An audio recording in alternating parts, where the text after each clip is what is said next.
Hello, everyone. Good morning to the Welcome Tomorrow Summit here in Paris. Please make your way to the Frontier stage so we can start the show. We are all welcoming you now.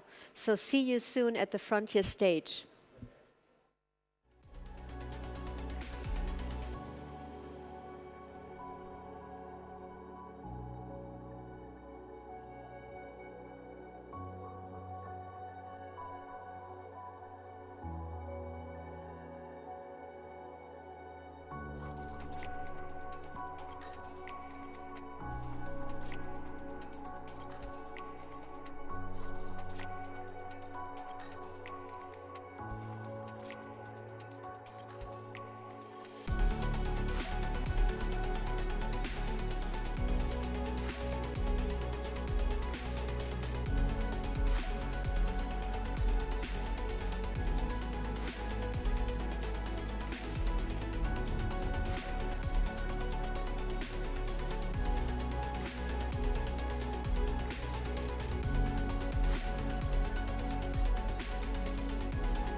The decisions we make now about cities, their technologies will be with us for not just decades, but hundreds or even thousands of years. Congestion is at an all-time high, and it's not getting any better, and it requires a new solution. The adoption of new materials is extremely inefficient. What hope do we have that anybody is going to be making good decisions about these technologies? We have to really fundamentally change the way that we're growing food. In 2050, there will be more plastics than fish in the oceans. We chose to build our modern society on energy from fossil fuels. In hindsight, maybe that wasn't a good thing.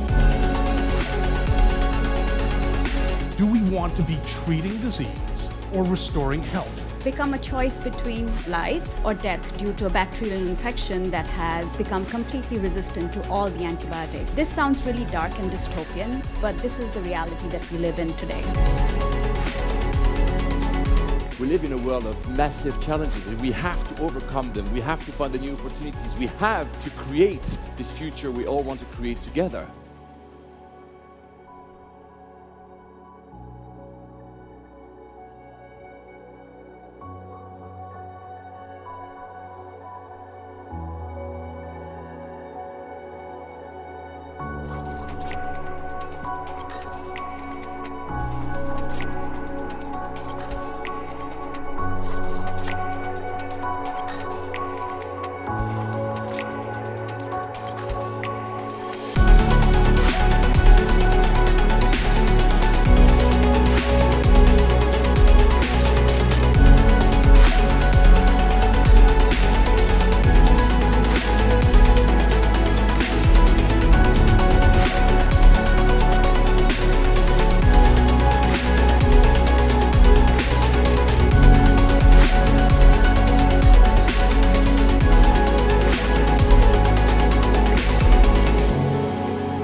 Hello, everyone.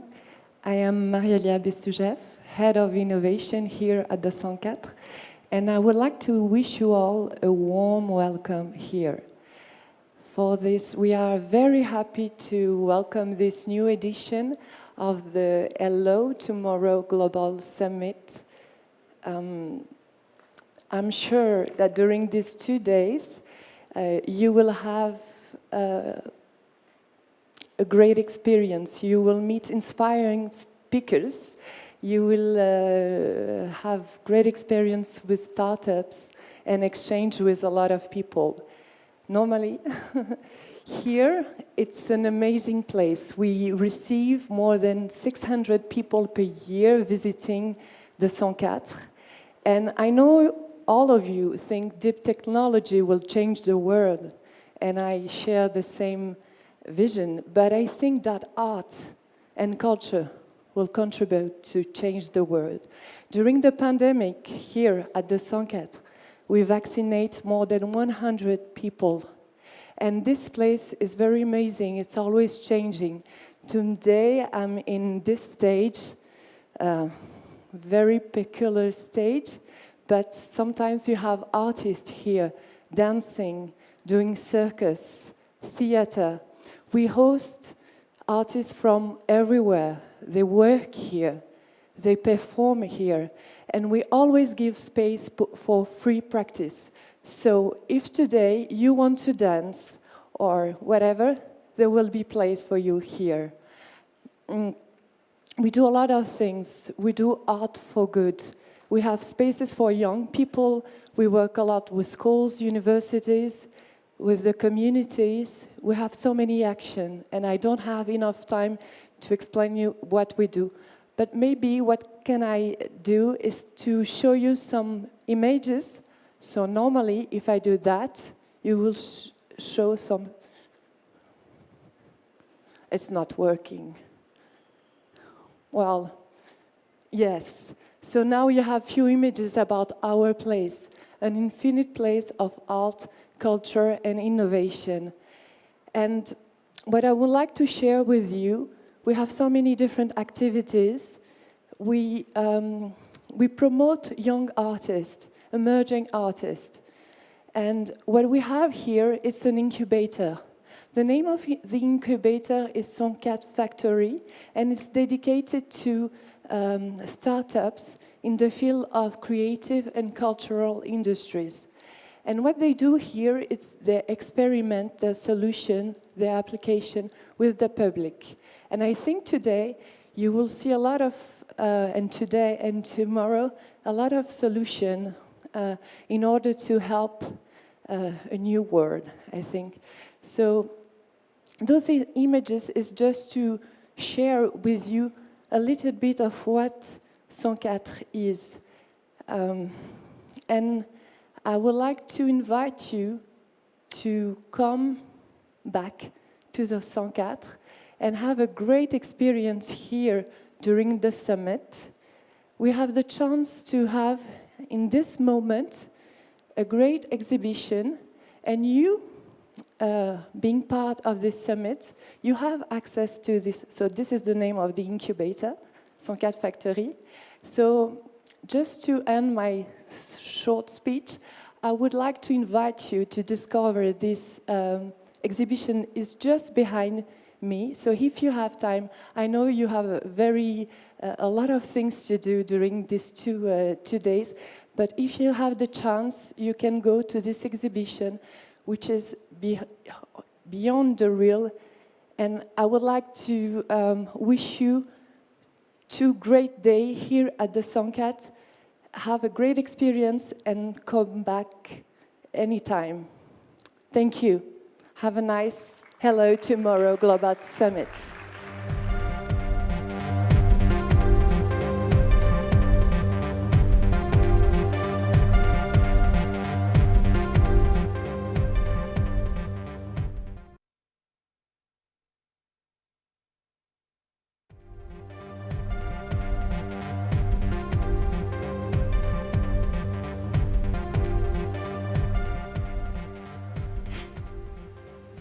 Hello everyone, I'm so excited. Our team has been waiting for 2 years. All the setup that you're seeing here, it was ready 2 years ago before the pandemic started. So you have no idea how much we've been waiting for this, and I'm really, really happy to see you all. So actually, we are celebrating this year a very special year for Hello Tomorrow because we are celebrating our 10 years anniversary. So yes, it was founded in 2011 by Arnaud Delatour and Xavier Duportet. And for several years, we've been enlightening researchers and entrepreneurs, bringing solutions from the lab to the market, tackling the most urgent environmental and societal issues, and creating a network for them to succeed in their journey. So of course, now when we talk about deep tech, everybody knows what we're talking about. You know that it's a field we should invest in. The thing is that Hello Tomorrow is continuing building this network, supporting entrepreneurs, connecting them with investors, with corporates, but we are also launching new programs for corporates and startups. So for corporates, actually, we have consulting programs, and if you want to know more about it, you can go on the Deep Tech Academy stage. I'm doing a bit of teasing. Today at noon, we'll have a session co-organized with the Boston Consulting Group. And we will also be talking about our accelerating programs for startups, because we're helping startups raise funding, connect with new clients, and that will be tomorrow on the Deep Tech Academy at 11 a.m. So this year, our program is organized around 2 main themes. There is one which is self-explainable, human health, so healthcare. There is another one which is planetary health. Here, we want to show how deep tech is fostering regenerative industries, but also a decarbonized economy. The idea is to deep dive into the mobility, the energy, and the food sector, and show what are the next frontier when it comes to technology and research.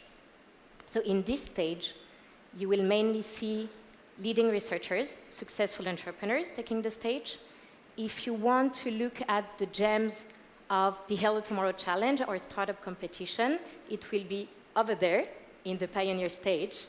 And if you want to learn about how to succeed in your journey as a startup, as an investor, as a corporate, it will be in the Deep Tech Academy stage. You will have also the presentation of collaboration opportunities in various fields. So I would say that it's time for me to wish you a good event. I will leave you in the hands of our Master of Ceremony over the 2 days. It's Stephanie Dreyer. She's a TV journalist and a fellow of the Munk School of Global Affairs and Public Policy in Toronto. She has worked behind and in front of the camera for a number of broadcasting formats, and she is moderator for many conferences. So please welcome her on stage, Stephanie Dreyer. Thank you very much.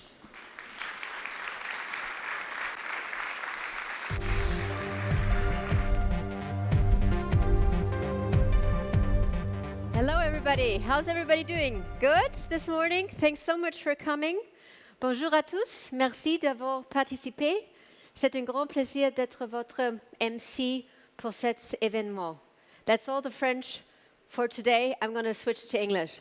Welcome to the Hello Tomorrow Global Summit 2021. It's great that it's actually happening.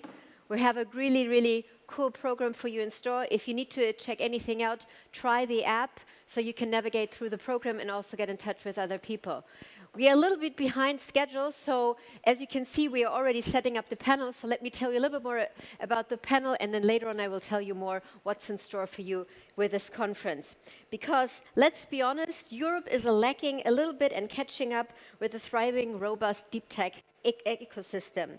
But we have a chance to solve our biggest challenges that are ahead of us by gaining technology, sovereignty, and leadership. So today, deep tech startups attract over 60 billion euros in investments worldwide annually. And as far as we know, US and China are getting the biggest chunk out of this. So we need to make that change. To help seize this opportunity, a community of more than 170 European tech leaders came together and put some recommendations together and created an initiative called Scale Up Europe.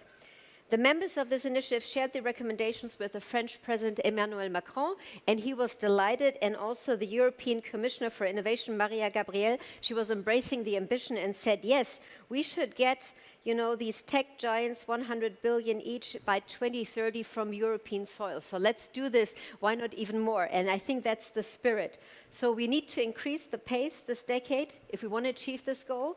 And I ask you, so is Europe ready for the next deep tech champions? Let's find out with our opening panel that is set up now, so we can get going with our host, Larissa Holsky. She's the reporter for the Handelsblatt, covering the startup scene and technology sector. And she will introduce to you the distinguished panel guests. And Larissa, the floor is yours. Or better, let me tell you, come into my volcano here. This is our stage. Welcome.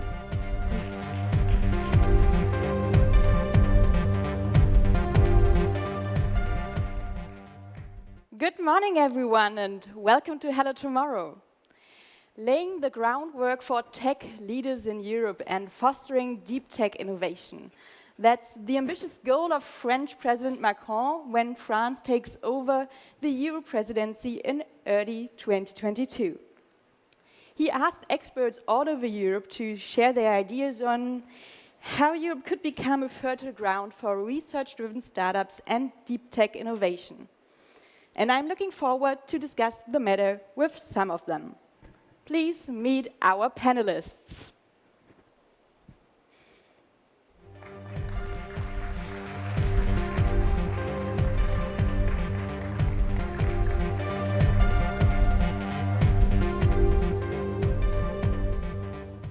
Yes, take your seats wherever you want.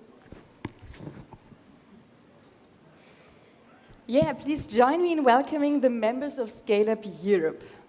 Cédric O, Minister of State for Digital Transition and Electronic Communications. Aude Gros, co-founder of InnovaFeed, a French biotech company specialized in insect-based proteins. Daniel Metzler, co-founder and CEO of ESA Aerospace, a German startup developing next-generation rockets. Émilie Morin-Renoir, Vice President and member of the Executive Committee at the French multinational company Air Liquide, and Christian Angermayer, the German investor who says his family office focuses on those sectors which will shape our future the most: biotech, crypto, and deep tech. Welcome, everybody. It's so good to see you in the best of health. I'd like to start with you, Minister. Can you tell us why President Macron is so excited about digital innovation and put it atop his agenda for the EU presidency? Well, first, thank you for having me today, and thank you to Hello Tomorrow for welcoming that huge event every year in France. Well, basically, I would say that we are in a global competition for innovation, which is shaping both the economic prosperity, but also sovereign aspect and the ability of our societies to be able to answer to a lot of the societal challenges that we are facing, be it climate change, growing demographic pressure, shortage on food, and so on and so on. And so President Macron has always been convinced that a part of the answer to those challenges that we are facing is in innovation. And that we have to be able to foster it at the national level. That's why we've been laying the emphasis so much as far as innovation is concerned in France, addressing all the problems that we are facing on talent, on capital, and size of the market, and things like that. And now the challenge that I think we are facing as Europeans is to be able to put that momentum at the European level. There are thriving ecosystems in Germany, in France, in the Netherlands, in Italy, in Spain, and so on and so on. But if you want to be at the right critical size in terms of, I would say, body weight and acceleration, we have to be able to build something at the upper layer, and so at the European layer. Yeah, besides supporting startups in general, you decided to prioritize deep tech innovation. Why do you think that's more important, like fintech, for example? I don't think that's more important for fintech, to be really honest. All the more as the relation between, tech and deep tech are a little bit more complex than saying that there is like a day-to-day app to deliver pizza on the one hand and other like real deep tech startups, because we see, for instance, that it's often normal startup, I would call them like that, who to some extent begin big and begin to address some technological challenge. We've seen that there would be no SpaceX and no Tesla if there hadn't been PayPal and things like that. But we do think that from a public policy point of view, fostering the deep tech ecosystem requires other efforts than fostering, I would say, day-to-day software company, and not to diminish the merit of software company. But if you want to be able to accelerate on deep tech, then from a public policy point of view, this is requiring some specific effort. Mm-hmm. I'd like to take a closer look at the challenges from an industry perspective. So we've seen a huge venture capital boom in 2021. Did it reach deep tech as well? Well, I would say the short answer is not yet. I'm hopeful, and just as the minister said, I think a lot of deep tech bricks can be carried also along with more conventional technology companies. And there is a mounting interest in the area by VCs. There are more and more dedicated funds being created, and we see also interest just from more conventional VCs. But if we compare to what happened in the non-deep tech space, or if we compare with what happens outside of Europe, I think we're still lacking funding. In the top 10 mega rounds in Europe this year, only one of them is deep tech. Mm-hmm. And it's Lilium from Germany, isn't it? Yeah, exactly. And in spaces I know more about, in alternative protein technologies or sustainable food production systems, we've seen some impressive rounds raised elsewhere, mostly in the US, of course, across stages. So from above 150 million Series Bs in meat analogs to later stages to SPACs in vertical farming, above 300 to 500 million. And that's kind of number we don't see in Europe yet, especially within companies with physical production, and especially during scale-up, which is, the barrier we have to go above as deep tech companies. And I would say that, considering the disruptive potential that these deep tech can bring to solving some of our most challenging and dire environmental and societal challenges, I think Europe is not betting big enough and fast enough. Mm-hmm. Daniel, one of the goals of Scale Up Europe is to generate more long-term or patient capital. How patient do I need to be when investing in ESA? Well, it's definitely not an overnight success, same as with probably any other company. But definitely, it starts getting tricky with deep tech when, for example, the funds have their strict 10-year timeframes. Because on average, they would do their investment, say, in the 5th year, which means also you have 5 to maybe 6 or 7 years of life cycle still left on your fund until you have to have an exit. In 5 years, when you invest in a rocket company early stage, like Christian, for example, did, it's very, very unlikely that you'll actually get your exit within 5 years. So you definitely have to bring more time. We see some investors right now who raise big funds and just deploy within the first year or two, and then obviously that switches because you get 10 more years basically until you have to have an exit. Or on the other side, you have family offices which act more like an evergreen fund, where you say, look, you're not driven by those 10, maybe 12-year fund life cycles, but you definitely have to bring in time and patience.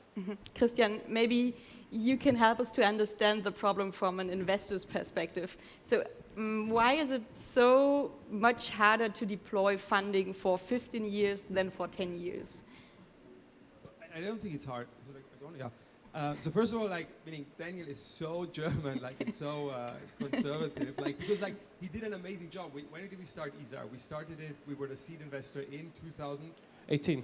3 years ago. Yeah, and now it's a 500 billion company, has raised more than 100 something. Yeah, so it is fast. To say it's slow is actually a crazy understatement. And I think it's I want to almost say this is because it's like a negative point people always mention for deep tech, that it takes so long, and it's actually not the case.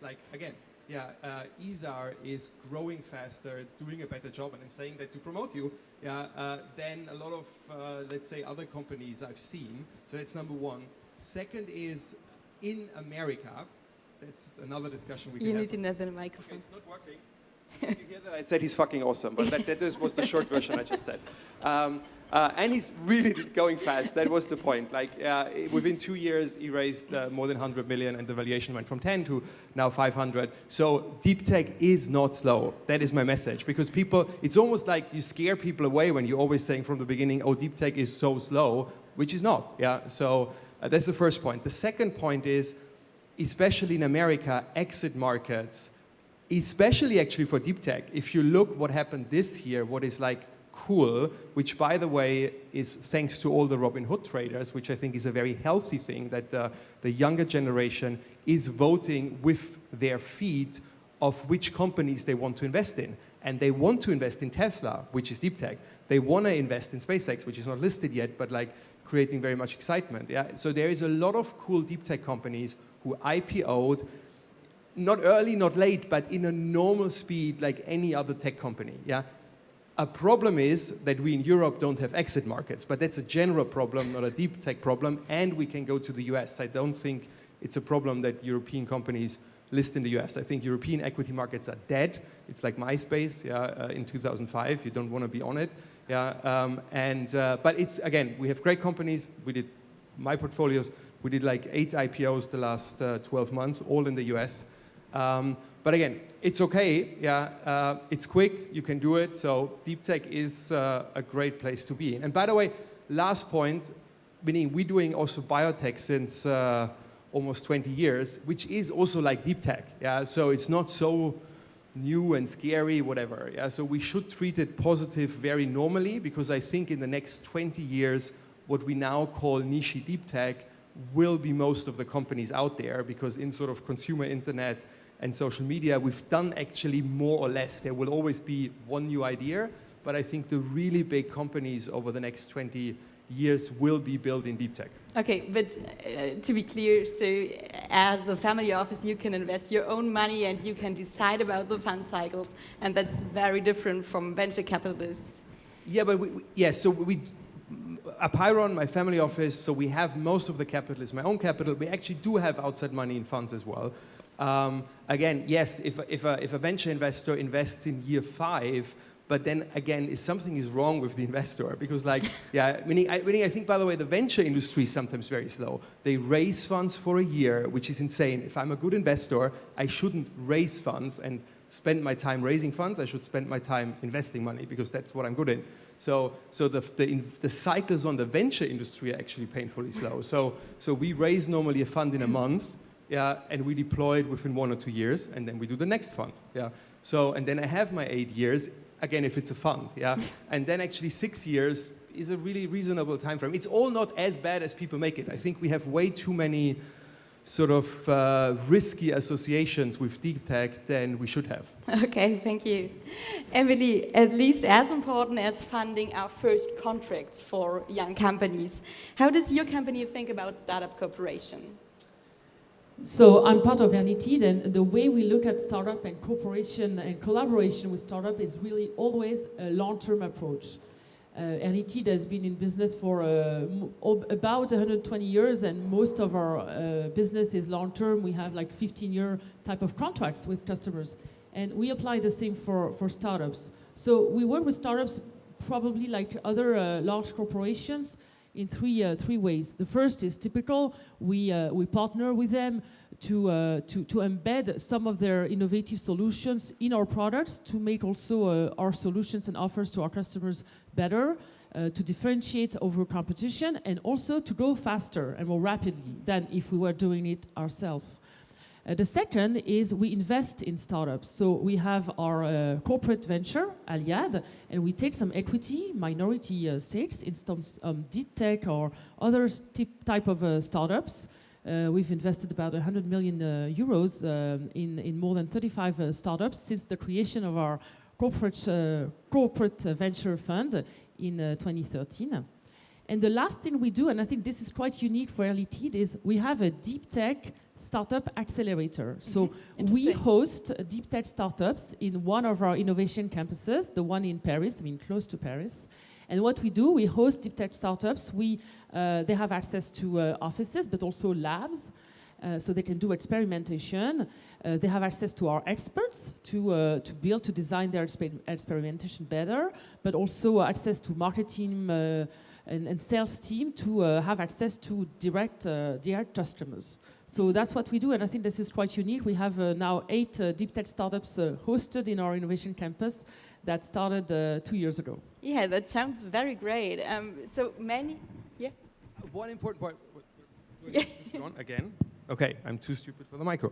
No, one important point I want to say, because it's really, which is one of the because I guess there is a lot of entrepreneurs here, which is one of the most important things I would like to tell every entrepreneur every single day, is sense of urgency. And I almost see a little bit the risk if investors say, again, and it's great, we also have long-term capital, whatever, but I don't want my portfolio companies to think that I'm patient, because I'm actually not. So I want to make, honestly, we want to make IRR. I want to make as much money in a short period of time as possible. And that's the one thing, and don't sugarcoat it, because it's the right thing to do, because this is how you make successful companies, that you really, really have a sense of urgency. And the same is for the founders, So Daniel's problem, or is not me being impatient, is his competitors being impatient, because every single company, and especially every single deep cap company, is per definition a global company. So it's not your investors who are pushing you every day, So, but also don't think, oh, I have long-term capital from Christian, and now I can sort of relax, The problem, or the challenge positively, is other companies in other regions trying to do the same, and you want to outsmart them, you want to be quicker, faster, better, And that is one thing I would say, if I look at my US portfolio and my European portfolio, and Daniel is an amazing exemption, is that Europeans have a little bit of a less of sense of urgency. And but I would say but that's I think so. Corporates can't be so patient either, isn't it?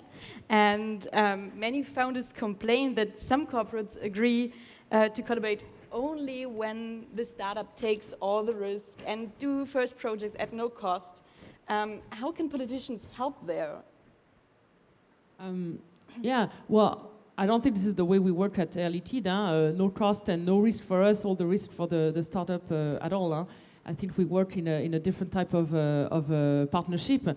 Well, in my mind, what they need, the deep tech startups, in addition to the funding and everything else, is they need contracts, they need customers, they need commercial agreements. And that's also what we can offer as a large corporation, but that's also what the government can offer. Not only subsidies and incentives and that type of things, but also through public support through purchase orders, la commande publique in French. So I think this is also one way to help them, not just funding and host them, but just give them commercial agreements, contracts. Mm-hmm. That leads me to another question, Daniel. Does a company like ESA need the government as an investor, or do you need it as a customer? I'm of the opinion that the government itself is a very bad entrepreneur, and that the money should come through contracts. So if a company is providing a service to the government, where the government actually for the money gets value and get something they can use, and which they probably will anyway have to buy from some company, they might as well just give a contract to a startup. Startup, again, takes that contract, goes to private investors, takes the money they need to develop the technology, and provides the government with the service, but they actually didn't have to spend first, I don't know, maybe hundreds of millions in subsidies, and then after the subsidies are spent, put another hundreds of millions for the actual contracts. So from a government, from a taxpayer's point of view, it's just a way more efficient way to actually say, government is putting out the contract, you create a competition, also as Christian said, and then those companies will basically fight for those contracts, but the private investors can also fund those developments. So I would definitely say to not go for any big subsidies. There can be prices here and there to drive some maybe also longer term investments that are needed. But really the contracts are what I think especially deep tech companies need in Europe. Do you want to add something? Yeah, I'd like to jump on that on many points. First, I completely buy the fact that the government is a bad entrepreneur. And to be completely straightforward, I would say that the best news for both the US and the European entrepreneurs is Chinese government getting back on its own entrepreneurs. But I do believe that has never been working. No government, neither us, nor them, nor the American government knows how to do entrepreneurship. The role of the government, I would say, is threefold. The first is to create the business environment that is allowing entrepreneurs and investors to grow and to make money. First. Second, to some extent, as far as fundamental research is concerned and things like that, we have to fund that because there is no market for that. And so we have to be able to foster that, especially in Europe. And third, I do believe that there is a role as far as public tender is concerned and public buying is concerned, especially in spaces, in domain like space or energy and so on and so on. And I just want to also react on another point that you were mentioning. Before being appointed as a minister, I was advisor for the president, both for digital but also for public shareholding. So I was managing all the big French companies like Safran, Thales, EDF, and things like that. And I've been meeting as a minister and as an advisor a lot of CEOs of the biggest French companies. And what I'm usually telling them as far as cooperation between startups and big companies is concerned is I do believe that this is much more a problem for them than for startups. We cannot assume the fact that in, 10 years' time, half of the big companies that we know will disappear, and I think that this won't apply to France. And what we've seen in the US, like with a huge replacement dynamics with all like big incumbents being swept over by newcomers like Tesla, SpaceX, and so on, is a problem of innovation. I've been working with a big French company, so I know how innovating is really complicated within big corporates. And so I do believe the problem of big companies not working with startups might be on the short term a problem with startups. I do believe that the survival issue on the long term is much more on the big corporate side. Hello. You wanted to jump in.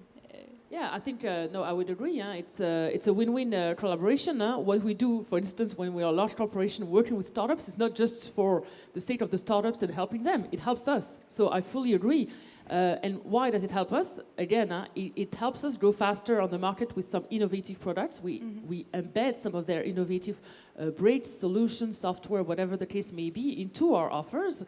But I think also it creates a different mindset within the company. Having some startups hosted directly in one of our innovation campus creates this mindset of entrepreneurship within our researchers. And it makes the whole difference. So I think we need them. Right? It's not just to help them that we do that. We also need them to succeed as a large corporation.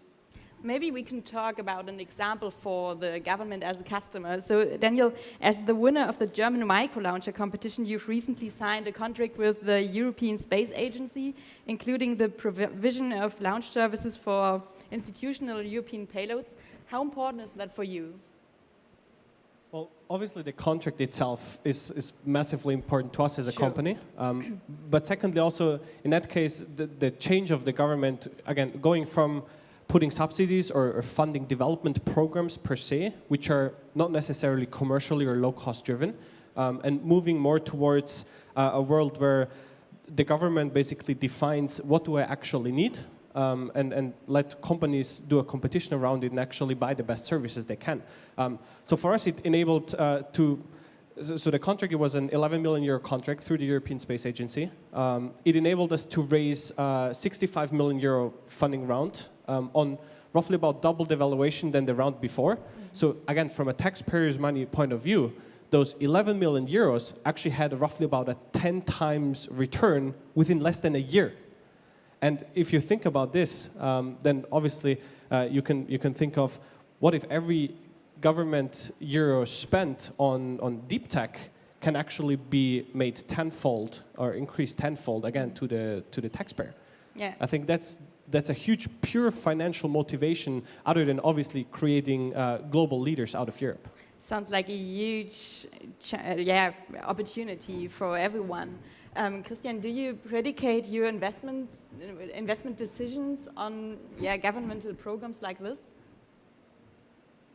No, not really. First of all, it's not the answer to your question, but I want to really say, and I'm not saying it because he's sitting next to me, and we never met, by the way, and he didn't pay me, but like, honestly, like in space, I have to say Germany and France especially together, meaning which is a little bit the driver of space, positively, because we normally tend to sort of say politicians that don't get anything right, but no, there is a real positive change and attitude to startups. At least I see it in space, I think, by the way, the next one will be novel foods, especially the new German Minister of Agriculture is not just a big fan of cannabis, but also of sort of he's vegan, which is a little bit funny.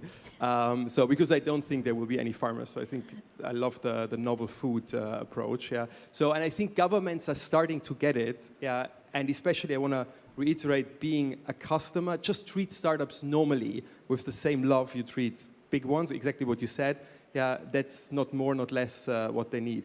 So I'm calculating that in, so when we did the funding rounds, indeed, we were talking to the German and French government, and sort of back then they hadn't won it, but like they were about to win it, like because we were in from the start. But like in generally, the positive attitude of the German and French government to the space tech industry, and especially to ESA, was a big sort of positive endorsement, Mentioning InnovaFeed leads me to another point, Aude. Deep tech startups are research-driven companies, and I wanted to ask you, is all of your R&D in-house, or do you collaborate a lot with universities, for example? Well, we started based on university, academic, and other public-funded researchers, but very quickly we had to build the full R&D capabilities in-house. And I think one of the reasons is that while I see a lot of value and potential in collaborating with universities, it's also very challenging to find the right sort of framework to collaborate efficiently together at the right speed that is relevant for startup development. And some of the programs are simple, you get master thesis quite simply, to some extent PhDs, but if you're aiming at a more ambitious off-cycle research program, then it can be tough. I think we're both, deep tech and universities are focused on intellectual property, but we have different purposes and organizational structures. So there can be a lot of discussion on non-disclosure agreements, on how to protect and share IP when it comes to patents, which are important for both of us, and that takes a lot of energy. And then once you get over that, you have to find the right sort of mechanism to fund your research program. And either you spend a lot of time again on applying for grants, or you're able to support it privately on private funds. But then part of that is allocated to really academic-only objectives about publication. So I think it's a lot of energy and a lot of time that you cannot really afford as a startup, especially at the beginning, while paradoxically it's where you need it most, at the beginning. So we do more and more collaborations today as we mature, but still it's a challenge. And what can politicians do to foster startup and university collaborations? Well, I think probably two things to start with. First one is really to encourage those kind of collaborations by probably setting, specific targets to universities, and not only focusing on developing knowledge for knowledge's sake, which is, a lot of the purpose of academics, but also, to encourage them to have a direct impact, direct systemic impact on focus areas, on projects that have societal impact, for instance, and to develop, I think, incentives also for them to develop the kind of framework that offers flexibility and are adapted to needs to startup. And second thing I would say is to simplify some of the procedures to access grants. And it can be long, a arduous thing to get applications through. And I think simplifying that process can also encourage more startups and universities to develop programs more quickly. Yeah. Yeah, that sounds reasonable. Emily, some established companies seem to be afraid of new competition. How can government help startups without rocking the boat too much with the old economy on board? Well, I think I'd like to echo what was said just before in terms of, and that's also what governments can do, to foster this collaboration between private and public sector. And I would very much echo what was said before. It's same for corporations, large corporations. It's sometimes difficult to work with public and academics. And it takes a long time, and we have a lot of hurdles in terms of administrative tasks and NDAs and IP type of issues. But overall, I think it would bring a lot to the business, and we really need to bridge the two, science and business, and we need to change the mindset, and governance can definitely help that. In the universities and academics, they need to stop thinking that in the business, startups or large corporations, we're just here to make money with the bad guys, trying to make more profit. And on the other side, we need to stop thinking about them like just dreamers that are working so slowly. So this mindset needs to change, I think, and there's a lot of things that the government can help us do, like doing bridges between careers, helping those bridges like they do in the US. You don't have like just a single career, either in the private sector or in the public sector. You can do like a dual career. We can have more private people inside boards of universities or academic institutes, that type of things. Well, all those different things I think would help bridge science and business for the benefit of all. Mm-hmm. What are your thoughts on that? Actually, meaning now Emily said it when I said so, but like no, I wanna. The simple version is what politicians really have, what they use sometimes too little, and which is cheap because it doesn't cost anything and has a huge effect, is attention. Yeah, and actually France is doing that, I have to say, really amazingly lately. And by the way, people recognize, even American friends said, oh, France is changing, yeah. And it's these simple things. You don't even need to give money as a government, but if the president of France is inviting startup people for dinner, that's a signaling to society. And I think politicians sometimes actually underestimate how much sort of power they have by pure attention. Whom do they take on a trip to China? Is it the old ones or the new ones, or a mix? Yeah. Whom do they invite for dinner? Whom do they want to be seen with? You're sitting here, yeah, and not at a corporate thing. Like, so all of that is for free, yeah, but shows and changes actually society. Because I think what we need in Europe more, because that's what we think a lot as well, how can we actually get more early stage scientists, researchers turn entrepreneurs, yeah? And this is a complex question because you need America just has an ecosystem, and you can't grow an ecosystem overnight because it is complex by definition. But one important thing is that being an entrepreneur by society is rewarded not just with money, but with positive sort of attention and positivity. And there Europe is behind. Yeah? Being an entrepreneur in the US is really cool. It's maybe the coolest job choice you can do. We're getting there slowly, but we're not there. And their politics and politicians, I think, can do a huge impact by showcasing that being an entrepreneur is a cool thing. You agree, do you? Yeah, I do agree. I do think that from a French point of view, we passed the tipping point. I mean, I've been graduating from one of the major business schools in France 15 years ago. But if you look at now the promotion, both in engineering school in France or in business school in France, I mean, the best of them at least. Now, the coolest thing to do, when I was graduating, the coolest thing to do was to go to McKinsey or Goldman Sachs. Now, the coolest thing to do when you graduate from like major engineering and business school in France is to be an entrepreneur or to work in startups. So I do think that now the tipping point has been passed. another mention, because we are talking a lot of how the government can help, what the government can do. Obviously, there's things on the side of the government, unlocking like regulations, unlocking things like that, creating the level playing field at the same with the same environment than in the US or in China, blah blah blah blah blah blah. But do not wait too much from the government. I mean, the question is much more leaning on the entrepreneur and on the researchers to take risk, like bootstrap things and things like that. The government has to be able to level up and to push that and to frame a mood in which you feel that what you're doing is important, but do not wait too much from the government. Talking about how cool it is to be an entrepreneur, I asked myself if being a deep tech or space founder does require engaging in politics.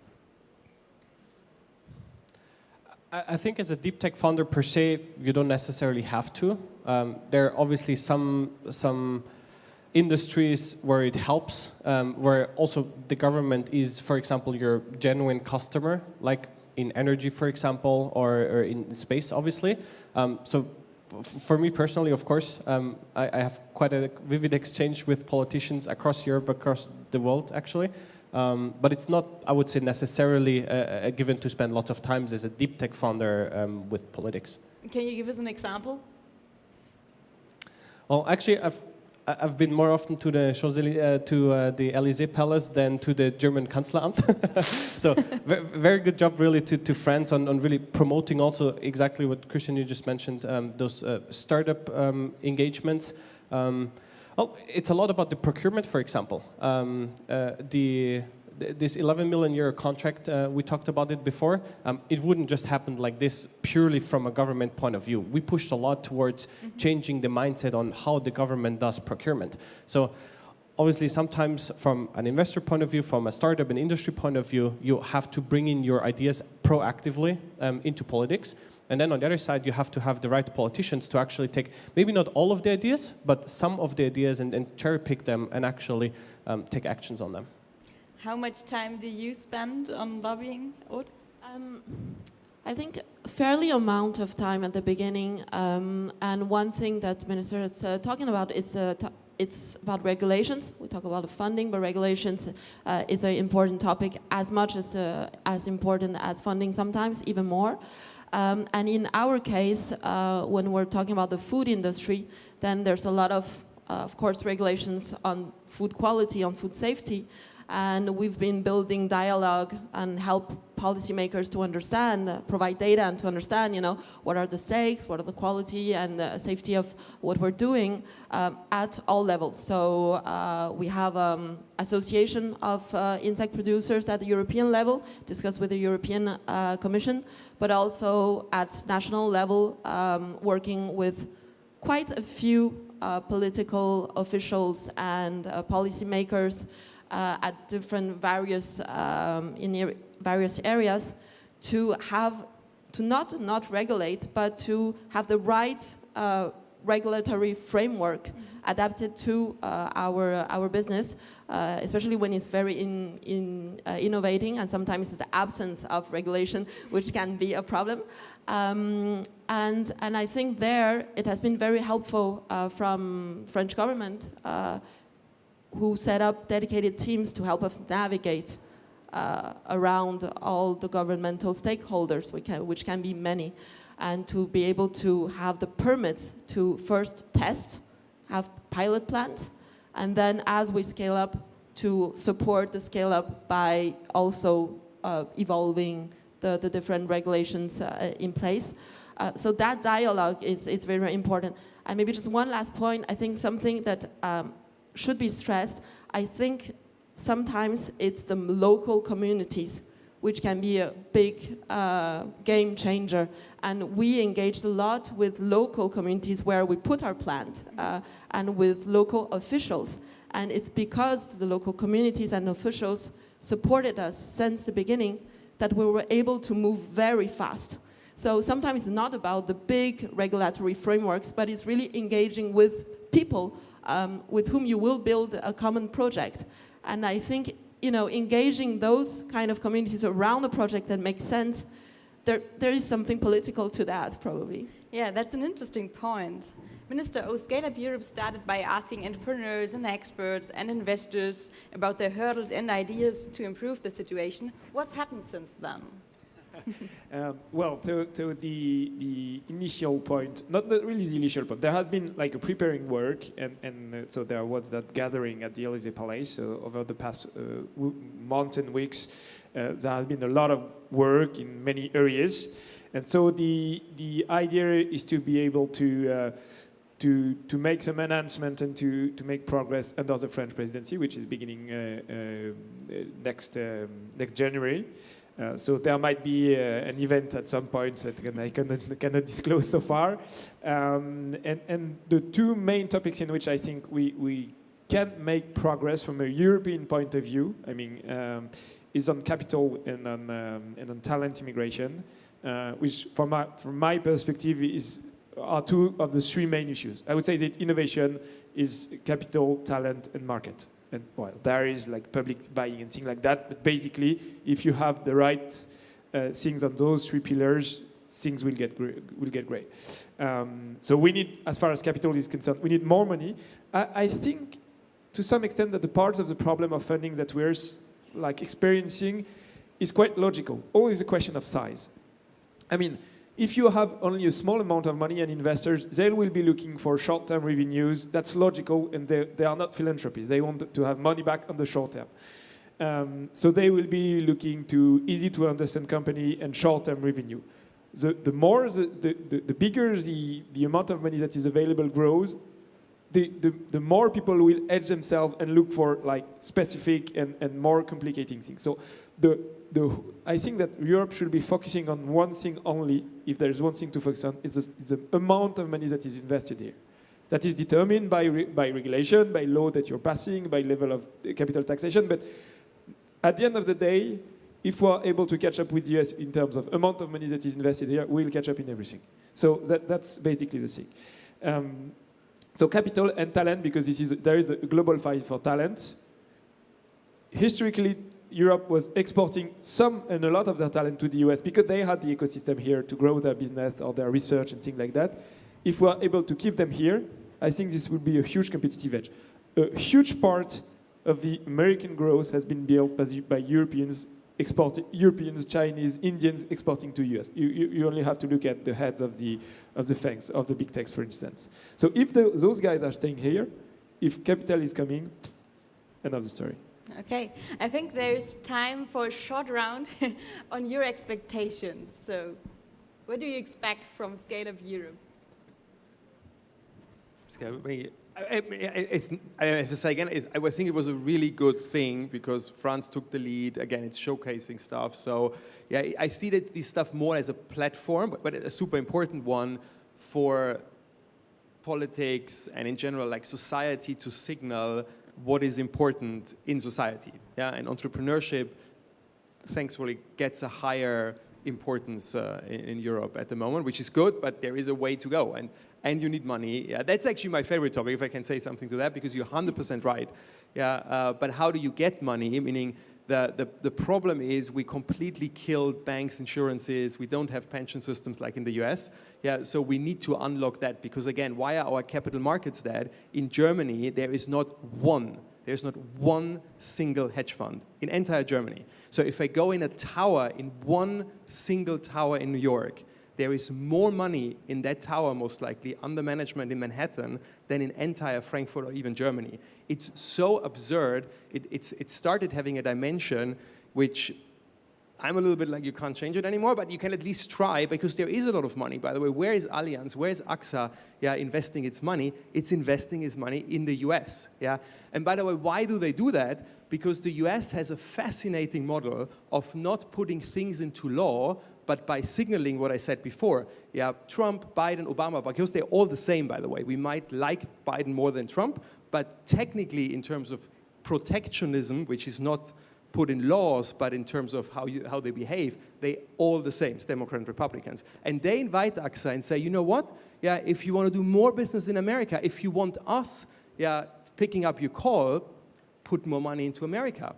And believe me, AXA is listening to it. So it would be so easy. I told it to the Germans, I told it to the French, like invite all the insurances, yeah, and say, hey, if Macron, if Scholz in the future, yeah, if you want to call us for any problems you have, show me how much money you have invested in the European venture capital system. It takes a year or two because they want to be able to call the president of France or the thing. There is so much easy wins, but it's mainly capital allocation and political push for that. Okay, most important point is signaling. What can you add? I would agree with that. And when we see for the startup, the deep tech startup, 80% of the money is going to the US or China. European deep tech startups really need to catch up. So I would agree with that. And to me, the Scale Up Europe, the main interest was really to put a focus on deep tech startups. We talk about startups all the time, sometimes more about the digital startups. And in my mind, they still have specific needs, those deep tech startups. They need more time. Doesn't mean they're slow, to your point earlier. But I think they need more time. What I've seen from the proof of concept to the scale-up phase, it doesn't happen overnight, as opposed to digital startups who can have a product brought to the market in 6 months. In that case, in deep tech startups, sometimes it takes years, and it's okay, and they're still growing very fast. So we need to accompany them differently, and putting the special focus on them, I think, is super important, as well as competencies. I think we have great assets in Europe in terms of training, in terms of universities and schools. We just have to retain our talents in Europe if we want to be successful. Okay.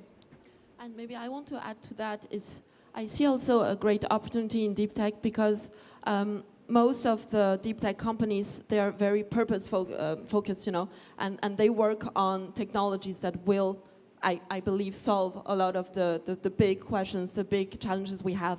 And I think purpose is what talent is looking for today. So I think it's also a great motor. And in the context where I believe also that making deep tech work is about concentrating talent and money. Talent is already, we have a hedge because Europe is a nice place to live in, and because we have a lot of talent, what we need is the capital. So those are definitely the two most important points. I think the good news is we already have the knowledge in Europe. A lot of inventions actually, or a lot of things have been invented in Europe, but then commercialized, for example, by the US. But I think the knowledge is there, the talent is there. We just need to make sure we retain the talent, stock option programs, etc. One big topic in Germany, for example. And obviously for the capital, which can come on two sides. On one side, if, as also President Macron mentioned, we want to have 10 companies with 100 billion valuation each in Europe. It's not just going to happen overnight and through doing some happy dances, but we will have to first deploy the private capital. We need to have the investors who are informed to actually take the right decisions, take the right bets in the specific industries. And on the other side, also place the contracts from a government point of view. Mm-hmm. And we see SpaceX as a perfect example in the US. They wouldn't have gotten to where they are today without having the US government or NASA as a huge customer placing billions of dollars as a contract to a startup, which would be unheard of in Europe so far. So I think talent, capital, and those two are definitely the most important topics. Yeah, thank you. Great statements. Thank you to our panel for a very enlightening discussion on this ever-growing field. I think things only can get better with a true startup enthusiast in the EU presidency next year. I wish you all a wonderful Hello Tomorrow conference. Thank you for joining us, and stay healthy.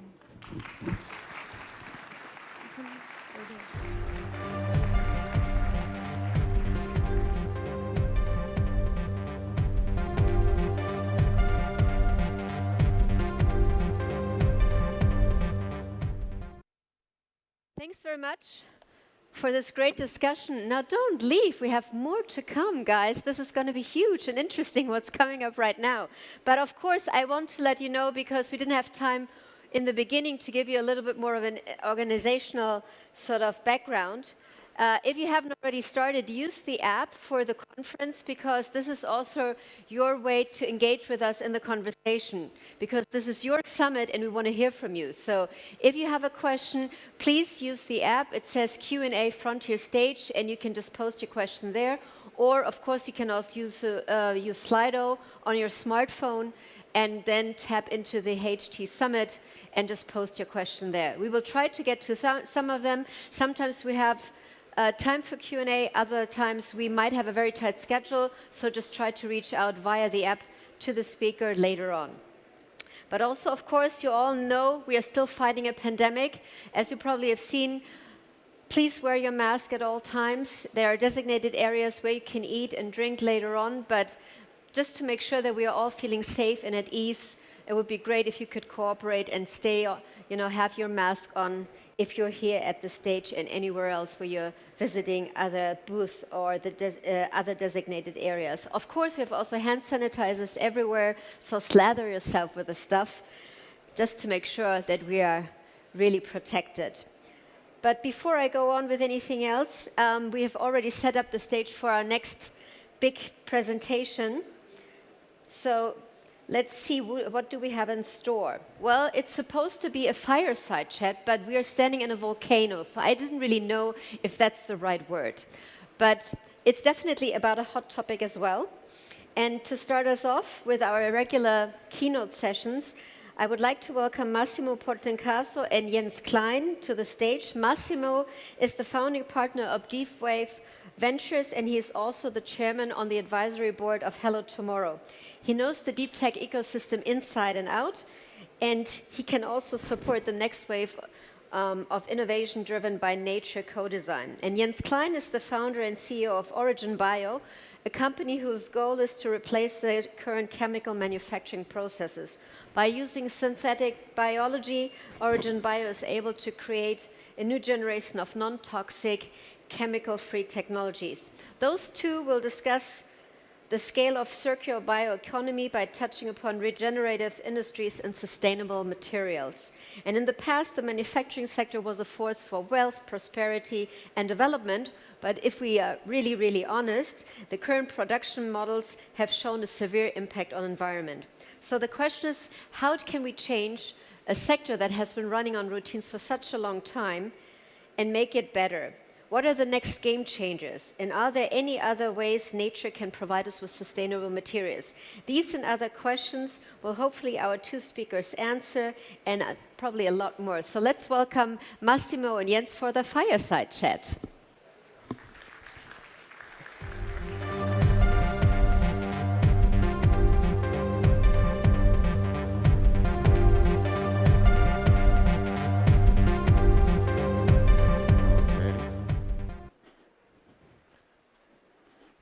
Jens? Bisschen weiter. Okay. So, I'm very pleased today to welcome on stage Jens, who is the CEO of Origin Bio, a company that is driving a revolution in collaboration with nature to free us from petrochemicals. But before we go and start talking about Origin Bio, I would be really curious to learn a little bit more about the previous incarnation of Jens, who happened to be also the CEO of AmSilk. There is an interesting story there that I think is very relevant for what we're discussing today. So can you tell us a little bit about AmSilk before we go to Origin Bio? Of course, yeah. Thank you very much for having me. Thank you for inviting. Yes, maybe we spent one or the other minute about my past, because actually Origin Bio is my second SynBio company. So maybe one of the few serial entrepreneurs here in Europe. About AmSilk, it's a company which is doing synthetic spider silk. I joined the company in 2014 as CEO, and we basically built very strong businesses. We were doing fibers, silk fibers, where we had collaborations with companies like Adidas. We did wristbands with Omega, and had a collaboration with Airbus as well. And I'm sure a lot of other partnerships are going to be announced in the next 1 or 2 years. At the same time, we were doing the spider silk also as a liquid. And we started a huge cosmetics business. So we had companies like Natura or The Body Shop, which were buying the silk in order to get rid of silicones and some other chemicals in their products. And that was a huge success. So Natura today is actually branding it as an ingredient brand, the stuff we've been doing. So that was certainly groundbreaking because in a way, and this is something, Massimo, I think we're talking about today, is we had to upscale the business massively from a gram to kilogram to tons. So just to think about if you want to produce several million containers of shampoo, for example, with such an ingredient in there to substitute petrochemically derived ingredients, you would have to have several tons of product. So we were actually shipping tons of product, and we have been selling the cosmetics business to Givaudan in 2019, and in order to focus the company on the spider silk. Yeah, that's been the story, the previous story. And what Jens is not saying is that other competitors really struggle with that, and he's one of the few that really managed to scale up this production into the tons, and others gave up the whole field, and others are starting now to get and scaling up years after what Jens did. So I think what is really important, we're starting to see, or we're going to discuss, is that the notion of scaling up is really an important one, a difficult one, where we're going. But let's go back to the present. And there is this huge moment that is happening. For the first time in the history of humanity, we can co-design with nature and use nature as an engineering manufacturing platform. This is amazing. What is the role of Origin Bio in all of this?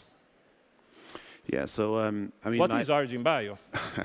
I mean, my experience at MSilk led me really to rethink Symbio and nature co-design, and because what I mean, we all consume. And we can only consume what the brands or the labels can actually produce for us. And that's mainly based on petroleum-derived ingredients or naturally extracted, which have also, quite some downsides when you look at biodiversity. And that was driving me when I was kind of still in the cosmetics business. I was thinking, I mean, why is a new product, a new innovation helping consumer goods companies to really create better products? Why isn't there any other supplier for that out there?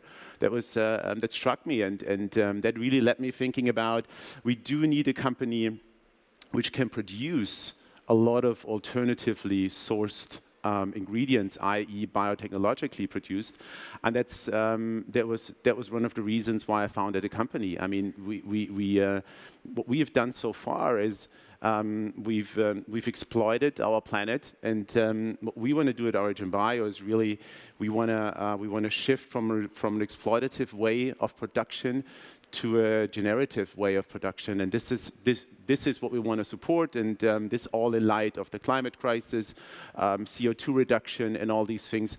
And we want to have there a very meaningful business and want to be the partner to consumer goods companies, because that was driving me compared to technology or university spin-off trying to bring some product to the market. We are looking with my great team I've built up over the last years. We understand the consumer goods companies. We have all been very knowledgeable in scaling up product, so we can really talk to the large companies of this world, and we can ship them volume. And this is actually where we start. And then we have kind of looked at the technology which is needed in order to be part of that value chain. This is how we've created Origin Bio in the first place. So basically, you were a successful CEO and decided to stop being at MSilk to create something even bigger and really drive this revolution, which I think it's quite amazing. So basically, if I hear you correctly when you were speaking, what you're doing, you're a little bit reversing the paradigm that we have in many instances when you talk about synthetic biology with PhD or postdoc coming with the technology, working to scale up, and then a few succeed in doing so. You're really coming from the opposite side. You're saying, okay, what is needed in the market? How can we produce it, and then get back and put together the technologies to deliver that? Is that, in essence, what really you're trying to achieve with Origin Bio? Yeah, I mean, first of all, actually, you know, a couple of my friends asked me, why didn't you stay as CEO and just do the IPO in 2 years from now? And you know, that was really so. And there must be some altruistic view when I made this decision. No, I mean, it is really, I think. Also, maybe to add in terms of the story, at the same time, or a bit earlier, when we sold the cosmetics business, I met a very forward-looking investor, Jason Whitmire of Blue Yard, and he actually helped me also to found Origin Bio. And we were talking about this entire paradigm, and he was completely understanding what I was kind of saying, that we need new ingredients in order to make a shift. And that is really what was driving me in building the company to understand the consumer goods companies and their needs, and they don't want to have 500 small companies bringing them one ingredient virtually within the next, I don't know, 2 to 8 years, but they rather want to have a partner which can bring them products rather sooner than later, i.e. 2 years from now, from first contact. Second of all, not only bring them one, because, I mean, just imagine, for a cosmetics company, for example, you would have to audit and go through regulatory processes with 500 companies if you want to substitute 500 ingredients. And you have, like, if one company producing you one ingredient at once. So this is also something what we are incorporating in Origin Bio. That's why we have 3 technology platforms where we can not only yield one ingredient, but on our lipids platform, we can create several lipids. On our flavors and fragrance platform, we can create several flavors and fragrances for the industry. And then we have another platform, which is a materials platform, where we can produce more rigid polymers for fiber spinning and 3D printing, for example. And you know, we are at the beginning on this major revolution that you've been driving. You've been in the space for a longer time with M-Silk, now with Origin Bio, and the potential is really immense. There is a lot that can be achieved. We can really go from exploitative to generative. Yet, at the same time, we are almost at the beginning of this phase. We are starting to scratch the surface, and also some of the difficulties in doing so are happening. You have some positive example we're going to hear later on today from Alex from Geltor or Sarah from C16. So there are good examples, but there are people that have been struggling, like Zymergen, for instance, that really had difficulties in delivering and shipping the product in doing so. So the feeling is that there is a lot of potential. We're just getting started. And from your point of view, what is that is really missing to really enter this new phase and almost have this shift in the industrial paradigm that is happening? Well, so many questions in one. I mean, maybe first of all, and I mentioned it earlier, it's very difficult to start with a technology and try to bring the technology into the market. I just think this is very difficult. I mean, we've been successful. Luckily, you know, my team and I at M-Silk, we've done this. That's number one. Number two is many companies don't start as a product company. I mean, you mentioned Zymergen, the companies like Ginkgo. I mean, these companies are built to provide services. They improve titers of your microorganism and so on. And I think it's extremely difficult to change the business model after you've decided to do it. So either you're a service company or you're a product company. If you're a product company, your DNA is completely different because you focus on the market and you focus on production. And you have to, from the very beginning, see that you don't do only R&D, but you have to think the company and the product from the end, which is us, the consumers, right? I mean, we're consuming it. So you'll have to rethink the entire way on how you organize your company and on which people you hire and on what strategic and operative processes you're actually running over time. So, and I think this is something which has been probably also many spin-offs from universities. They don't think market related, right? And probably they shouldn't because they didn't learn it. That's why I think it's so important to bring more and more entrepreneurship into this business. I mean, it started out as a science, And it evolved into a development angle.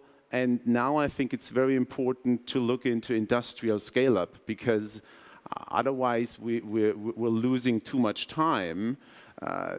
Thinking about that our mission should be very urgent in order to help make this shift happen, actually. You know, I completely agree. I've been looking at the industry quite a bit, and my sense is that this shift that needs to happen, really going from being a kind of research endeavor to become an industrial endeavor, is really, really, really important. And one of the things that I've noticed, and I would be really keen to hear your view on this, is that my sense is, as you started hinting about this, is that there is very strongly still almost a research craftsmanship attitude when it comes. It's just really the extension of the PhD or the postdoc, the technology, and really working with the bugs. And my sense is that one of the first steps to be able to get to the next level is really shifting this research craftsmanship really into product development at scale. Is this something that resonates based on your experience with Arjun and also with Silk? Yeah. So I remember when I joined my last company, I sold the company I was owning before to Evonik, and this company was very kind of market focused at the time I sold it to Evonik, and when I started then at my last company, I was basically trying to shift a lot of of kind of research people to development, application, technology people. I think this is actually what you're saying, because if you want to be successful with a brand or with a label, you have to understand their thinking, and their thinking is product. And product, when we talk about the cosmetics business, for example, is you have to have formulations understanding. It's good to understand your R&D and your protein, which you're maybe producing, or your lipid, but you have to also understand, in order to be relevant for the R&D and especially the application technology people at these companies, you have to understand how a skin cream looks like in a final end, and what is needed in terms of stability and all these things. So it's R&D is important, and IP, which is coming with it, and so on. But in order to create a business, you'll have to understand all these other issues in a formulation. For example, as I said, stability or hand feel and stuff like that. That's very important. So you have to add these competencies at your companies, because these are very important for the B2B partners to understand. That's kind of a prerequisite, but then you're still missing the production angle in a way. Then you can formulate a skin cream, for example, at least to a certain extent. You don't have to be an expert there, but you have to understand it in principle. And then the next step is really production. Okay, we'll go to production in a second, but it seems to me that there is a lot of translation that needs to happen. It reminds me a little bit, there's been, if we go 10 years back, when people started talking about AI or digital, is really, people are doing the same, just applying digital, but what you really need to do is rethink the process. It seems there is this translation effort that needs to happen to really, how do I deal with this, how do I translate this, and how I embed this product development, this new way of operating into the previous way, so integrate it into the formulation. Is this something that is resonating with you based on your experience? Well, I mean, I think we have to make a differentiation between either you're doing a novelty or you're doing kind of a drop-in. If you do a drop-in, I think it's still important to understand how formulation works and so on. But basically, you could substitute, and you could go into existing product roadmaps, which should help you with your partner to be faster. Still, you have to go through all sorts of regulatory and all sorts of stuff. If you go with a novelty, and this is again, I learned in my previous position, you first have to define what your product can really do in the proposed end product. So you'll have to run, and this is also very difficult, quite often for people from university. You'll have to define all sorts of properties which are needed, from viscosity to you name it, several other things. And with this set of data, you have kind of the entry ticket to talk to people at a brand, but you first have to gain it. And some of these studies sometimes take quite long. I mean, stability tests, for example, you have a minimum of 90 days, even if you accelerate it, if you want to come up with a 2-year stability, for example.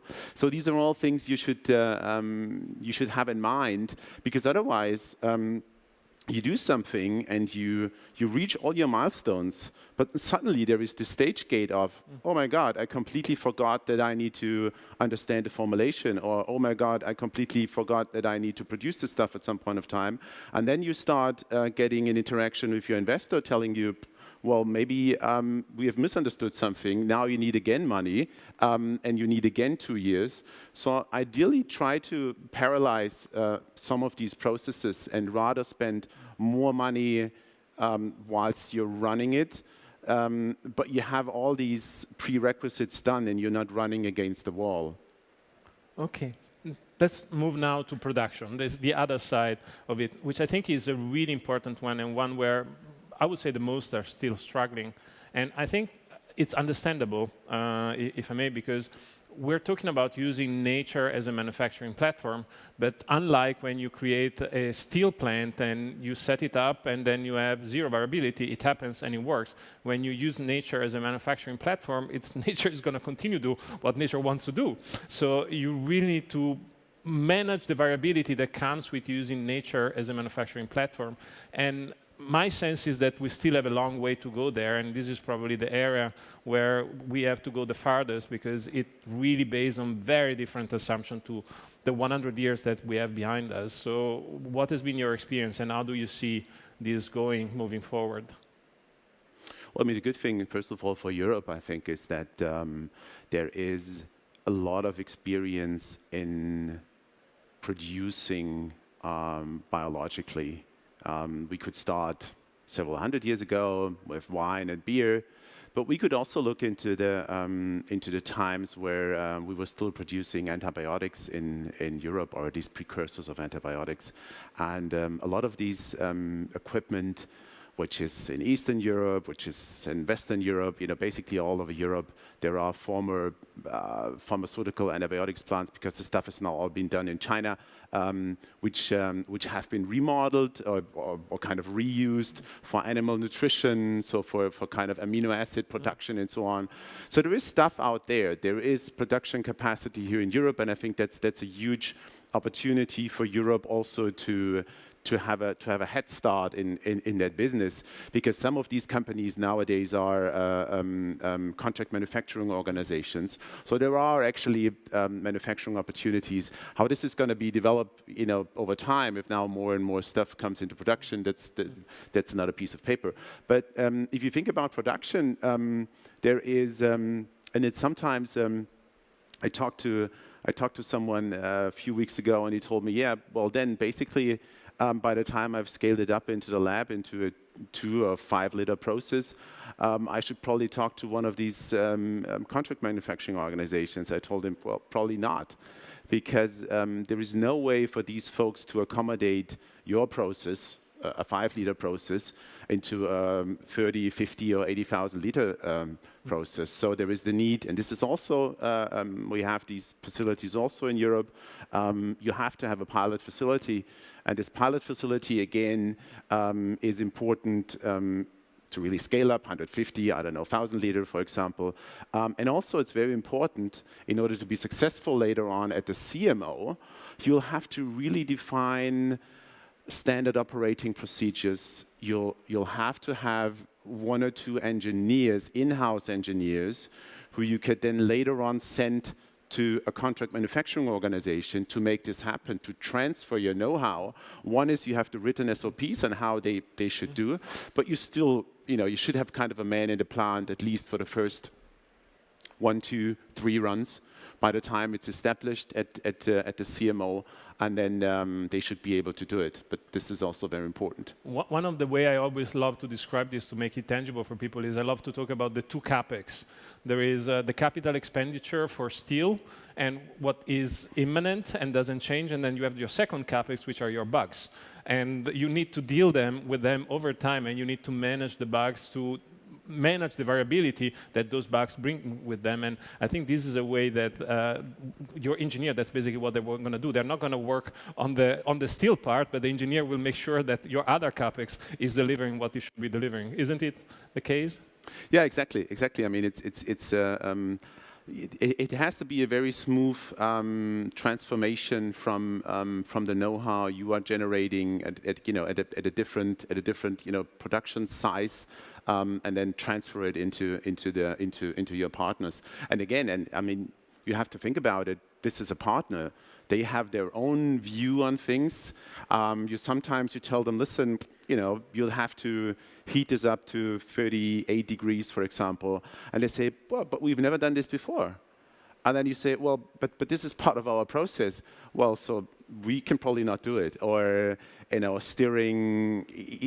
So again, it's a challenge. I always thought it was kind of, it was very exciting, and when you've been doing it several times, you get used to it, and you take it easy, and you say, well, okay, let's talk about it. So it's very exciting because apparently at this point of time you're interacting with another company, and they have their own procedures and ways of handling things. And my sense is that it's going to be also really important to close the loop between what happens in production, what happens in the product development, in the lab, and making sure that the learning goes continuously between the two, right? Yeah, I mean, from the very beginning, this is what we've done at Origin Bio. We've implemented feedback loops from the partner, from the B2B partner, from for example, a cosmetics brand, feedback from the pilot facility, which is part of our organization, and having all these feedback loops into the R&D teams over and over, because what you don't want to have is that your R&D organization somewhat, does something which may be interesting from their point of view, but may not be able to scale up after a techno-economic analysis, and may not be really so interesting to the marketing people at the brand. So you'd, even if you want to do good with our companies and with what we do, we'll have to see that there needs to be a market, and there needs to be a price cost relationship which is okay for the market to be able to absorb this product. So it's kind of a multi-layer business you'd have to always keep in mind. And you mentioned before Europe having a very strong industrial tissue to support this. Do you think for once we have an advantage compared when it comes to this specific technology compared to the US? I'm sure. I mean, we don't only have the economic tissue, we also have great universities. We have great scientists in our universities, and it's amazing. I mean, I've done or we've done on our business development side, we've kind of liaised with all the European, also international universities, and there is so much very interesting technology and very skilled people. What is lacking maybe in Europe is a bit some of the entrepreneurship, which is in other countries, maybe in the US and maybe in Asia sometimes. The people at university are a bit more entrepreneurial, and especially in the US, in our industry, you have one or the other serial entrepreneurs as well, people who have been running companies as a CEO or other C-level before, and that helps, of course, in doing it again. Because I mean, we could spend another half an hour with all the pitfalls I've seen in my career so far, which hopefully I'm not going to tap into again. It's a lot of learning process, and the more you do it, the better better you get used to it, and hopefully the less mistakes you do when you execute your strategy next time. Perfect. So let's close with more of a philosophical question on this one. And synthetic biology started really this idea of applying computer science and engineering to biology. And it has brought us really far ahead, and the last 10 years has been really incredible. But my sense is that we're starting to reach the limits of what can be achieved by trying to engineer nature, that nature cannot be engineered, and actually we need to switch as part of the paradigm we were talking and start embracing the complexity of nature, learning how to minimize the variability of nature in this process to be able to really get to the next level. What is your view on that? Well, I think we live in a golden age of materials at the moment. We have so much, better understanding of the microbial systems, the chassis. We even have, in the last 2 to 3 years, a very good computational understanding. So I call this in-house at Origin Bio, I call it the dry and wet lab convergence. So we do think that the kind of brute force, high throughput screening, which has been done in 10 years ago mainly, that this costs a lot of time. And again, I mentioned it earlier, I think if you talk to one of the large companies, they would like to liaise with you, but they don't want to enter a 5-year relationship until you are able to bring them scaled up product into their company. So we'd have to shorten the development cycles. I think this is very important. Computational is very important. Of course, we could use high throughput, and then but we have to better understand. We have to more focus on more directed wet lab approaches. And but then if you look at it, I mean, one thing is really create drop-ins just to be in products rather sooner than later. But biology is so much stronger than chemistry. And that's why we can build much better products. So just imagine a world, that's why I said the golden age of materials, where we have much better products, and these products are better in performance, and they are much better in terms of impact. The entire view of biodegradability, and we talk about cosmetics, for example, if you derive stuff from nature and it's allergenic, if you produce it biotechnologically, you don't have the allergens involved. So it's really, we can create better products for a better future. I think this is, we have it all in hands, and I encourage everyone to, to start up companies or to join, companies like mine and make the world a bit better and create better products for the future. Better products for the future. What a better way to close a speech than this one. So thank you, Jens, for being on stage. And we're looking forward to see Origin Bio products for a better future soon. Thank you very much. Thank you for having me. Thank you.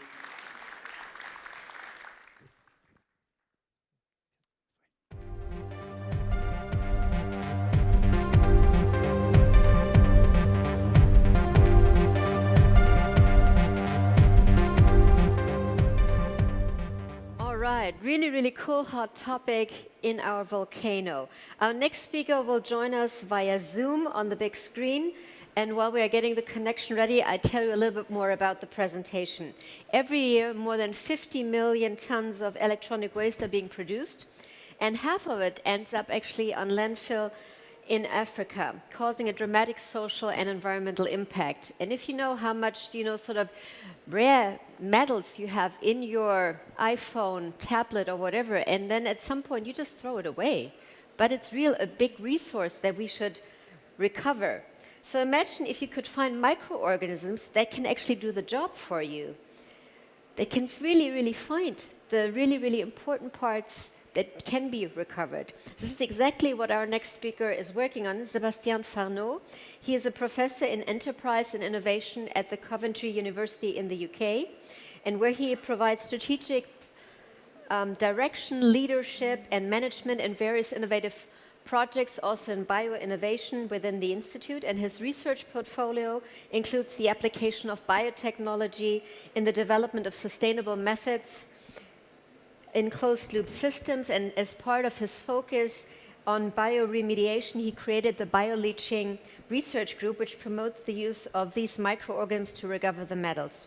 So how can we untap the potential of microorganisms to recycle our electronic waste? Let's find out with Sebastian Fanot. I hope the connection is working, and I think we will start with a video before we see him live. Let's see the video. Let's roll the clip.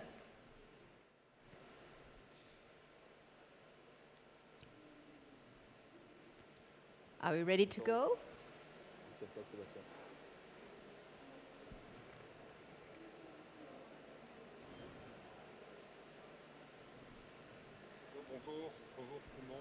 Sebastian, are you there? Do we have the video? La vidéo part de votre... Vous l'envoyez de votre côté, non? You're on stage, Sébastien. Bonjour tout le monde. Donc, In English. On va donc démarrer par la vidéo. Je pense que vous avez donc de votre côté. It's all in English. All in English.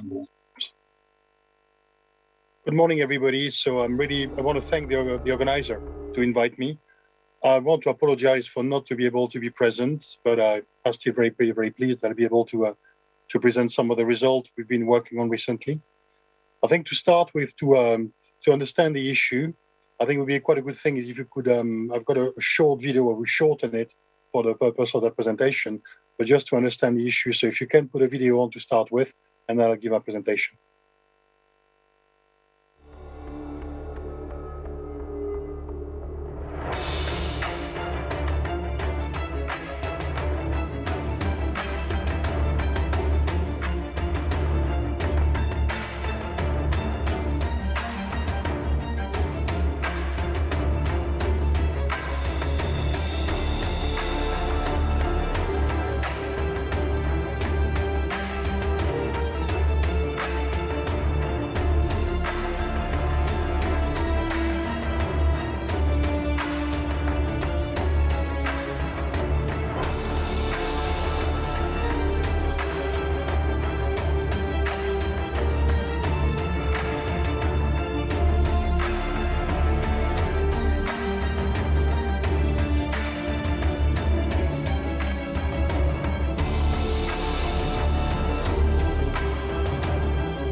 Thanks, Sebastian, for the video.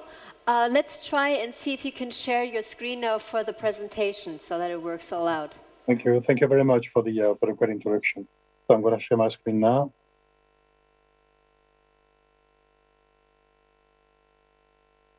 All right, it seems to work. Great, excellent. Let's get started. Thank you so much, Sebastian. Okay, so what I would like to talk about today is try to explain how we want to answer the massive issue we've just presented on the video early on. And the whole idea is to stop considering e-waste as a waste, but more to put it what it is, which is an e-source or material. So altogether, we must have seen along the, on Google or whatever you look at, that tsunami of e-waste, which everybody keep on quoting, which I think was from somebody from the UN at some stage, which is because today, annually, we've got a volume of e-waste which is over 52 million tons, and this in the next decades is proposed to double. So we really need to do something about it, keeping in mind that this is only recycled, 20% of it is only recycled. Now, here is a term that is really, misleading. Recycle. We're all very familiar to we get a cup of coffee and we make sure we put a cup. Oh, it's recyclable, great. We put it in the orange bin, everything is done. The problem is that it's also the recycling method, which is an issue in many, many cases, particularly in this case. So the problem we've got with e-waste is that it's not just another plastic. It is something which is not only there's a massive amount of waste which is toxic to a lot of people in different places, but also it contains a massive amount of non-renewable resources, including gold, silver, copper, critical material, all these material that we're running on empty. We need to do something about it. So altogether, there's two major issues there. The first one is to prevent the toxic waste, and the second one is to use these e-source, not e-waste, to recover essential resources. This is really, really fundamental, recovering them in a sustainable way. So bioleaching, this is what I'm going to talk about today. So what is it? I mean, it's something which, if it seems very new, a lot of people haven't heard about it, but it's been there for many decades. So in a few words, the metal extraction from low-grade ores and mineral concentrate using microorganisms. This is how it is defined and how it's been used in the mining industry for decades. Bioleaching is part of the that group of all methods, including biodegradation. You all do or some of you do composting in the garden, or the biostimulation, bioaugmentation, where we actually try to modify the way microorganisms already work on our waste. And this is all part of that so-called bioremediation. Altogether, when we talk about bioleaching, and what we've done is actually quite spectacular. A lot of people love it, and they try to think, oh, this is really, really brand new. But altogether, it's not really, really new. So the idea is to convert some hard metal into soluble metal. So in fact, it's been in the mining industry for 60, 70 years. When you're so great, the group in Coventry has invented something. Unfortunately, I wish. Unfortunately, we haven't. It is something which has been used for a while in the mining industry, where they've got tons of rocks and they want to extract ores and minerals. The key is that they use microorganisms for that. And this has been done for a while, but the key is that it's something which has not been really looked into in the waste management. It's only something quite new. And in waste management, it's been used very much in labs, in different research groups, but it hasn't been brought to industry yet. So what we're trying to do is really to scale that up. So the big question is that when people come up and tell me, well, this is really great what you do in a lab, but can you actually scale it up? And scaling up, if you look at scaling up in the mining industry already, this is something which is already existing, so good evidence that we can do it. But let's keep in mind, it's pretty ugly if you look at these pictures, but let's keep in mind that if we work with waste, if we work with electronic waste, we're talking about something which is much more concentrated. In the mining industry, they're going to have a few grams within tons of rocks. But in electronic waste, as you know, if you take a PCB, you got all your concentrated metal there. So we're talking about scaling up, which is much smaller than this one. So a quick picture to try to illustrate the way it works. And this is quite simple. I mean, I think it looks very Star Trek-y. It's very sort of a futuristic, or bacteria can actually pick up metal. But it's very simple. In fact, there are a couple of different methods, but all together to illustrate really how it works, I think this is the best one. So in the middle here, you got your bacterium here, which is right in an environment where you got copper all around. So how does it work? Well, this bacterium is going to need iron to survive. So to start with, what you do, you feed your bacterium with ferrous iron, which is here, right to here, and this is going to start to be oxidized so your bacterium can survive. Now, once iron is oxidized iron, ferric iron itself, is really unhappy remaining oxidized. So it will try to find any other way around to pick up an electron and to oxidize something else, so it gets reduced. So if you got your bacterium fed with iron in the middle of other metal, once iron is being oxidized, iron in itself oxidizes the other metal, in this case copper. Once copper has been oxidized, copper becomes in solution, but at the same time, iron is now back to ferrous iron, which the bacterium is going to oxidize again. So this is a clever bit. You keep on feeding your bacterium with iron, which will be oxidized by the bacteria. In due course, iron oxidizes the metal which is surrounding, and then in due course now it's being oxidized again. So you got this kind of a micro-circular economy where somehow just by feeding with iron your bacterium, constantly your surrounding metal will actually be oxidized. In this case, we're looking at a case which is a bit complicated because we're talking about mining iron, so you're going to involve sulfur, but in electronic waste, it's a bit more simple. So what are the benefits of that? First of all, the first question is that people get a bit scared about bacteria. Bacteria tend to be toxic. They think E. coli, they think no, actually toxic thing. But no, in this case, we use some bacteria and some methods which are non-toxic. So we actually replace what are toxic methodology in the normal procedures in the recycling. We don't produce any gas. We don't use any acid. No high temperature. So no need to high pressure or temperature. So no strong carbon footprint.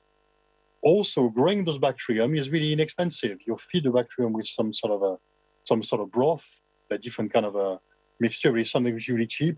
The bacteria grow at room temperature or up to 37. So again, very inexpensive.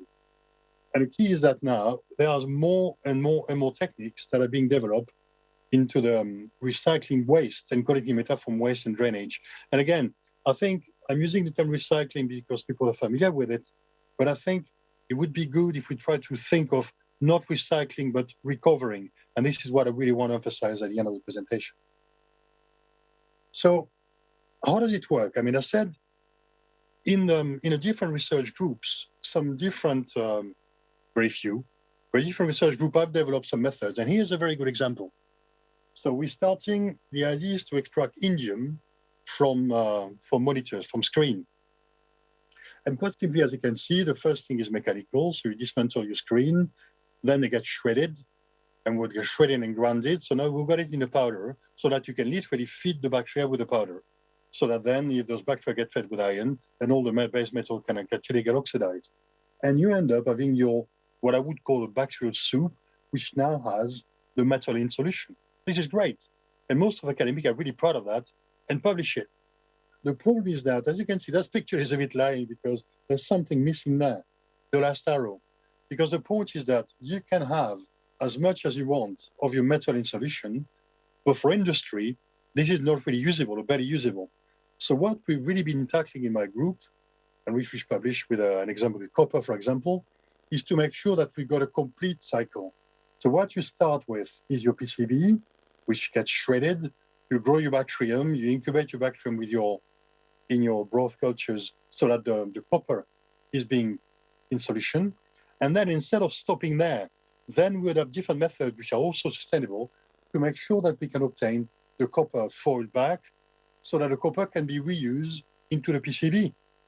Now the key is that where this method is really much better than most of the method is that thanks to the purity of the copper foil we obtain, the copper is not simply to be used into a PCB, but it can be recycled to many other supply chains.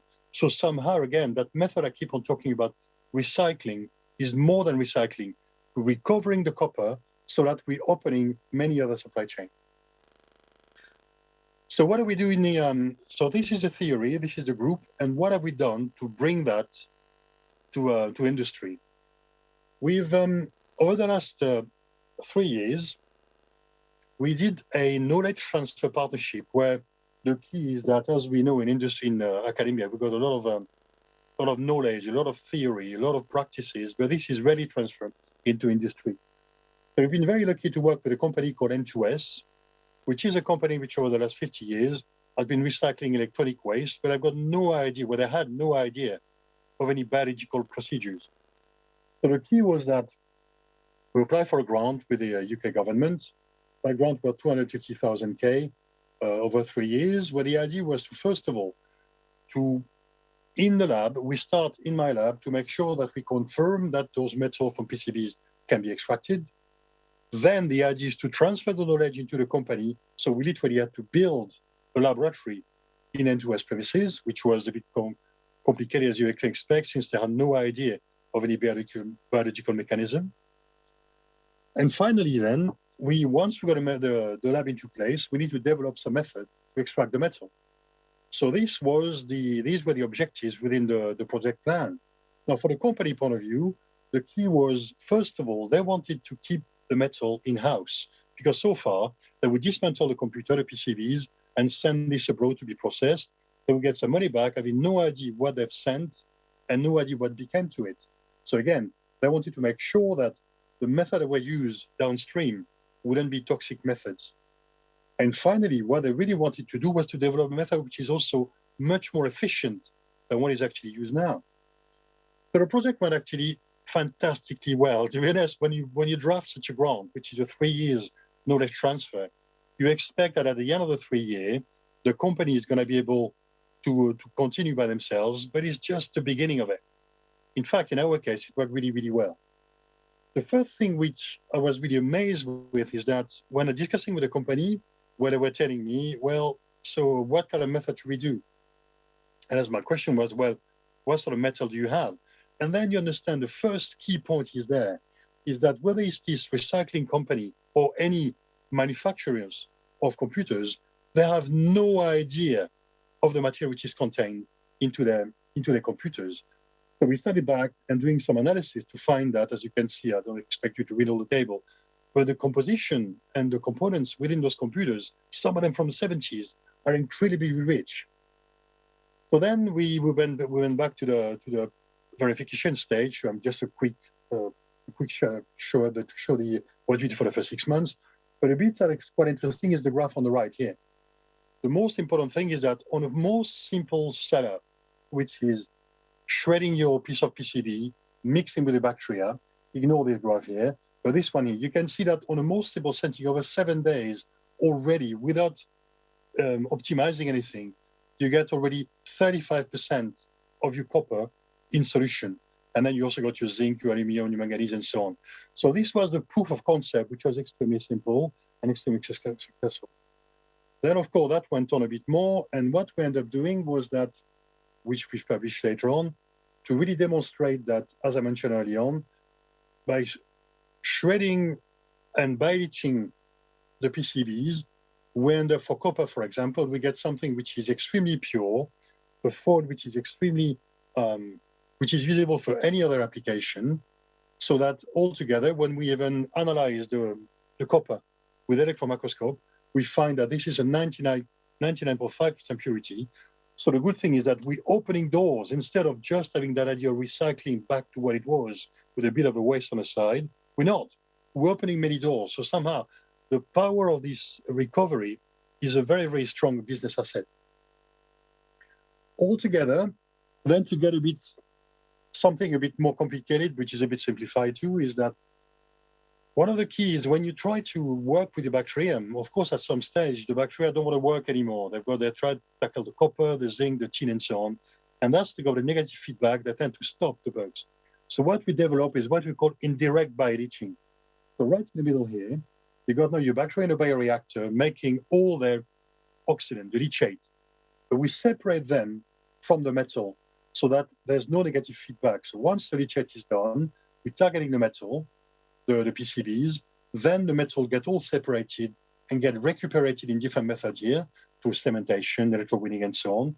And then, importantly, what else we do is that anything coming out of it is being recycled itself, so that we go back to the bacterium and feed them again and start again. So whichever method we use there, again, we got a real closed loop system where there's nothing lost in the environment that would actually compromise the environment, while at the same time recovering all the metal we want to recover. So what are we planning to do next? My dream and what I've been working on is that metal biorecovery roadmap. So let's see where we start. We start with your electronic waste. Then there are this is all bioleaching core, but altogether we introduced other separation methods, which are a bit complicated, but all sustainable, to make sure that we target on one hand some of the base metal, the noble metal, the strip boards, and all of them will have a specific process of recovery. The important thing is that the processes in itself are designed according to the metal, but not really according to the device. So that in the end, once you're having your purified gold, your cobalt, or your copper, you know that these metal can then be recycled, but not simply into the WEEE.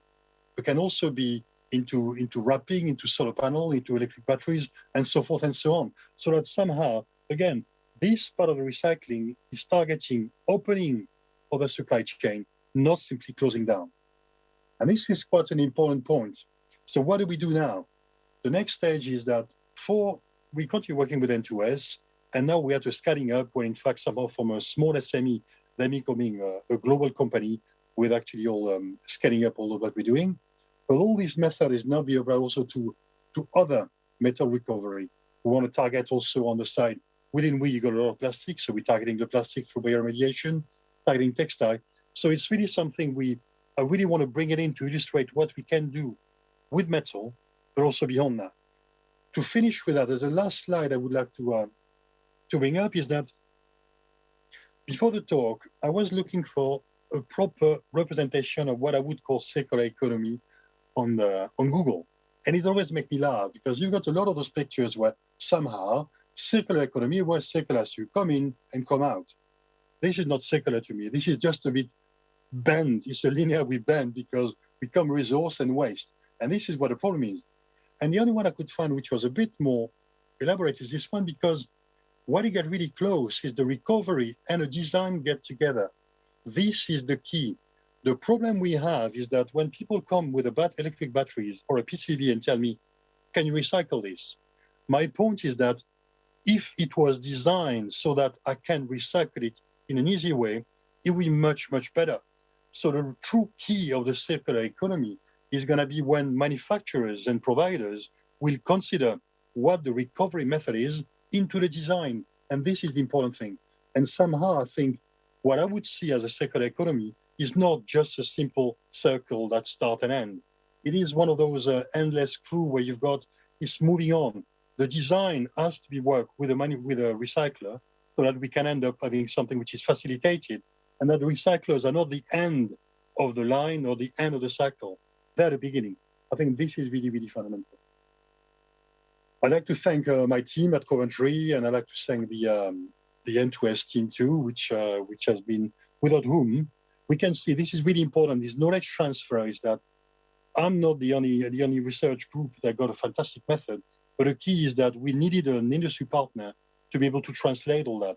Thanks to them, we've been to COP26, we've been everywhere. It's something which is really, really successful, thanks to that collaboration with the industry and academia. Thank you very much.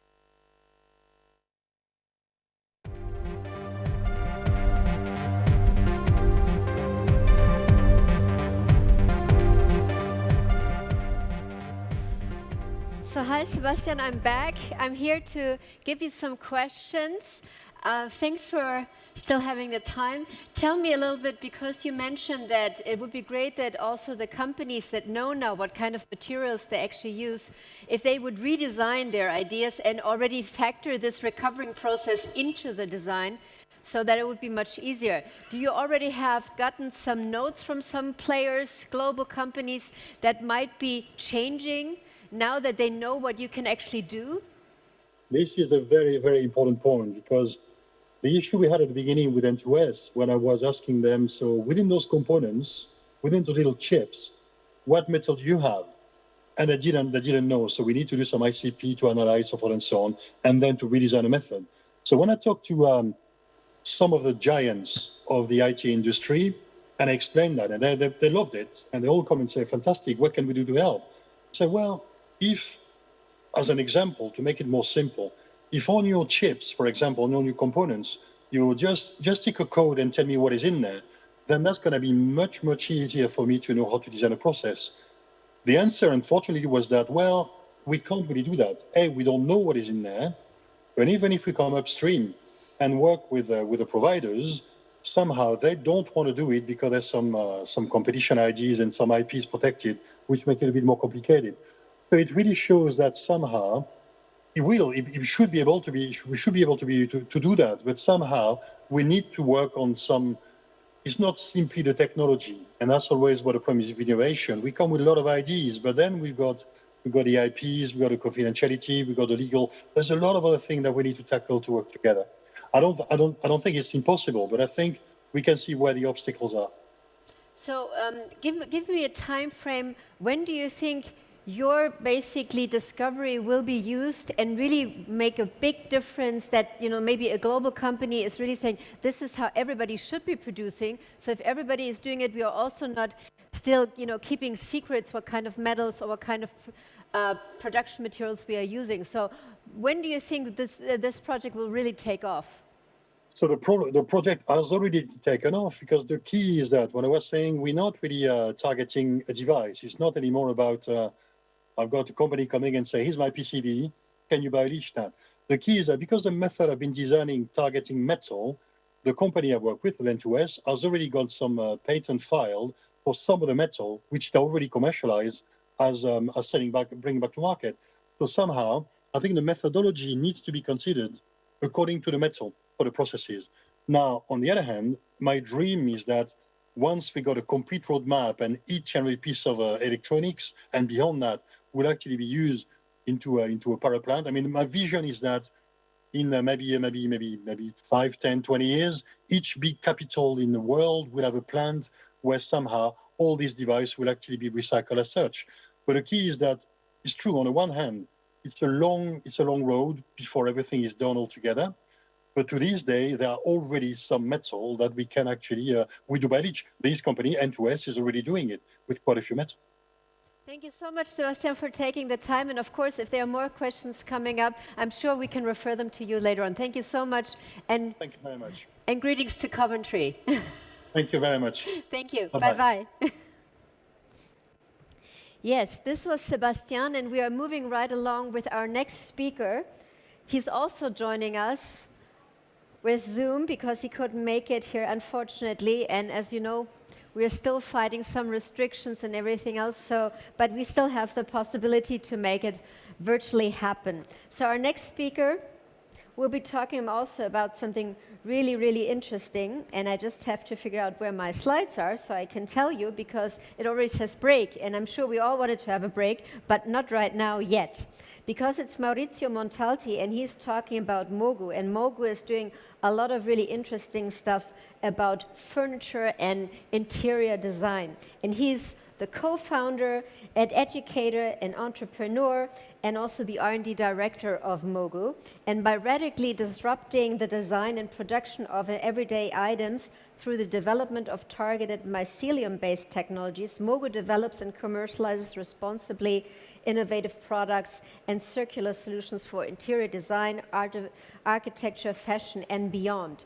So Maurizio, I'm checking, is the connection already there? Because it already says partnering with fungi to grow generative futures. So let's see if Maurizio can talk a little bit about the keynote. Do we have him up on screen?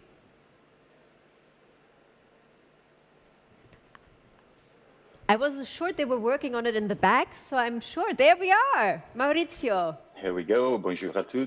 Good morning to you all. Are you actually today in Amsterdam, or where are you located? Yes, today I'm calling from Amsterdam, indeed. Okay, excellent. So you're ready to go? You can share your presentation? Absolutely. I will go ahead straight away.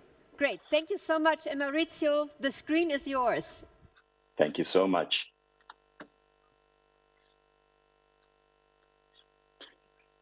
Can you see my screen? I hope so.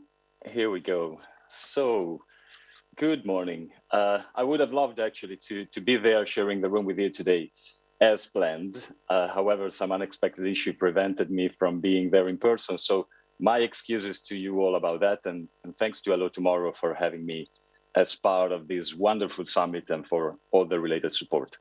As said, thanks for the fantastic introduction. My name is Maurizio Montalti. I'm co-founder and chairman of Mogu. And today I'm here to tell you about the generative opportunities that emerge when engaging with nature and with its microbial agents when going through processes that are rooted in biofabrication. So ultimately fabricating with biology. And this is a journey that for me started more than a decade ago. And it stemmed from the early realization that if we want to create true innovation and really trigger a positive impact, we must engage with the most advanced partners on which we should rely upon. And who could be better than nature itself? As in fact, just to frame this, that's exactly what we realized when we founded Mogu back in 2015. Being it the realization that today, for the first time in history, we can co-design with nature and we can employ its skillful agents as the ultimate engineering and manufacturing platforms, leveraging billions of years of evolution.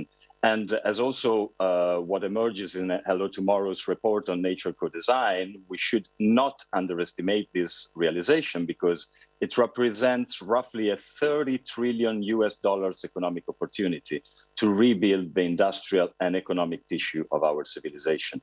And this is what can ultimately allow us to shift from an exploitative paradigm to a truly generative one, which is based on growth, literally. And that's why when talking about nature co-design, it is very important, I believe, to understand the true meaning of that suffix co that clearly stands for collaboration. So it's a work of active partnership that derives from the overall interdependence between humans and the specific agents, natural agents, that one decides to engage with. And this idea of interdependence, I believe, is key, because we should realize that the exploitative approach that we still rely upon is exactly the opposite. It's neglecting interdependence because it is in fact based on intensive extraction of limited resources and on their overall depletion for short-term profits. And this is simply the inevitable outcome of a societal framework that for too long has looked at nature and at culture as two separated entities. On the contrary, I believe that it's fundamental to embrace the fact that human culture is an inherent part of nature, and that it's through culture and all that comes with it, all our developments, all our habits, all our technologies, that we contribute to inform nature at all times. So let's call this generative interdependence for what it truly is, or it should be. As this collaborative, let me say, re-evolution that I'm here calling for is essentially driven by symbiosis.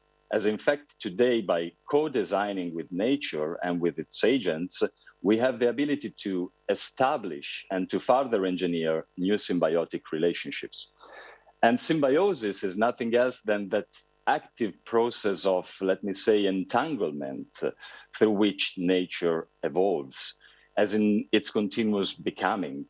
And it's that very process that is to be found at the origin of life on Earth, and it's defined as the capacity of living agents of interacting and establishing partnerships with others beyond their species, and that's very important, to sustain their own life and to continue their legacy through forms of interaction.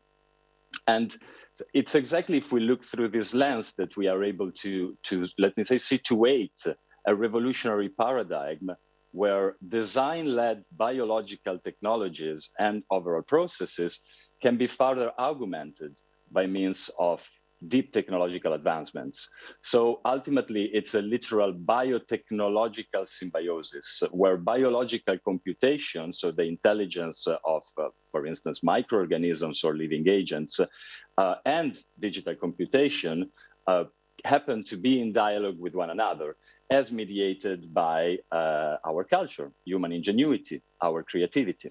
And this is what we had the opportunity to explore and to validate during these years at MOGU by actively partnering with the skills and with the overall intelligence of a fantastic kingdom, fungi, and with their very own body, which is the mycelium.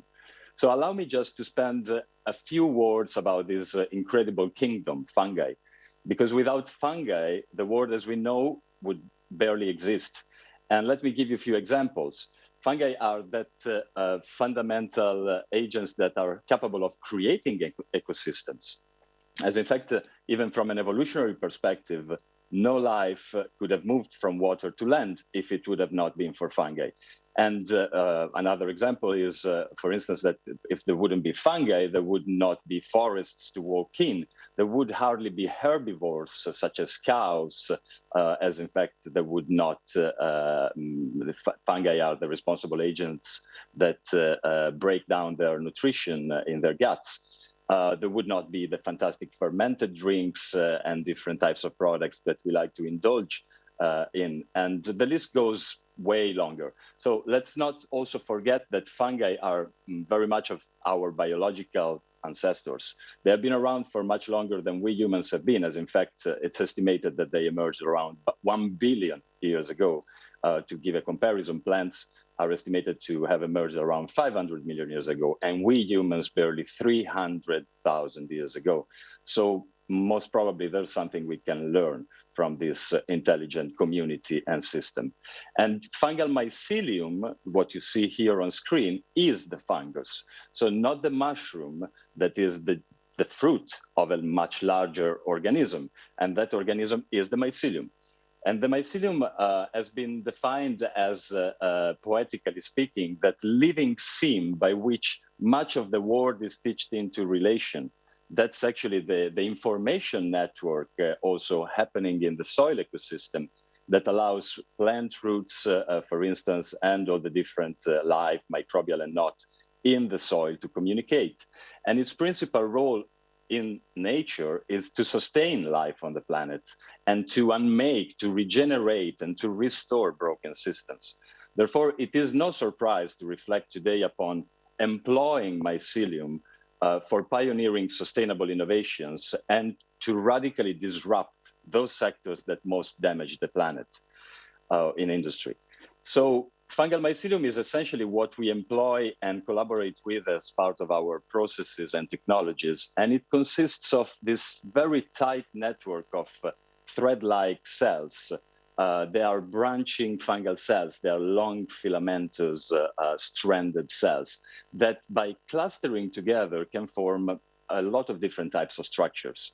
So all in all, we can say that living fungal mycelium and hyphae can be looked at as the building blocks for creating fungal products. And mycelium can be easily fed with low-value substrates, such as organic residues from many value chains, among the different ones, the agro, textile, and manufacturing industries. And after we create the most suitable conditions for the mycelium to grow on such a type of terrains and substrates, during the fermentation process, fungi feed on these terrains and they secrete enzymes to dissolve the nutrients. They absorb these nutrients and transform such compounds in different natural polymers.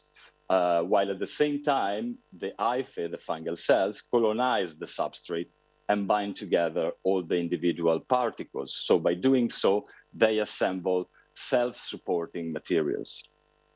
Therefore, it goes without saying that mycelium represents the ideal partner that allows for a shift towards a generative paradigm that is rooted in biofabrication, and also for remodeling the way we produce things due to this powerful chemistry that fungi are capable of practicing, and to their wide diversity, as in fact it's estimated that there's more than 5 million fungi species out there. And there are many unique features to fungi and to mycelium because fungi can be very fastly growing depending on the specific strains, on the environmental conditions and many other parameters. They are capable of converting a large amount of feedstocks. They are the greatest nature decomposers and disassemblers of organic substrates. They can allow us to create very specific tailor-made custom structures and textures. They are intelligent systems. They synthesize proteins and so on and so forth.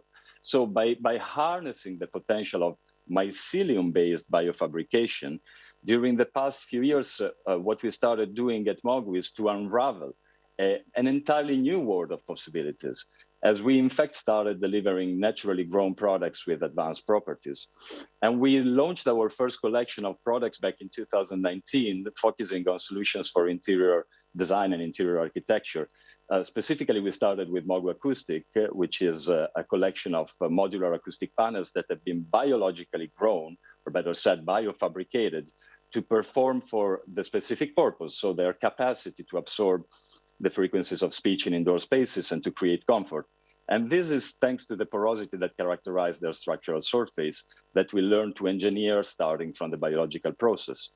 And this is a work that through biology allows us to functionalize materials by assessing again the multiple parameters in the process, such as the fungal strain, the feedstock, its composition and state, the fermentation technique, the environmental grow conditions. So there's a number of different parameters that one can intervene in. And here there's a more recent release, still part of the acoustic collection, that is a system called Foresta, which was designed in close cooperation with Arup, the global engineering and architectural firm. And that is also introducing color as a key aspect never seen before in the mycelium industry and totally key in the design and architecture world. Or yet another example is Mogu Floor, which is a collection of resilient floor tiles that result from the combination between mycelium-based high-density board panels, very tough materials, with specifically formulated bio-based resins with a high biological content, whose composition also includes both organic and inorganic residues. So here you get a quick glimpse about some indoor applications also of the Mogu Floor products. But today, I actually like to reflect about something else too, because we feel very proud to have demonstrated that it is possible to create truly responsible, innovative, and high-quality products without compromising performance, without compromising aesthetics.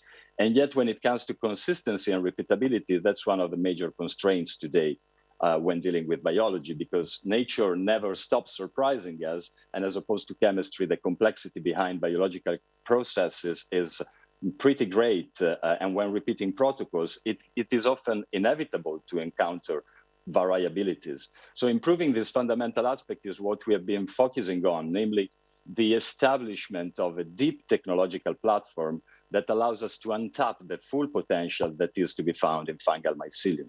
And this is our industrial microfoundry. So Mogu's industrial microfoundry is a first of its kind platform that revolves around three main pillars. On the side, Mogu's unique IP when it comes to biology and processes of fermentation. Secondly, our capacity to engineer and develop new strains with improved performances, and a strong industrial opportunity. So it is this first of its kind platform that leverages the convergence of biology, of data science and artificial intelligence, matched with sensing and actuation, to create a virtuous design, build, test, learn, together with a grow and ferment cycle, both at the development and at the industrialization levels. So if we blend together the approaches of the biofoundry, of designing, evolving and scaling organisms, with the one of vertical farming, through the microfoundry, we can build a strong flywheel that revolves around this unique mycelium-related IP that gets reinforced increasingly at each iteration and at each production cycle. And this allows us to master both the micro and the macro dimension of biofabrication. So the biology of mycelium on the side and its related scale up industrially, revolving around processes that are rooted in fungal fermentation. So this approach is actually informing the development of Mogu's next generation of mycelium materials. As in fact, today, we are expanding, thanks to the work that we conducted in our advanced R&D, towards other important markets that touch upon other sectors, such as fashion and food. And let me give you a glimpse about the fashion realm, for which we have been focusing on bringing to market a set of revolutionary materials that embed physical qualities that make them partly comparable to animal-derived leather. Though there's quite some important differences too, as for instance, traditional materials, animal-derived leather is based on collagen, while Mogu's materials' main constituent is chitin. And yet again, another key difference is the environmental footprint, because mycelium-based materials are produced by valorizing residual feedstock. They require a minimum amount of land, energy, water, nutrition, and are transformed through green chemistry. And furthermore, they include multiple advantages, such as, for instance, the fact that they can be grown in different sizes, shapes. They challenge the notion of waste because it's possible to achieve no losses at all. And it's relatively easily scalable processes to deliver cost-competitive products. So in line with such development path, today we have partnered with prestigious fashion and luxury brands to launch the first mycelium-based capsule collections. And at the same time, we have engaged with leading industrial entities to bring unique materials at commercial scales. So please keep tuned in for more details that we'll be disclosing in the coming month. But it's important to underline also that our intention is not to replace traditional materials such as leather, as in fact, today we are in the position of creating an alternative class of material, an entirely new one, that has the potential to create a complete new standard. So ultimately, we are not targeting replacement, but we are fully reinventing the product and its true potential. And to do so, we rely on the incredible expertise that has been developed in the leather value chain over the centuries. And I like to stress this because we fuse our advanced technological capabilities deriving from our microfoundry approach with the unique skills and technologies of our esteemed partners in order to create bespoke and sustainable solutions with many added value. All these considerations also apply to another vertical that I mentioned, the food one, where currently we are working in collaboration with many partners from the food industry to develop healthy and highly nutritious ingredients based on mycoproteins. And we are working also on the development of mycelium scaffolds and structures for the creation of entirely new categories of food products. So let me come to a conclusion, because it is by matching mycelium-based biofabrication processes with deep tech and data-driven approaches that we can learn to design a new material world that is responsibly rooted in generative processes. And it is driven by the desire to literally engage with life and for life. And within such picture, generation and regeneration are key, because there should not be any material capable of compromising health and of us and of the larger ecosystem in our everyday. And as I like to say, thinking regeneratively or generatively ultimately means try to think as a transformative fungus would do, for nature, with nature, and as nature, in a constant process of collaborative, collective evolution. And some of you perhaps might think, or hopefully not, that what I'm telling you is too visionary, though it's exactly through this vision that at Mogu today, we are paving the way to our collective future. And we definitely hope you'll be joining us in this exciting journey. Thank you.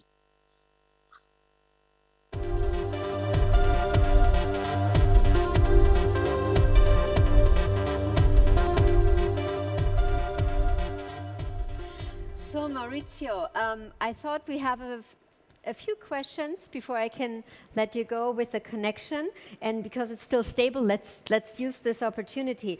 Now you said nature is always still surprising you. How do you try to stay on top of things so that nature doesn't surprise you too much?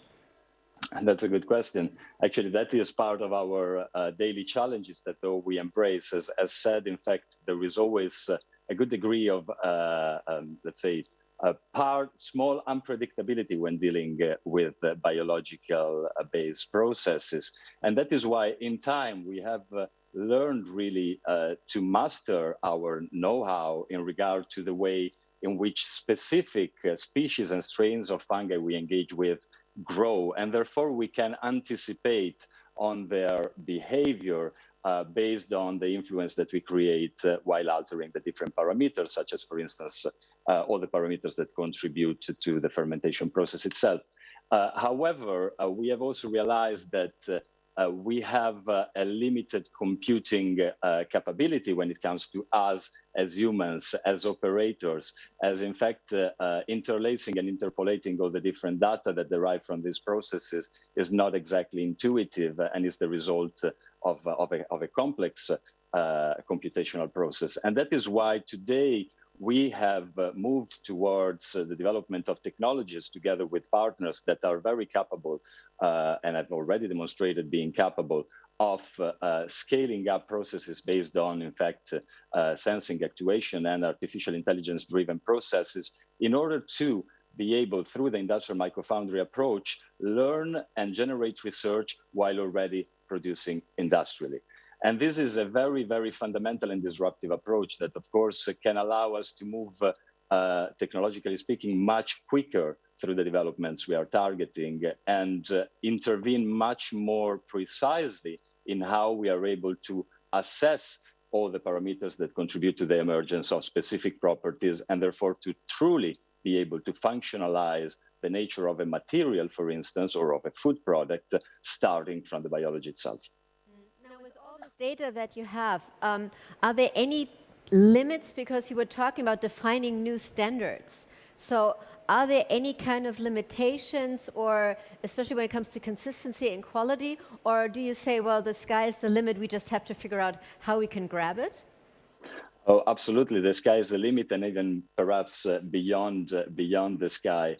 The idea of creating new standards also very much relates to the need of clarifying the fact that what we are able to pull off through our technological advancements today is not there to just create a replacement to existing products. This is something we have been seeing increasingly happening in the technological landscape, also when it comes specifically to mycelium-based technologies and applications. The fact of just trying to say, I make a product that substitutes another product that is damaging for the ecosystem at large due to the nature of its processes and of the raw materials and of the supply chains and so on and so forth. On the contrary, we believe that by working with biology and by developing a deep understanding of all the processes that underlie our fermentation-based technologies, we can truly develop products that outperform traditional products. In the example of the materials I spoke about for fashion, for instance, it is possible to let certain properties that go beyond the technical, so not just about mechanical properties, but also the fact of developing, for instance, materials that can be capable of sensing and of giving us different types of feedbacks when being worn.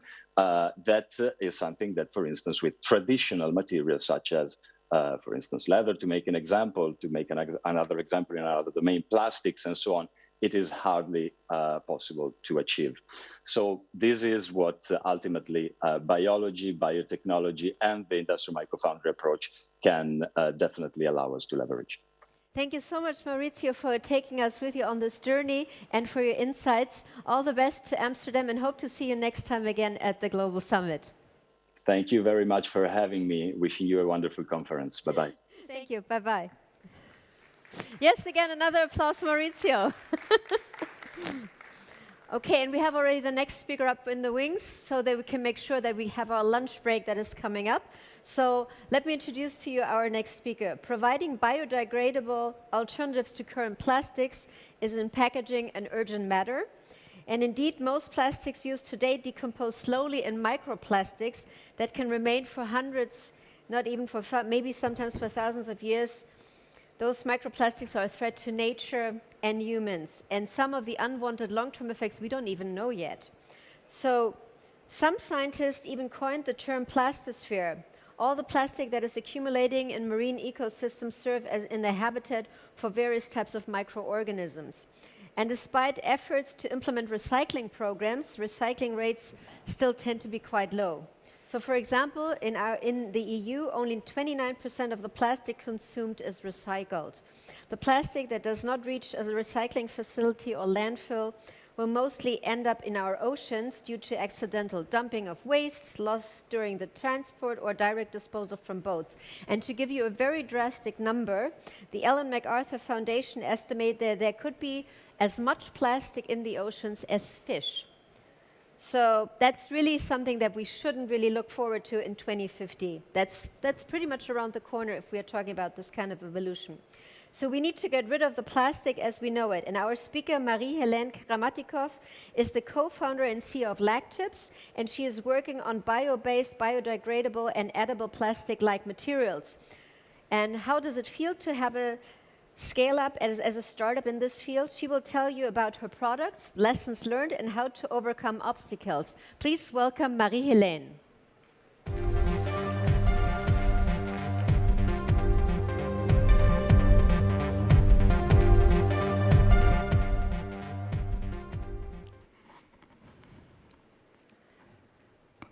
Hello, everyone. Very impressive. Sorry, it's the first time I am on such a big scene. I noticed that I am in the good colors. So I am Marie-Helene. I am here to share my experience on putting on the market a new plastic, a disruptive bioplastic. So when I've been asked to do so, I wanted to talk about human resources, putting the product or marketing a product on a new market, scaling the technology, and finance this. But my first challenge when we built this startup, this new deep tech startup, industrial, was to do it all at the same time. So Lactips, who we are? Lactips is an anagram for plastic. We do unplastic. We do plastic that are not plastics. When we talk about our mission, on one side, you've got the problem with the plastic pollution. In fact, plastic pollution is more like a non-controlled end of life of all the plastic we consume. On the other hand, there is the plastic industry, and the plastic industry, they cannot switch their machines. So to cope with those both problems, with those two problems, our mission in Lactips is to help plastic industry to switch to sustainable plastic as a raw material without modifying their investment, their machines, and that should be in line with the new regulations. That's our mission. So we do it by creating this unique plastic without plastic. So as you see, the raw material we use is not petrol source, but natural source. It's a protein. We do it with our own science and technology. That's why it's a deep tech. It's a natural polymer as a raw material for plastic industry. It means that we industrialize it through plastic industry. So it has been processed with our partner through the value chain to different type of processes like the blonde film extrusion, injection molding, the paper coating, etc. So that to put on the market application. And the difference with the other plastic is the end of life is under control with our material. So it's a material that is water soluble, it's biodegradable, it's biosourced, and it helps multi-layers of packaging to be recyclable. Talking about the human resources and building a team and scaling up an organization. So I'm talking about this. This is a picture of my team. Sometimes I'm going to put key figures for you. So it's about scaling up from 1.2% to 60% in one company in 7 years. So that's what we are talking about. And we were wondering how to do it. Thing is that I decided to hire high-skilled people because I didn't want to be alone in doing it. So I hired a group of people, 4 people, high-skilled entrepreneurs. So values were really important in this company. So I hired this group of 4 people that were high-skilled entrepreneurs that are focused on performance, and we all have the same core value that is the eco-citizenship. Very important. So I chose the right side of the organigram than the left side. No trainees in Lactips in the first years. And so as to not to have to have decision making that would be processed, from the beginning I decided to have an executive committee and a steering committee to process the decision on the project management. Another challenge was the need of the different organizations inside the company, because when you do R&D, it's not, you need to be agile, you need to be open, innovative, and it cannot be the same structure than when you do industrialization and production, when you need to be super processed. And to cope with that, what we did is to put in place a project management process, really light, but focused on risk assessment on the project, and that is adapted to the company organizations, because there are several organizations depending on the department you're working with. But next question was how to keep this cohesion of all those people going from 1.2 to 60 people. And we did it, of course, if the values are the foundation of the cohesion, Then there are three other things that we thought we need to have, or is to share the same vision in the company, to share the mission that we need to do, and of course give perspective to these people that are working all together in this company. Or those three other would be the pillars of this cohesion. So we succeed in keeping this cohesion going from 1.2 to 60, and we know that the next stage of the company is how are we going to do it, going from 60 people to 1,000 people. So this is the new challenge that we need to cope with. The marketing of the innovation, this is a point where I'm not, I didn't want to be a scholar, but question was, how do we begin that? We don't have any products and we don't have anything.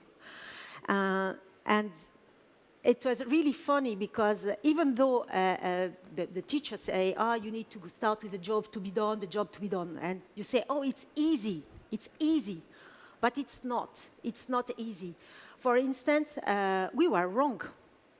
During the first years of the company, we thought that the job that we need to do was to keep plastic from the oceans, when the real job that we need to do was more like help industry, plastic industry to do so. And this changed everything because it changed the way you position the company, it changed the way you communicate outside the company, it changed the way you communicate inside and you keep your core values and your cohesion inside. So this is a very simple little word, but it's really important.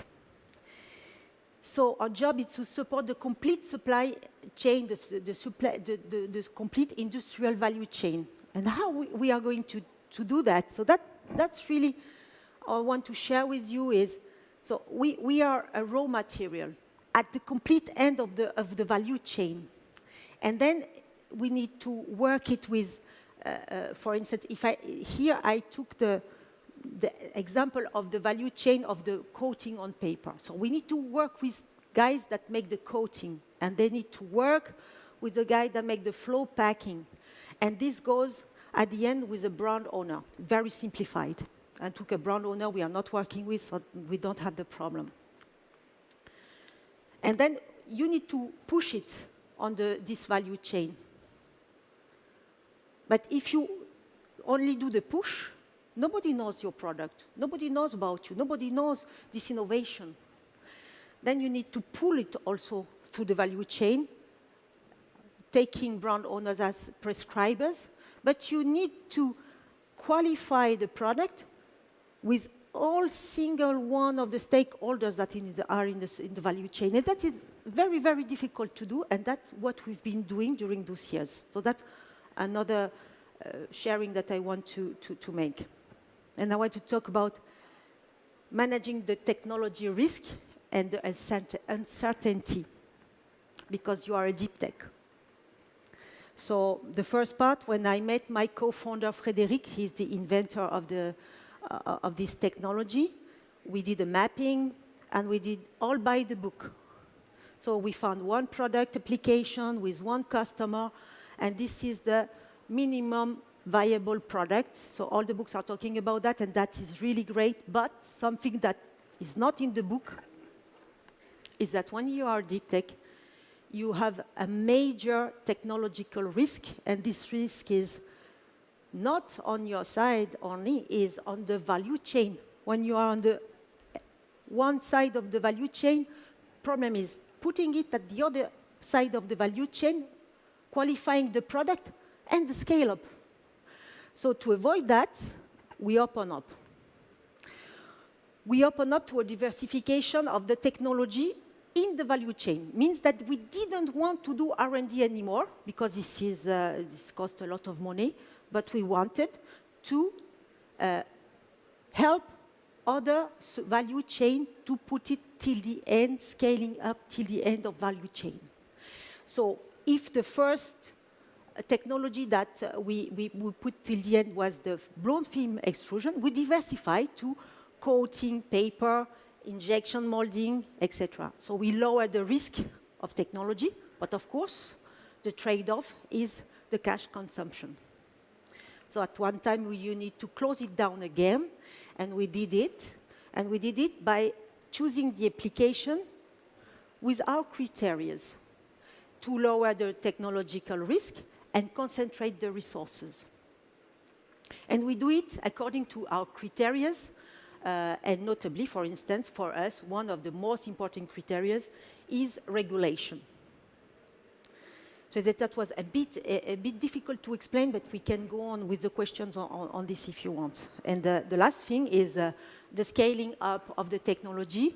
So I decided to take it on our point of view, our tech in our facilities, not on the value chain, because I already talked about that. And I'm not talking about real estate here, even though this is the plant, the new plant of Lactips that we perceived last week. So it's a very important step to us, even though real estate, really, it's a big problem for us, scaling up the real estate. But I'm not talking about that. I think as you see, if we are talking about the core technology, the investment, the productive investment that we do internally. So you've got the key figures. So no surprise, the capacity of production is directly linked to the investment you made, that we made. But if we look at this timeline, and we look at 2015, this is the first fundraising for us. In reality, it happened end of 2015. You can consider we have a first fundraising in 2016. And you see, 2017, beginning of the year, we decided to invest on the first and purchase the first industrial line of production. And that was the major move of this company at the end. That is my major feedback for you. It was really, really important to invest in this machine as soon as possible. Fortunately, we've got a board that follow the recommendations, and we could make this scale up internally and through the value chain with normal, current industrial machinery. This is really important for a deep tech, and we had the chance that we can scale 3 million by 3 million. It's not like in other deep tech where I think that the problem is that you need to invest 100 million to start with, but we had another chance. A surprise was we thought that we had learned enough to scale up the machinery, but that we were really wrong. That was a real process learning, how we scale the process, and at the same time you need to change the machinery. So that's why 2017 was a major decision for the company. I'm going to talk very little about finance, the deep tech, because I think that you guys are better than me at financing the deep techs, and finance funds here around. But one of the challenges is the financing of the company according to the needs. And I'm talking about the first round, when there is nothing, that the risk is maximum for the fund. And when you need to finance a deep tech, it's a really challenging to finance according to the needs of the company and not what is proposed by the fund. So this is my last feedback, and something I recommend to everyone is really finance the company according to the needs, the real need of the company. So with that, I finished my presentation. I tried to be quick, not to bore you too much. Thank you very much, all of you.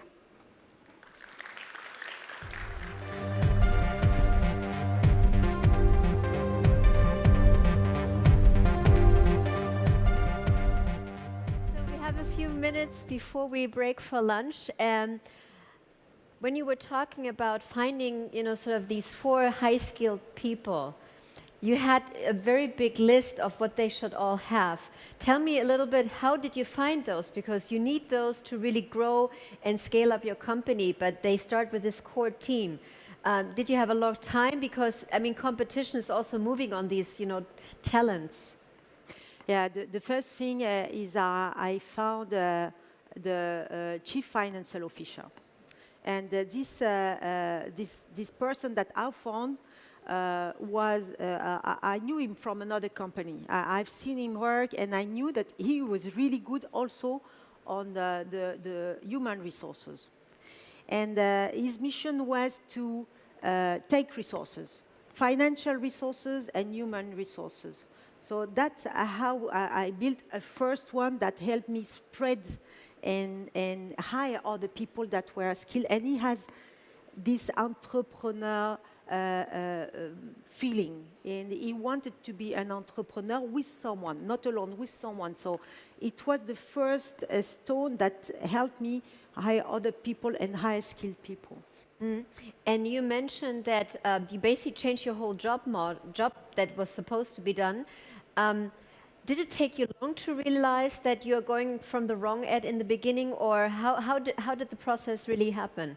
It took us 3 to 4 years to realize that we were wrong, and that our real job, it seems like something very small, but it changed. For instance, the fact that when you talk to an industrial people, you are telling him, oh, you're not doing your job. You're not putting, we are doing your job. We are putting plastic from the ocean. When you say, I'm going to help you, it's a very different situation. But it took us a lot of time. And did it also take time to convince the companies? Because, I mean, is the push already there from the customer to really say, we want different kind of resources in our products? So if our customers are buying the product, they already know that they have a sustainable product instead of buying a regular plastic product? There have been a switch in the customers, a really big switch those last years, driven by the regulation changes and pressure from consumers. Consumer doesn't want to consume like yesterday. So this is repercutate on the customer behavior and the brand owners that are prescribing it through the value chain, but also the plastic industry that are desperate to find other resources to help them take this change, switch to something that they can use to be in the market tomorrow. Mm. And are there any other obstacles, or are you ready to go and really say, we have already created our next step? What is your vision for the next 10 years, for example? Do you think in that time frame, or do you say, no, I'm happy if I know what I'm doing next year? Yeah, we've got a long-term vision because we are a raw material supplier. Our position in the value chain is same as, humbly, but on the supply chain, we are on the same level as BASF, as Mitsubishi, that are part of our equity. But we are doing the same job. We are innovators in the plastics, in the raw material. So we need to have a long-term vision. So we have a long-term vision of being an internationalized, globalized company. Mm. And I mean, COVID-19 really changed. If we think about disruptions, the supply chains were disrupted. How was it impacted your business, and were you able to cope in certain areas with this kind of, pandemic that nobody was really foreseeing? I mean, there are some things probably that you have as a strategy or in place, but not a pandemic. Yeah. Nobody thought about this. On the micro point of view, of course, we had side effects. Like everyone. For instance, we were working a lot with Japan because Japan's got a lot of regulation against plastics, and we have a lot of business there to do. Japan closed, so we had to postpone a lot of things, and nothing is easy when you are on a video. So everyone knows that.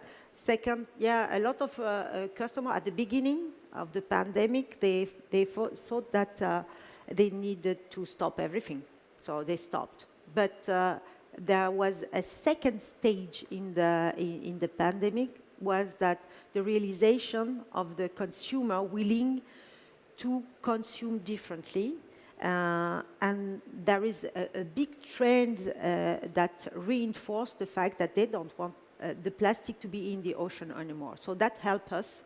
So a bad thing at the beginning, not so bad at the end. Excellent. Thank you so much, Marie-Hélène, for having shared with us your story. A big applause for Marie-Hélène. Thank you so much. Yes, and it's time for our lunch break.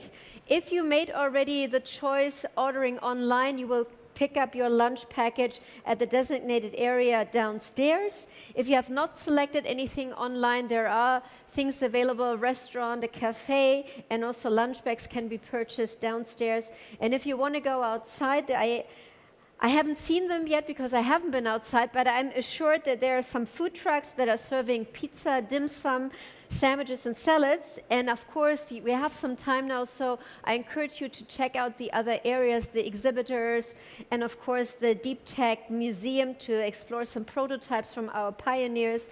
Enjoy the lunch, and after the break, I hope to see you all there because we have lots more to discover. So see you at 2 o'clock. Thank you so much for being here today. Have a great lunch.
Hello, this is the Frontier Stage speaking. We hope to see you. We have another really, really cool round of speakers coming up, so please join us at the Frontier Stage.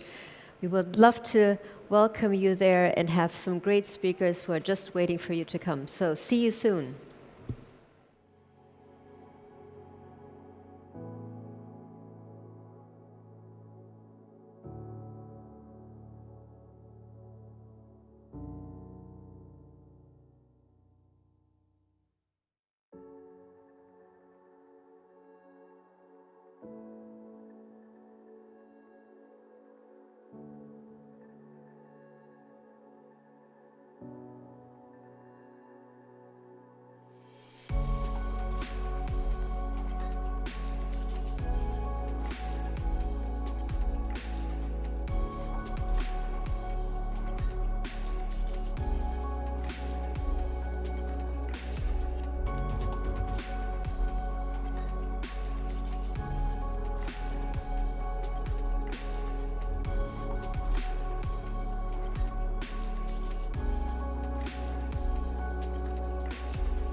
welcome back. How was lunch? Good? Yeah? Yeah?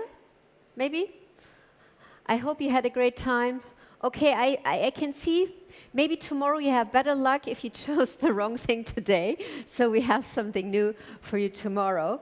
But I hope you still had a great time checking out what's happening at the other stages and also, of course, in the Deep Tech Museum and the exhibitor space. So let's move on with our next round. You just saw the volcano. I'm standing in the volcano. We have hot topics. I hope it's not getting too hot, but it's going to be interesting. So let's move on. And also, of course, make our summit the trending topic. So if you haven't tweeted already, do so with the hashtag HTSummit. And if you want to post questions, use the app that you hopefully have already downloaded, and the Q&A Frontier stage. You can just post your questions and we will try to put them into our conversation. And of course, I have to remind you, we're still trying to make sure that everybody feels safe and secure, so please wear your mask at all times if you're not in a designated area where you can take it off. Thank you so much for your cooperation in that respect as well. But let's move on with our next speaker. The way we produce and consume food raises several major environmental issues: deforestation, soil erosion, water contamination, the list goes on and on. So while we could have done a whole summit on food, we chose to highlight a few breakthrough solutions that will contribute to turn our food systems around and make them more sustainable. Marta Herzl is an associate professor of mechanical engineering at the Georgia Institute of Technology in Atlanta.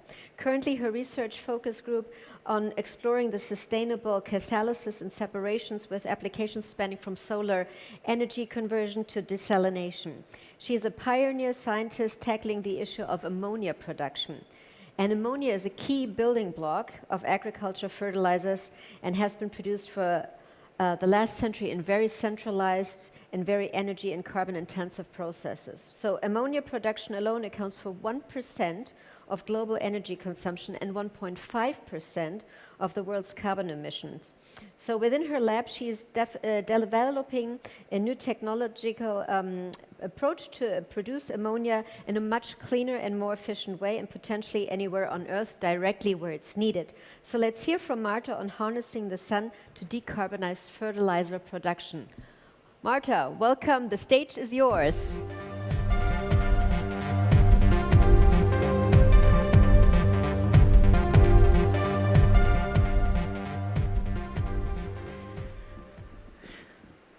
All right, I want to thank the organizers for inviting me to be here today.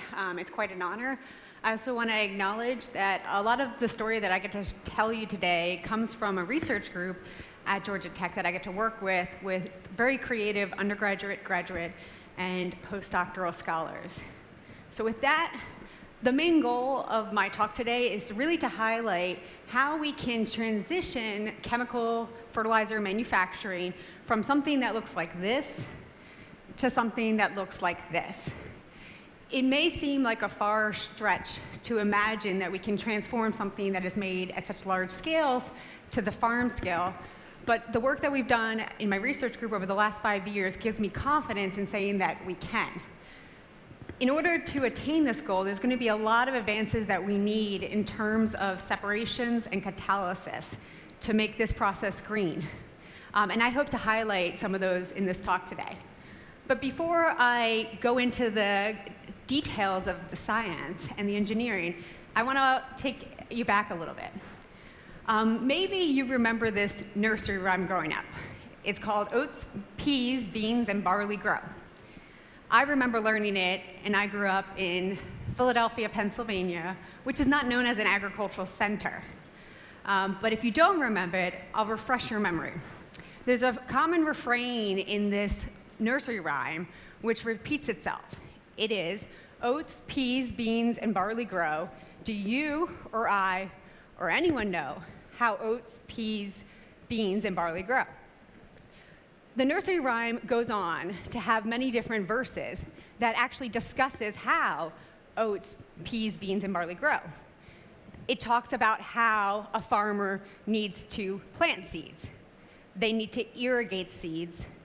They need to weed around the plant as it grows, and then they need to harvest the plant. And then they need to harvest the seeds that fell. It's a very famous nursery rhyme, and it does a really good job of educating children on how food is made today. What's interesting about this is that in no place during this nursery rhyme does it mention applying synthetic fertilizers. But if you look carefully at the nursery rhyme, it does talk about how nutrition is maintained in the soil. The choice of oats, peas, beans, and barley is not random.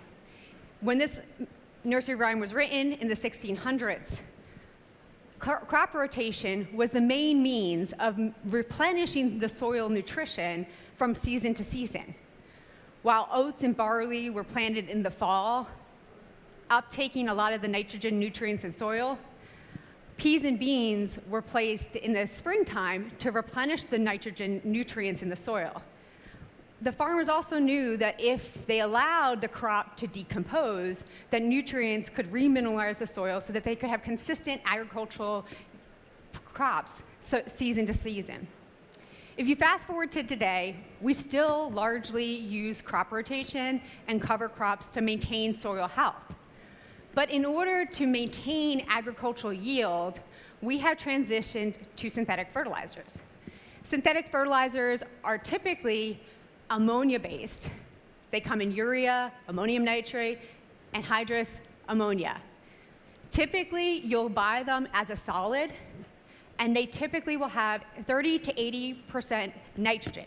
That's good because we want to supply nitrogen to increase our agricultural yield, but that's bad because plants are not always ready to uptake that nutrient. And so the reason why we apply 30 to 80% nitrogen is because we make ammonia in such a distributed way in only 100 locations around the world. And so in order to ship these fertilizers, it makes most sense to put as much nitrogen in the compound as possible. So we ship solids rather than liquids because it's easier. We make fertilizers with 80% nitrogen rather than 10% nitrogen because it allows us to make more product and ship it further. So, why did we start using synthetic fertilizers? Around the turn of the 19th century, there was a giant growth in global population, but our land, our arable land, was yielding the same amount of agriculture. And there was a scientist, Sir William Crookes, who basically stood in front of a venue like this and told scientists, as mouths multiply, food sources dwindle.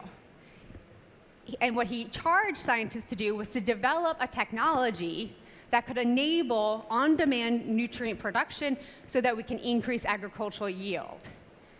And it wasn't until things like the COVID vaccine that the rate of development happened so quickly. Within years, two scientists, Fritz Haber and Carl Bosch, had developed the science and engineered the solution to this problem. And that's why we have the Haber-Bosch process today. The Haber-Bosch process is a simple thermocatalytic reactor which has a packed bed of an iron-based catalyst.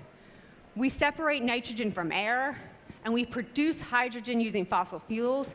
And when you supply hydrogen and nitrogen in the right ratios, and they interact with that catalyst at high temperature and high pressure, we can produce ammonia. The keys to the system are that it has to operate at high temperature, 500 degrees Celsius, and it has to operate at high pressures around 400 atmosphere. This was a very innovative solution and a very good demonstration of an acceleration of science and an acceleration of engineer to meet a global challenge. It's also been a great demonstration of economies at scale. As an engineer, this is what we learn about in our engineering classes on what is good about engineering. If we learn how to scale things up, we can decrease the cost.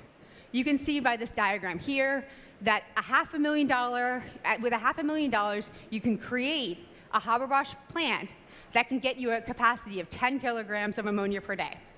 But the normalized cost will be near $100 million per ton per day.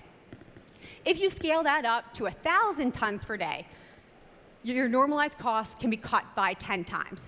That is tremendous. The challenge is you need $1 billion to build that plant. So with all that, I want to highlight that the Haber-Bosch process has also often been called the most important invention of the 20th century, and it supports today globally half of our global population. This graph on your y-axis is global population, on your x-axis is year. The key to look at in this graph is the pink region. That's the percentage of the global population which exists because of synthetic fertilizers. That region is not declining, it is growing, and so we are heavily dependent on this process, and it's very important. But the downside, we now know we have many other global challenges right now, famine being one of them, but climate change is also significantly increasing at an alarming rate. Ammonia production has the largest greenhouse gases emitted of any chemical commodity. And the volume with which we produce this chemical is very large. So the carbon footprint is not sustainable. It's estimated that 340 metric tons of CO2 per year are emitted to make this one chemical commodity, and nearly 80% of that goes to making synthetic fertilizers. It's also increased inequity in access. You can see the regions on that graph there show where black dots denote where we have Haber-Bosch plants. You can see a lot of Haber-Bosch plants in North America, a lot of Haber-Bosch plants in Europe. You do not see many black dots in Africa. The green dots denote where there are agricultural centroids, where we need to grow food to feed growing populations. Those agricultural centroids are everywhere, and there's many in Africa. And then the color map behind the screen shows you the cost of fertilizer depending on where you are. You can see very yellow and orange regions in North America showing the low cost of fertilizers, whereas we see this bright pink and bright purple in Africa detailing the cost of ammonia is nearly 2, 3, or 4 times as high. So another challenge, as I alluded to earlier, is while we've been able to get economies of scale, that comes as a detriment to innovation and discovery. Today, in the United States, there's only 8 companies that have enough revenue to even finance building a Haber-Bosch plant.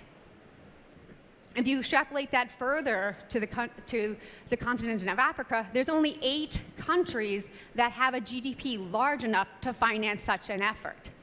Many of these countries, even if they have the finances, would not spend the money because it would be a significant portion of their GDP. A Haber-Bosch plant that costs $2 to $4 billion is not economical for most places, and therefore there has been a lack of innovation in this commercial space. The last thing I want to highlight is something that's happening right now, today. The variability in the cost of fertilizer is really outstanding. If you were reliant on creating a budget when you have a variable cost that varies by 2 to 3 times over the span of a year, it would make making profits as a farmer very challenging. You can see here, this is the cost of fertilizer throughout a year. You can see 2019, the cost, the 2020, the cost, but 2021 is tremendous, and even in the last couple of months, this has not been predicted, the cost. It is heavily tied to natural gas and inflation, and therefore farmers, even today in the United States, are foregoing buying fertilizers because of this exponential growth in the cost of fertilizers. So we find ourselves at an interesting point. Population growth continues to be a challenge, and it's been estimated that the production of food over the next 40 years will need to equal the amount of production over the last 8,000. We also are seeing this growth in really distributed places. Much of the population growth is occurring in areas which don't have access to fertilizers and don't use fertilizers. An example of that is in Africa, where 17% of the global population exists, and that percent is going to increase, but the fertilizer usage is less than 1% of the global fertilizer usage. And it's because it's too expensive. So we really need a shift in the paradigm of how we manufacture, distribute, and use fertilizers. And my group really advocates from moving away from a reliance on fossil fuels, the use of these solid fertilizers solely for supply chain and shipping reasons, and away from this centralized production in rich areas. We know that the solid fertilizers are not the most efficient, and so there's lots of reasons to move away from them. We advocate for a shift towards technologies that can enable the use of earth-abundant feedstocks and renewable sources, to move towards these liquid phase fertilizers and move them closer to the production, to the agricultural sites, so that you can manufacture these fertilizers. It's been shown by agricultural scientists that these liquid fertilizers are more efficient and they are effective. What's interesting to me at this time is also that when everyone always asks me, how are you going to displace the Haber-Bosch process? It's been effective for 100 years. And my answer is it's effective, but there's been a lot of innovations in 100 years that we haven't even looked at. So there are ways to redesign this process and lots of opportunity. We can explore new catalytic pathways. We don't have to stick with the same dissociative reaction mechanism that the Haber-Bosch process uses. We can look at oxidative pathways. We can use new feedstocks. We don't have to just use nitrogen as our feedstock. We can look at waste streams. We can examine cost reduction through combining reactions and separations together in a process-intensified way. And finally, as I've alluded to throughout, we can look at making fertilizers that look different, feel different, and are more effective for agricultural purposes. So at Georgia Tech, my group is working on two different areas. We are looking at how to design photocatalysts that can use sunlight to generate those photogenerated electrons and holes, and they can react with nitrogen and selectively adsorb nitrogen over oxygen, allowing for reactive separations and conversion of that nitrogen to ammonia. We are also looking at how you can take nitrogen compounds found abundantly in our environment, nitrate, and how you can convert nitrate to ammonia. I'll note that we have discovered two catalytic pathways which are different than the Haber-Bosch process. One that relies on interaction with carbon and one which uses nitrate, and they allow us to get to ammonia. Both catalytic reaction mechanisms actually are bio-inspired. We found that a lot of minerals in soils perform these reactions, and we're trying to augment that for our photocatalysts. And we know bacteria perform biological denitrification every day. And so we can control these reactions and use bio-inspired pathways to develop new ways to make ammonia. So the statement of two inventions that we are looking at in my group is, in terms of the photocatalyst, we're looking at a system which leverages a novel reaction between carbon and nitrogen to produce aqua ammonia. This is a liquid-based fertilizer that contains 10 weight% nitrogen. Our reactor uses low-cost air separations, adsorbents, which allows for the selective adsorption of nitrogen over oxygen, and so we can passively feed nitrogen into the reactor architecture. Nitrogen can then interact with our photocatalyst, with our carbon source, and we can convert nitrogen to ammonia. Right now, our carbon source is an organic matter that is abundant in these agricultural sites, but we're also looking at how we could use carbon dioxide as our carbon source to allow for simultaneous sequestration of CO2 and ammonia production.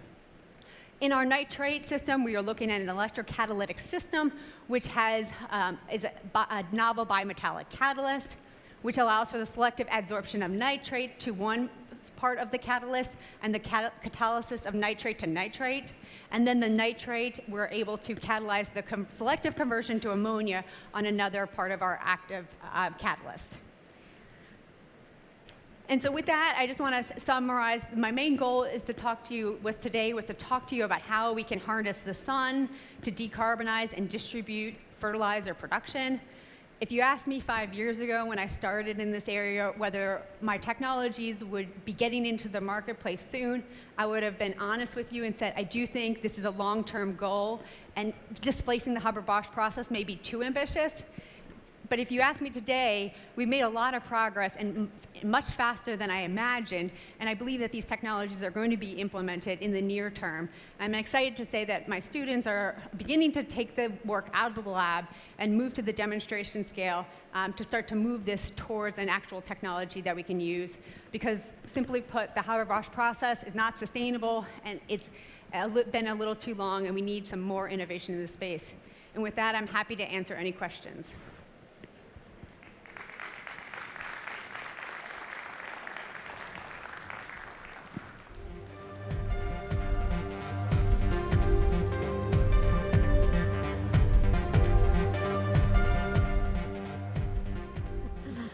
Marta, I'm back. Before we, get any questions from the floor, because I'm having here my iPad. If anybody wants to post something, I'm ready to go. But I have prepared something because how does the fertilizer industry react when you basically come up with this sort of new idea and telling them, well, we could do it differently? Do they react like, okay, that's a great idea, let's get on board? Or are they going like, well, we've been doing this for so many years, why should we change? Yeah, I would say that we work in a lot of different spaces, and I don't think that the chemical manufacturers are at all concerned about their process being displaced. When you look at other areas like electrofuels, they are more willing to adapt, but definitely the ammonia industry is not seeing that they need to adapt at all yet. Okay. So is there a push maybe necessary, like the political framework, governments that need to come in and really nudge them in the right direction? Yeah, I think that we're seeing the biggest policy changes in terms of increasing the amount of decarbonized electricity will enable a lot of new technologies in electrofuels broadly, and I think that policy change will aid in the electrification of fertilizer production, and so it may be a byproduct that we start with electrification of our grid, and that enables progress to be made on these fronts quicker. And you showed on your map that basically Africa has a lot of food production going on, but not really a lot of fertilizer production. How can we make that change? Because you actually present them with a solution. Are there any initiatives already being made that maybe funding or some kind of NGOs that are already getting people excited about your solution? Yeah, so from discussing this with experts in the field, one challenge that they've highlighted is, there is a real need to be able to produce the fertilizers on site. Even just shipping free fertilizer or cheaper fertilizer doesn't because of the long distribution and the challenge in distributions, doesn't actually reach the farmer. So I think you need to actually have farmers involved in this process to enable it to grow. And if they can see success and if they can see profits as a result, I think that would be the biggest thing that would drive its implementation. We have some questions from the floor, so I would love to take those. The first one is, how does this new type of synthetic fertilizer compare with organic fertilizer? Which is better, all things being equal?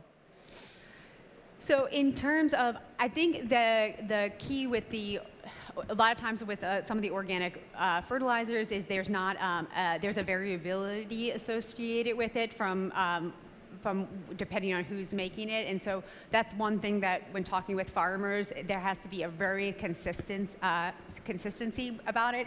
And so the difference with this is that it's still, you can have a high purity, highly consistent product that would be the farmers would be grateful for. So I think that would be one of the major differences. But I also think there's going to be different amounts of a place for organic fertilizers as well as just this aqua ammonia. And there's another one that I would love to take. What is the projection of cost reduction brought by this process? So we've been preliminary going through the techno-economics of this, and the main challenge, the main economic benefit that we're seeing is actually just the ability to do this in a scalable way. And so the Haber-Bosch process is just, if you scaled it down to smaller regional places, it doubles, triples, it quadruples. And our cost really remains fixed at all scales. And so we think that is one of the major benefits in terms of the economics of it. But there's still quite a bit of economics that need to go in, and that's without actually any subsidies or any policy taken into consideration. So we have a lot of questions coming in. I'm happy that everybody's using the app now. Great. I'm not sure if we can get through all of them, so check in with Marta later on to contact her at the app. But I have maybe one more question that we can answer. What are your thoughts on companies like Pivo Bio, engineered nitrogen fixating microbes? Yes, I think it's fantastic. from what I've read, that's the direction we need to be going. We need to be going in a direction that we need to minimally apply fertilizers, and I think that approach has already shown to be effective in that it has reduced the need for application of synthetic fertilizers. I don't think, when talking to people in that space, they agree that they don't think that they're ever going to get to zero fertilizer, but I think that also would help our case, actually. Thank you so much, Marta. You had a lot of questions, so I think people will get in touch via the app or otherwise, to contact you on LinkedIn or wherever. Thank you so much for your speech. Thank you. Thank you. Excellent. Thank you so much, Marta, for this. So let's move on. We were talking about food. And if you think about your lipstick, maybe ice cream, or the shampoo that you used this morning, they all contain palm oil. And palm oil has been a driver for deforestation of rainforests from Colombia to Indonesia, but is a key ingredient for many products, not only just food, industrial applications, biofuels. Palm oil production has increased rapidly over the past 50 years. And in 1970, the world was producing only 2 million tons. And this is now 35 times higher. In 2018, the world produced over 71 million tons. So being that versatile makes it also very hard to replace at scale. But our next speaker from New York, Shara Tiku, may have found a way. She's the co-founder and CEO of C16 Biosciences, a company which uses biotechnology to produce sustainable alternatives to palm oil. Microbiology is an effective solution to brew sustainable, conflict-free palm oil alternatives to reduce global CO2 emissions. So let's hear from Shara how she can solve the palm oil problem with fermentation.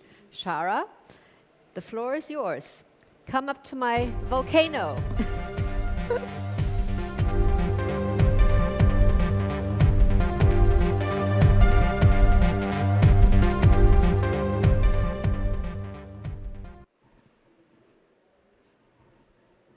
Okay, good afternoon. I hope everybody enjoyed your lunch and is awake.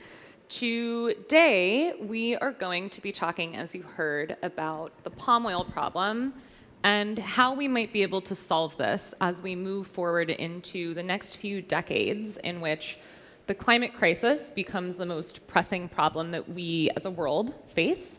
And as we start to advance in some new opportunities for scaling technology solutions, leveraging biotechnology. This is a photo of Indonesia from last September. Every year, it's estimated that between 1 to 2 hectares of tropical forest are cleared and burned for industrial agriculture plantations. The impact on this, of course, first and foremost, is massive amounts of greenhouse gas emissions. Why is this? The rainforests which are cleared are both trees and the peatland on which they sit, and both these trees and the peatland are major carbon sinks, terrestrial carbon sinks. As we burn them, it's a double whammy for carbon dioxide emissions. In addition to the greenhouse gas emissions, the impact of deforestation is wide-ranging on biodiversity. Thousands of animal species make their homes in these biodiverse climates known as rainforest, and as we destroy those habitats, these animals face massive amounts of extinction. The orangutan, pictured here, has sort of become the face of palm oil, as all 3 species are now critically endangered. And between 2000 and 2015, 150,000 orangutans died directly from palm oil production, clearing their homes. Beyond biodiversity, deforestation also impacts human economic and well-being. So these children are wearing masks. It is not because of COVID-19. It's because of toxic air. This is actually how I learned about the palm oil problem the first time. In 2013, in my former life, I worked in financial markets, and I covered our Asian markets. I flew to Singapore, and I was sent over with a stack of masks, like you are all wearing right now, and it had nothing to do with a virulent pandemic, but instead was the result of this sort of man-made toxic air, as their neighbors had started burning forest, emitting massive amounts of smoke into the air. I was in Singapore at the time. There was this great haze over Singapore. I don't know if any of you have experienced something like that in Southeast Asia. There's this great haze. It was thick climate when you walked around. Pregnant women were banned from walking outside, and we all had to wear masks to protect our health. The air quality index was over 400. Over 300 is considered toxic, and 150 means sort of don't go outside. So it was a massive amount of problems. This photograph is from children in Indonesia in 2015. In 2015, in Southeast Asia, wildfires for production of palm oil swept across areas of Kalimantan, Sumatra, and Papua.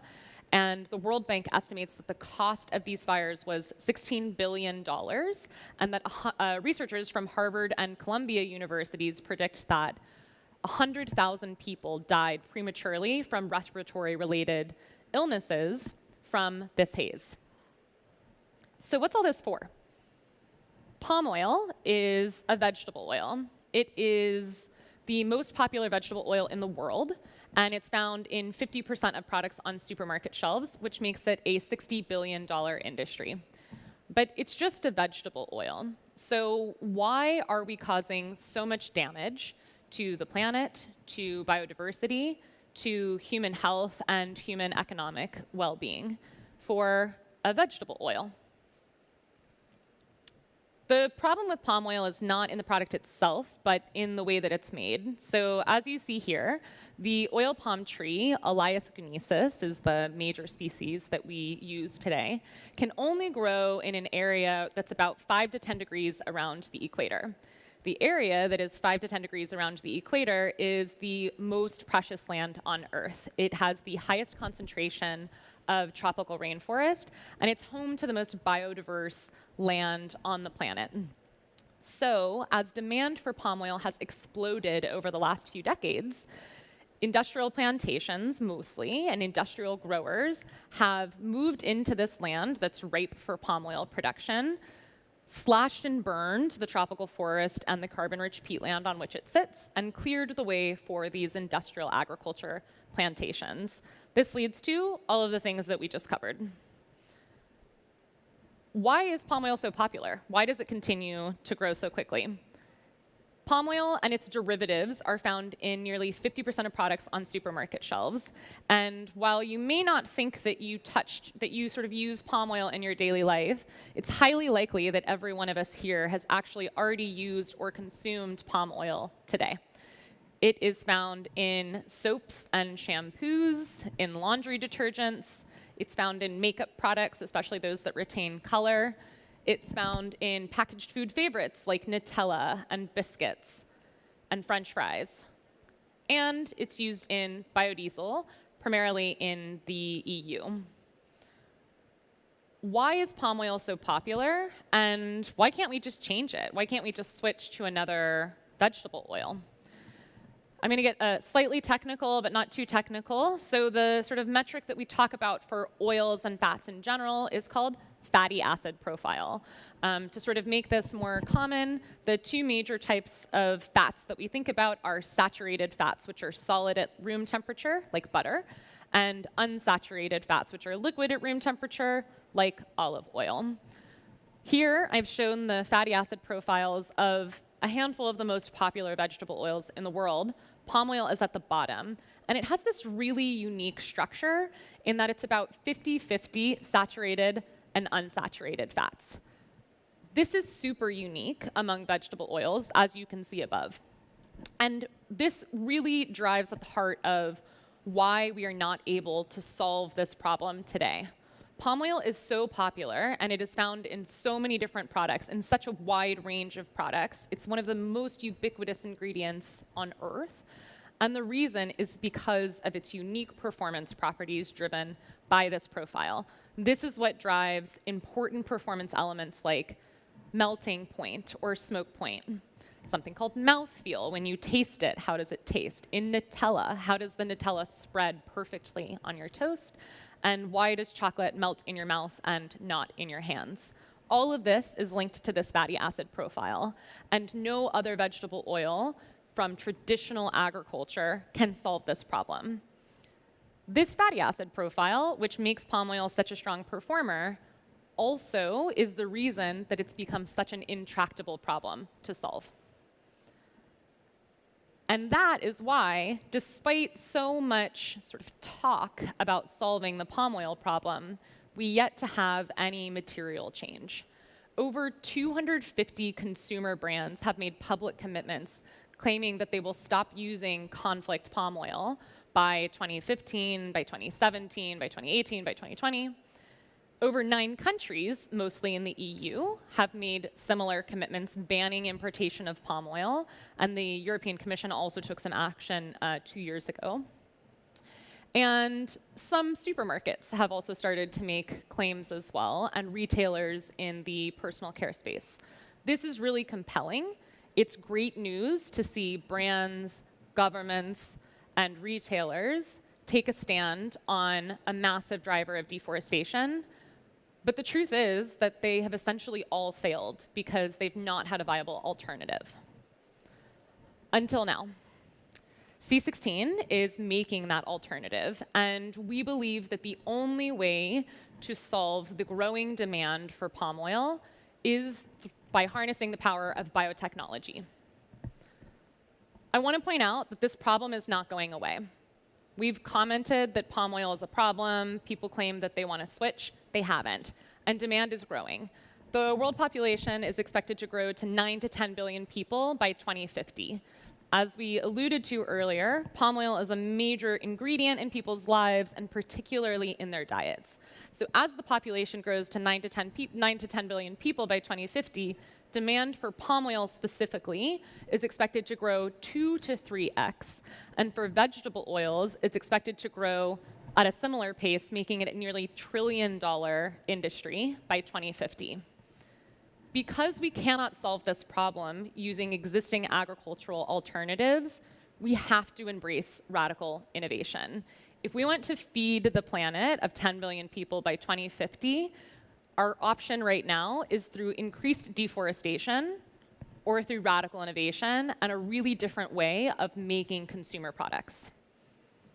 So the question that I really want to pose today, and I think the question that sort of underlines why my company, C16, exists, is how can we change our relationship with nature, moving away from a dynamic which is a zero-sum game in which we engage in extractive and depletive actions against nature, to one that embraces resourcefulness and can create regenerative options that can enable us to sort of keep going, to move away from this zero-sum game, and to build better products that are good for human health and for planetary health. So we talked a bit about synthetic biology earlier today, and precision fermentation is the sort of name of the technology that we use. We've been talking about fermentation for decades, for centuries, to make products like beer and wine and cheese and bread, which we're all familiar with. Precision fermentation involves a slightly different take on that process, and many people today, many companies today, including ours, are using it to make consumer products. I call this the sort of consumer biotechnology space, which I think is one of the most exciting fields coming up over the next couple of decades. So what does this look like, and how has it really changed over the last few years? So for starters, we work with microorganisms. Microorganisms like yeast, algae, fungi, and we find the ones that are best suited for our end purposes. Historically, the industry has been sort of limited to what we call industrial microbes. These are the handful of microorganisms like E. coli and Saccharomyces cerevisiae, where we know a lot about them. We've got their sequenced genomes, we have advanced tools for editing them, and we kind of know how to grow them. What's been really exciting over the last 10 years or so is the growth of our understanding and our discovery of new microorganisms. We discover new microorganisms every month.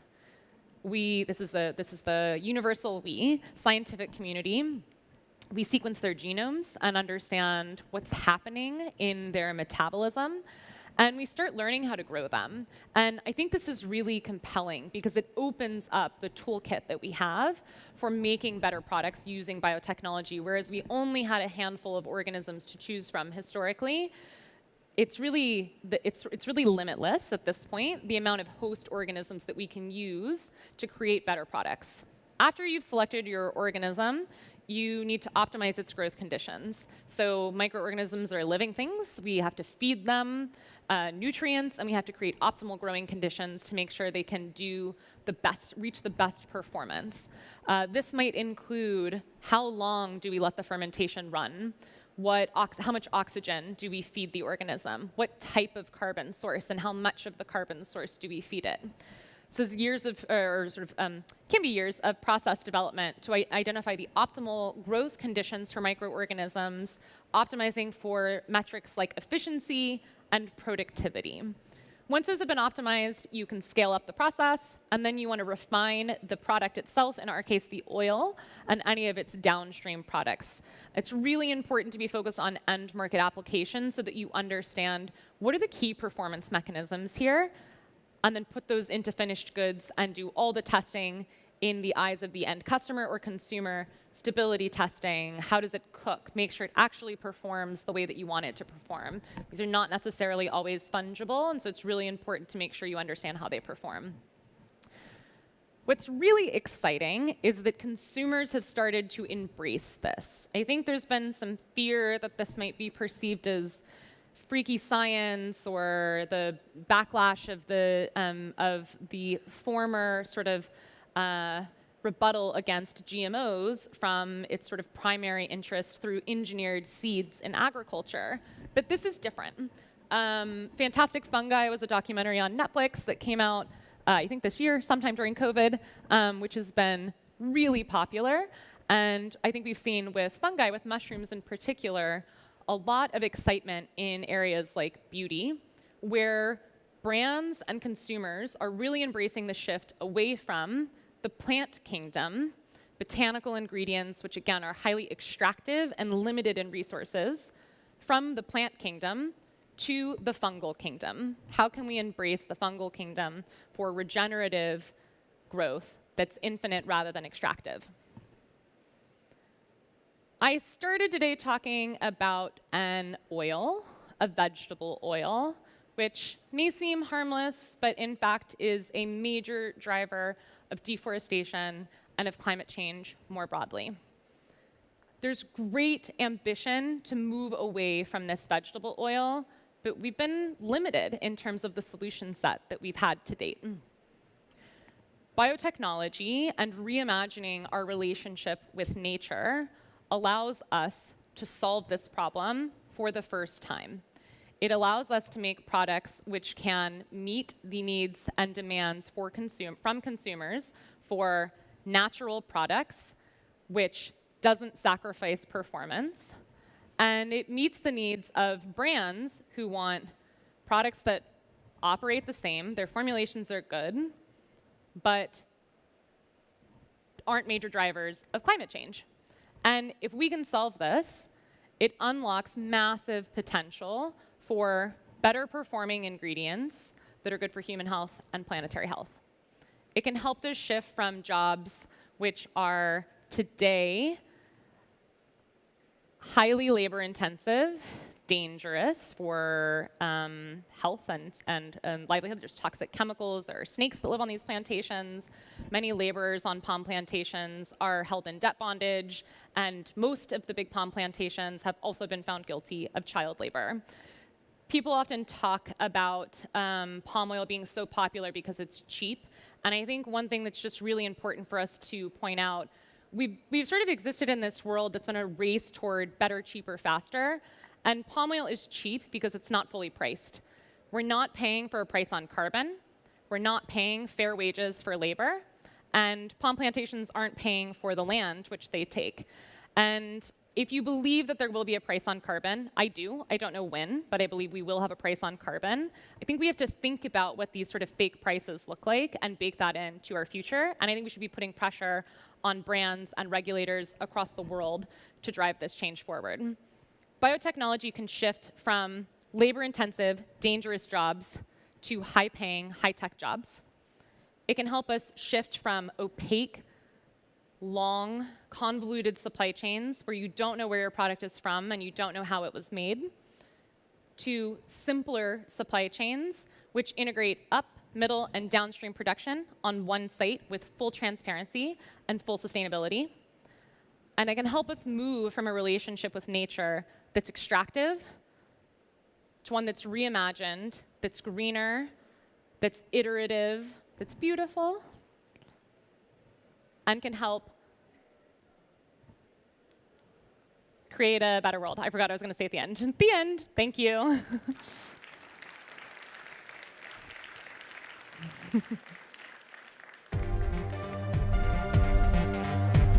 I good?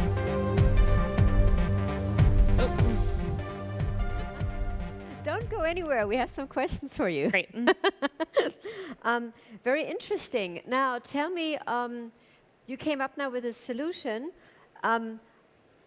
How does the industry react to choose an alternative? Are there people who are saying, will it perform the same way? We've been using this. Will it change sort of the taste, anything? So are they really sort of skeptical, or are also some companies embracing your idea? Yeah, I think the first sort of group of industry to talk about their reaction has been the sort of the vested interest of palm plantations and refiners. And they have responded mostly by saying, one, palm oil is the most efficient crop in the world. So if you switch away from palm oil, if you ban palm oil, you're going to end up with coconut oil or soybean oil, which requires more land per unit of oil. And I think this is a false claim because not all land is created equal. Land that's right around the equator is by definition more precious than other types of arable land versus other types of non-arable land. The second claim that they've made is around jobs. They say, well, if you're successful, what about all these jobs? And I also think that that's a sort of false argument because they've been found guilty of a lot of sort of very, very bad labor practices. So that's been the traditional industry's pushback. And brands have, I think, responded by saying, you know, if you can solve this problem, we're there. We've had over 1,000 inbound requests from brands for our solution. But at the same time, they're slow to change. And so I think I will highlight that you have to make sure to solve all the problems for brands, which include, can it perform well? Is the price right? And can you help me make this change easily through my procurement system? And I think that latter one is adding a bit of friction as well. But I think for the most part, it looks different across different categories. If you can solve those three problems, it's a no-brainer. We have already also some questions from the floor. So what sort of scale are you at, and when do you expect commercial scale? Yes. Big question. Yeah. So we've been working for a few years on this technology. We've been producing at pilot scale for a year. We have multiple contract manufacturers. We also have our own pilot site. So we've started to pull this out of the lab. We've now reproduced it a dozen times at pilot scale. We feel very good about the process. And we are moving to metric ton scale production, which is certainly commercial scale production next year. All right. So we have already a time frame. What are the carbon sources that are used to feed the microorganisms? Yeah. So this is an important question because I think this has been the classic food versus fuel debate. So if you're using microbiology to solve this problem, if you're just going to a sugarcane plantation and taking sugarcane and feeding your organism, that is still using a very high footprint of arable land, and could that sugar be used for better purposes? I talked earlier about the expansion in microorganisms and the power there, and I think this is definitely one of the big benefits that we're seeing. So we use a non-industrial microbe, and one of its biggest benefits is that it can metabolize a wide range of carbon sources. We've tested our organism on xylose, arabinose, dextrose, glucose, glycerin, sucrose, many different carbon sources, and it grows on all of them. It even grows on non-obvious carbon sources, such as those that have inhibitors. And so the sort of takeaway is that we can grow our bug on a wide range of feedstocks, which do not have to be virgin feedstock. They can be upcycled waste streams from other large-scale manufacturing processes. So that helps with the upcycling footprint. And it also allows us to grow on a wide range, which means as we expand globally, we can tap into local feedstocks. And I think this is a huge advantage for our process. I think it's something that's really important for companies in this space to be thinking of, both for the environmental footprint and the economic impact of working with locally sourced carbon sources and feedstocks. Now, let me ask you, because you mentioned that there were corporate action plans, there were sort of policies in place, maybe political framework. So there were a lot of things to push in the right direction, but nothing really came out of it. How important is it to do another push and maybe also educate people? Because if they make the push, if the consumer is already choosing a different product on the shelf, as you explained to us, that we can also make a decision. Do you see that we have some power to really nudge them in the right direction? I mean, I think we've seen this in the personal care space already. I mean, I think we've seen it with bans on plastic, plastic bags, plastic straws. That was sort of unexpected, at least from my perspective. And then in the cosmetic space in the US, we've seen this with ingredients like parabens, ingredients that most people in the industry would say are actually safe, but consumers have said, we don't want them, and now every brand in the world is forced to reformulate. I think consumers have a tremendous amount of power here, and it's going to be a big focus for us over the next year. Okay. Last question before I can let you go is, how much longer do you have to get to market by using non-conventional microorganism and in brackets R&D and regulations?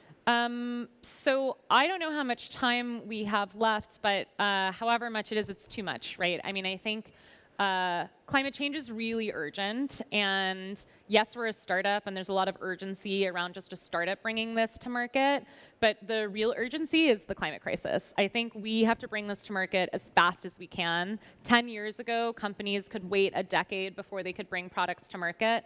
We don't have that luxury, so we're going to get products out as quickly as possible. So stay tuned, coming soon. Thank you so much. Great way to end the speech. Thank you so much, Shara.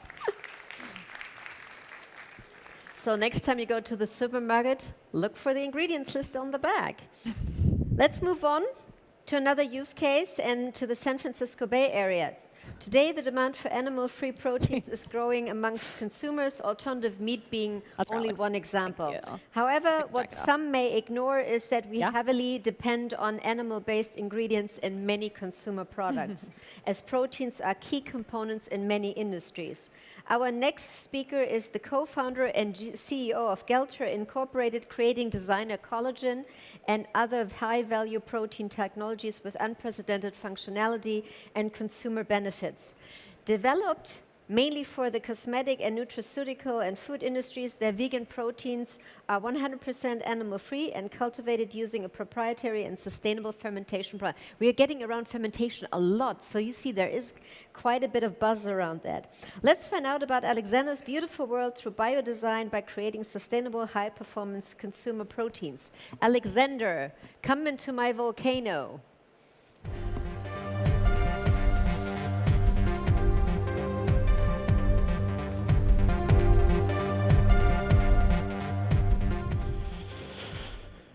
Hey everybody, my name's Alex and I'm the co-founder and CEO of Geltor. We're the biodesign company that's behind some of the biggest brands in the world, and I'm really excited to be here with you all today to share the vision that we've been working towards over the past 6 years now, and particularly excited to do so during the session that's focused on sustainable food, planetary health. Those are things that we think about a lot and work really hard on every single day. That's me and my co-founder, Nick. We met back in 2012. We were both doing our PhDs in molecular biology in the same lab at Princeton. It was an awesome time. I like to say it was the summer of CRISPR, which was very exciting for us back then.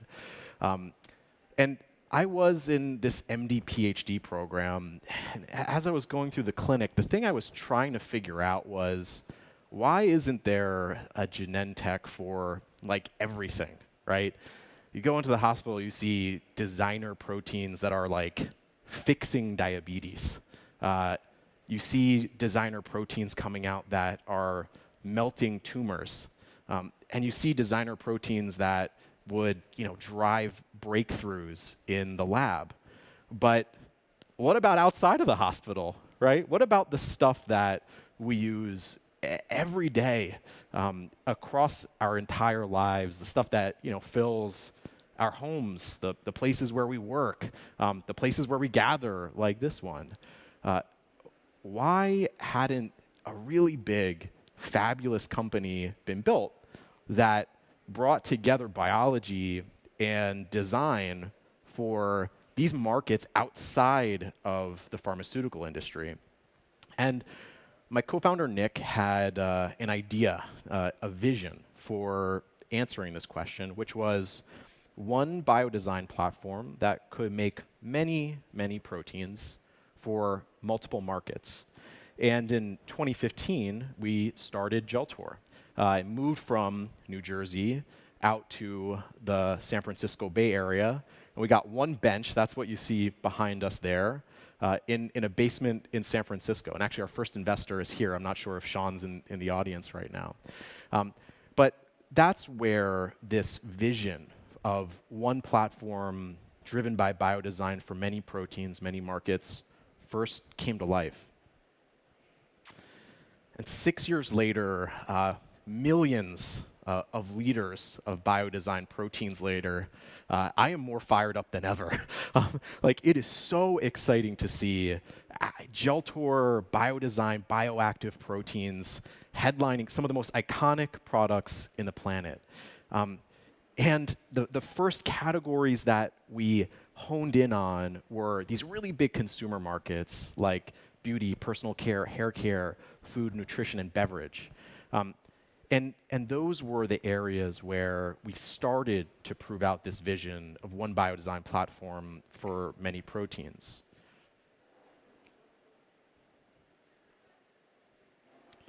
Along the way, we've zigged and zagged like startups do, learning what the most valuable problems to solve for companies, for markets, for customers are. And the thing it's really boiled down to is these conventional proteins, taken from animals largely, they simply lack imagination. And let me expand on this a little bit. When we talk to our customers, they're not happy to be limited by what you can, grind out of some pig's bones, or what you can, pull out of a cow's hide. That's not what their customers want. It's not designed for particular performance specification. It's definitely not sustainable, and it's kind of gross. So in the absence of some other alternative, they're basically just using what's there, right? And the thing that we recognized was this is the status quo because biology has historically just cost way too much and taken way too long to deliver value. It's like order of magnitude off in terms of cost and speed to be able to offer value to customers outside of pharma.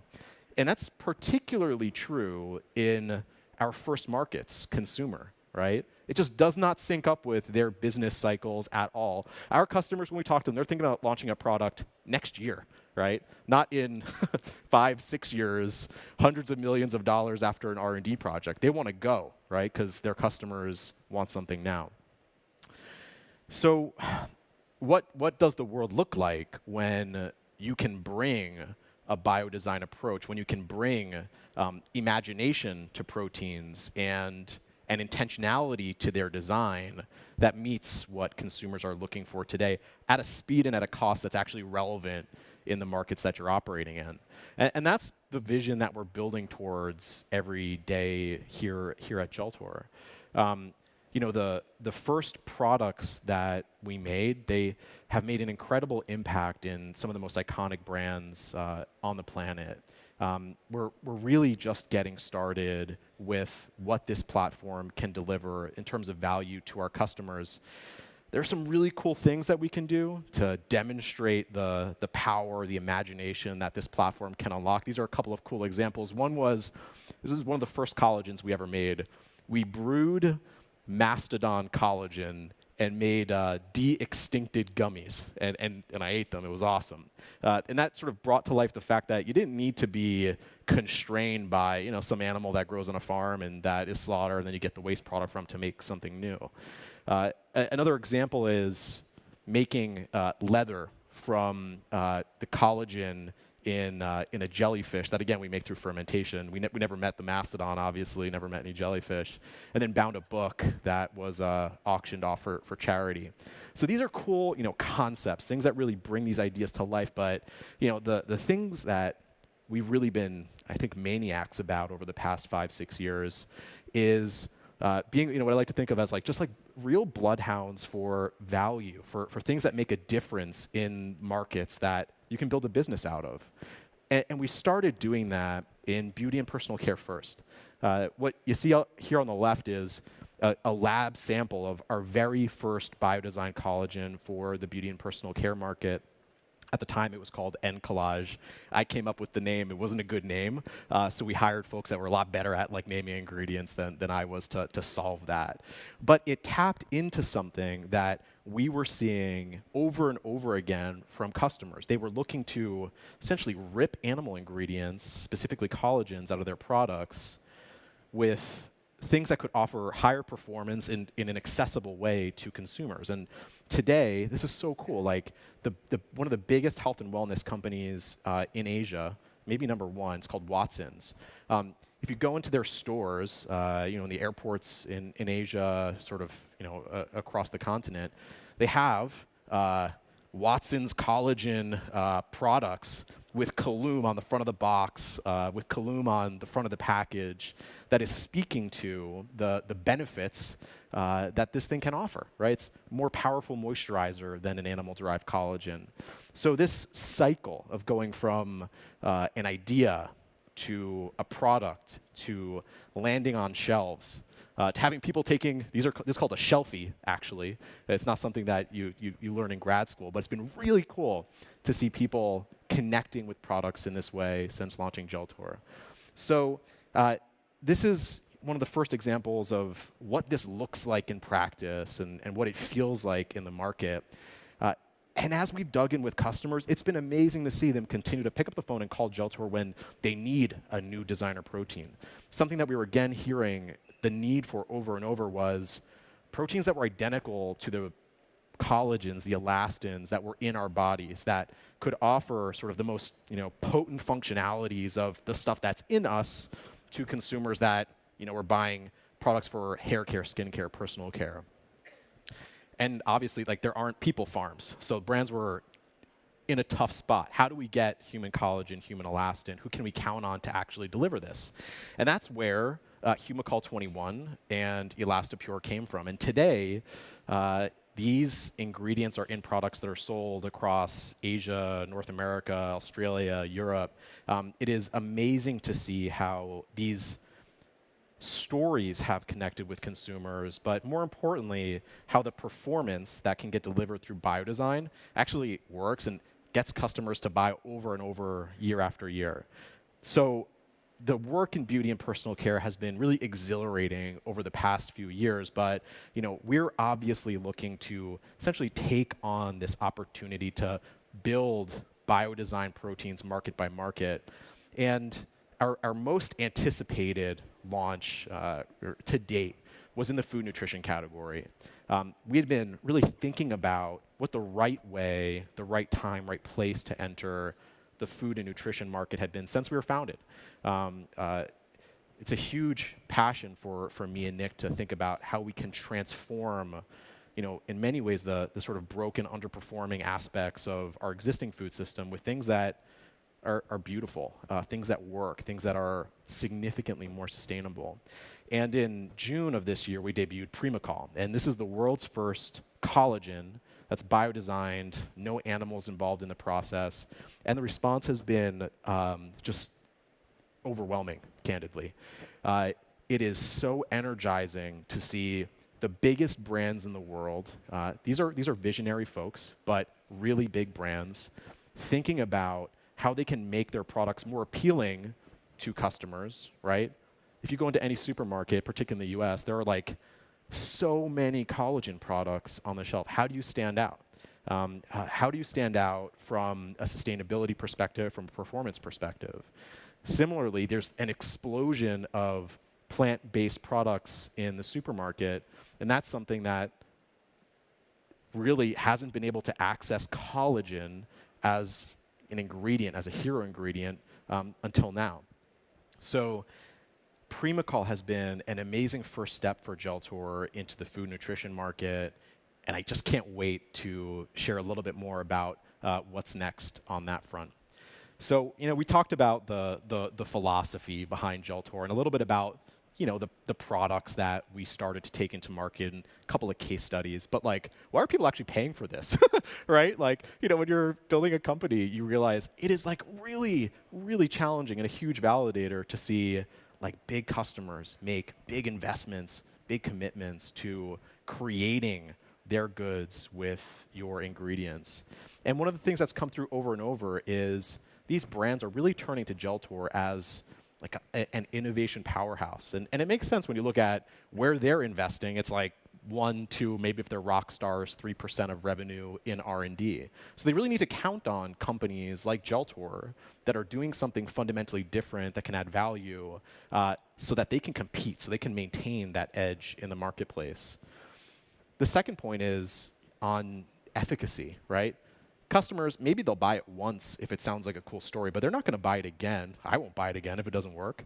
And being able to show that in a head-to-head of Coloom and traditional marine collagen that's used in beauty, the BioDesign product is a much better moisturizer. Being able to show in, again, a clinical study that Humacol 21 does a really good job of increasing collagen in human skin, decreasing redness of skin, increasing elasticity. That's really powerful stuff that our customers can run with and that their customers can really enjoy and rely on. Sustainability is, it's table stakes now for our customers. They want to go see the data. They want to go see the math. How does what you're doing stack up to, what we could go and get from somewhere else? So it's been really exciting to show, even at the relatively modest scales that we're at today, millions of liters, that we can demonstrate a more than 70% reduction in water use, 40% reduction in land use, and more than 40% reduction in greenhouse gas emissions compared to animal-derived proteins that are comparable. And then finally, none of our proteins use any animal inputs in the process. That's something that's important to me. I don't eat animals, but fundamentally, it's also just a good thing for our supply chain. We can talk a little bit about collagen later, maybe in the Q&A, but this is a protein that has suffered shock after shock after shock from supply chain disruptions, even before all this COVID stuff. So these are some great reasons for our customers to count on us. And obviously, we feel like we're just getting started here. We've got 4 proteins at commercial stage in the portfolio and hundreds behind that we're working closely with customers to prioritize, develop, and bring to market as quickly as we can. And the future that I'm so excited about is building a company that can, on the one hand, bring incredible technical rigor and solve really hard engineering problems to solve valuable problems for customers globally. And that can answer some of these sustainability challenges that we're facing, but that can also just make stuff that's beautiful.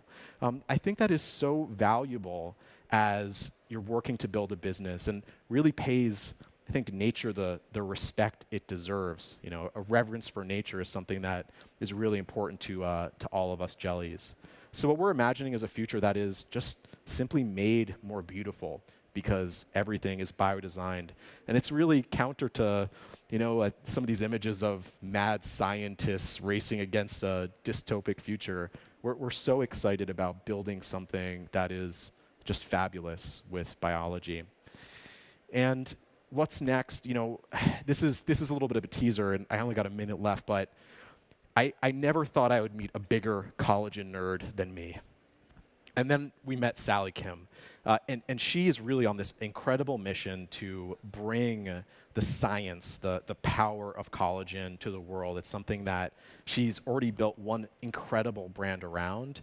And just a couple of weeks ago, we announced a partnership with her, joined the team as entrepreneur in residence to build something really special. So we can share more about that. I can't wait. But this is something that you'll see more of from Geltor.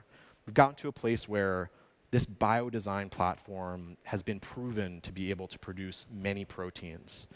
We've been able to show its reproducibility and robustness at like really big scales. And we've started to show how you can build awesome businesses on top of it. So now I spend a lot of my time thinking about how can we recruit amazing entrepreneurs to go and build valuable things that make the world more beautiful. That's all I got. Thanks so much. Here's my contact information, and I know we got some time for questions. Appreciate it.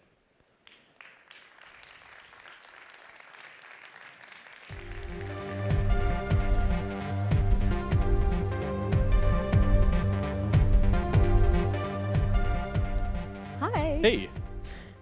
So you are now our collagen guy. All right. All right, all right. So tell me a little bit. I also am still receiving some questions from the floor. Okay. But let me get started because we already heard from so many people today that they had the idea, okay, what kind of problem do we have and how can we solve it? And then they thought, wait a second, we need to check with our customers, what do they need? So you had this from the get-go and we're saying, okay, I go to the customer directly and say, okay, what do you need? How can I help? How was your approach? Yeah, so you know the very first idea around the company was really, it was first like a lot of technical founders, it was a technical vision, right? How could we go and build a platform, one platform that could produce many proteins, because the cost and speed of the existing systems was just way off, not going to work. And we got some really good advice. Again, I don't know if Sean's in the audience, but when we were actually interviewing for that accelerator program, they said, listen, this platform sounds really cool. One, you have to make it real. Two, who's going to pay for that? So instead of going out and pitching, you know, the platform, go and prove that you can do something with a product. And the advice that we got from the team there was, you know, a product is a product, technology is not a product, so go focus on a product. And that was a really important moment for us, a really great piece of advice, because that led us, the logical next step there is, yeah, go pressure test this directly with customers. And something that, you know, we, I think, benefited from, we had a sense that collagen was going to become more exciting and that proteins in general were going to become more widely used as hero ingredients in consumer products. But collagen has just exploded over the past 5-6 years from, you know, something that was primarily popular in Asia Pacific and a little bit of a curiosity in other parts of the world to, you know, very big brands, Vital Proteins, just to name one, that's popular in the US. That was certainly a tailwind for us. I would like to already take the questions from the floor. How is the N collagen different from natural collagen, and how was the biodesign principle applied in this example? Yeah, it's a great question. So the product that we make, and this is, you know, generally true of a number of products in our portfolio, what we do is instead of in the animal-derived process, you basically take, you know, the skin or the bones and you extract the collagen from that. In that collagen is a mixture of interesting active components. And, you know, imagine like one of these rocks is like one is the active part. And like all the other rocks are just there, not really doing anything, just sort of filling space. What we do is go in and identify what are the active, what is that rock? We're only going to go make that rock. And we're going to go make sure that that rock is suitable for the kinds of formulations that our customers want to use it in, right? You got to make sure that it's compatible with like the chemistry of the products that people are building. So the biodesign approach is, okay, what is like the right collagen within this sort of marine sample for our customer? both from an activity perspective, but also from a stability, sort of compatibility perspective. And again, that's really the case for a lot of things that we do. And another question is, how many microbial workhorses are you working with? Are they industrial or novel? Yeah, we use one. And again, this kind of comes back to the original vision of one, and when I say one biodesign platform, I mean, one organism, one fermentation process, one downstream. We, in sort of the depths of COVID, literally took, different batches of the organism, put it into our fermenters, different protein comes out. You don't need to like rearrange stuff. So we use one, which has allowed us to see, the speed and cost benefits of the platform compound over time, right? So the first protein took like 15 months from idea to production, cost a ton. The second one was like 9 months. The third one was like 3 months. And so we're continuing to push the time and cost by focusing on a single platform. Now that means that we can't do everything, but we can build a portfolio that we're really excited about and that our customers are really excited about. We're focused in that way. And you mentioned that you were producing stuff for beauty, but also for food. Yeah. And there's one question, really cool one. How does your process differ from when designing and producing for beauty than for food, given the low price points and regulations for the latter? Yeah. So biggest difference is the scale that we're operating at. It's a really good question, and kind of the operating model. So from a manufacturing perspective, in beauty, the volumes are somewhat lower, right? Even for the largest volume products. So we tend to do those in batches or in small campaigns. In the food nutrition category, we're running the process back to back to back to back for months, right? So it's really a difference in terms of the operating style. There can be differences between facilities. End of the day, we have to make sure that it's meeting the regulatory quality requirements that we have, that regulators have for these industries. So there can be a little bit of a difference there too. Thank you so much, Alex. We're out of time, but thank you for rocking with us the stage today. It was a pleasure. Thank you so much. Thanks. All right. Thank you. Yeah. So, and now we have a break coming up, so you can stretch your legs, move around a little bit, have some time, but please be back for the interesting panel that we're going to open up the last round for decarbonized economy sessions later on. And of course, use the network, use the app to check in with some speakers or some other participants that you want to meet up with. And of course, if you didn't have the time before, check out the Deep Tech Academy or the Pioneer Stage, or of course the Deep Tech Museum, and of course also all of our exhibitors. So see you back in almost an hour, I would say, so you have some time, and maybe also get a coffee and just hang out and chill a little bit. Thank you so much for being here, and see you later on.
Hello, everyone. This is the Frontier stage. We are starting our next panel in 10 minutes. So grab something, a seat, make yourself comfortable, and we will have a very interesting panel coming up on the decarbonized economy. So see you in 10 minutes at the Frontier stage.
Hello, hello, good afternoon. Hope you have yourself a great seat to see our panel. Welcome back. For the rest of the afternoon, we are going to talk about atmospheric carbon, and this will be our focus. So last summer, to just give you a little bit of a picture for the panel, the IPCC stated in its last report that there is no doubt that we, as humans, are responsible for global warming. Carbon dioxide accumulates in the atmosphere for a very long time, and actually what we're dealing with right now, we already used up a long time ago. So we are not even talking about what we are doing right now, or maybe in the next 10 minutes or 10 days, but actually we already have the problem because what we used way long time ago in the past. And there are only, unfortunately, two slow ways to get rid of this stuff, by using either ocean absorption or photosynthesis. But there might be a third way that emerged with the help of technology. And what can we expect from it? And I hope this question will be answered by our distinguished panel that Benjamin Tank has put together. He is the co-founder of Build a Climate startup, a climate tech venture and an investment company on the mission to eliminate at least 1 gigaton of carbon dioxide equivalent from annual emissions. But on his profile, I checked out, he also says that he's an engineer, a science nerd, in love with nature, electronic music, and cheese. And he also says that he's always up for a chat about chemistry, energy, carbon removal, and climate solutions. So I think this will come in handy because he's your moderator for the next panel. Hope you're also up for the chat. So please welcome Benjamin and his panelists to discuss solutions on making the mission net zero possible.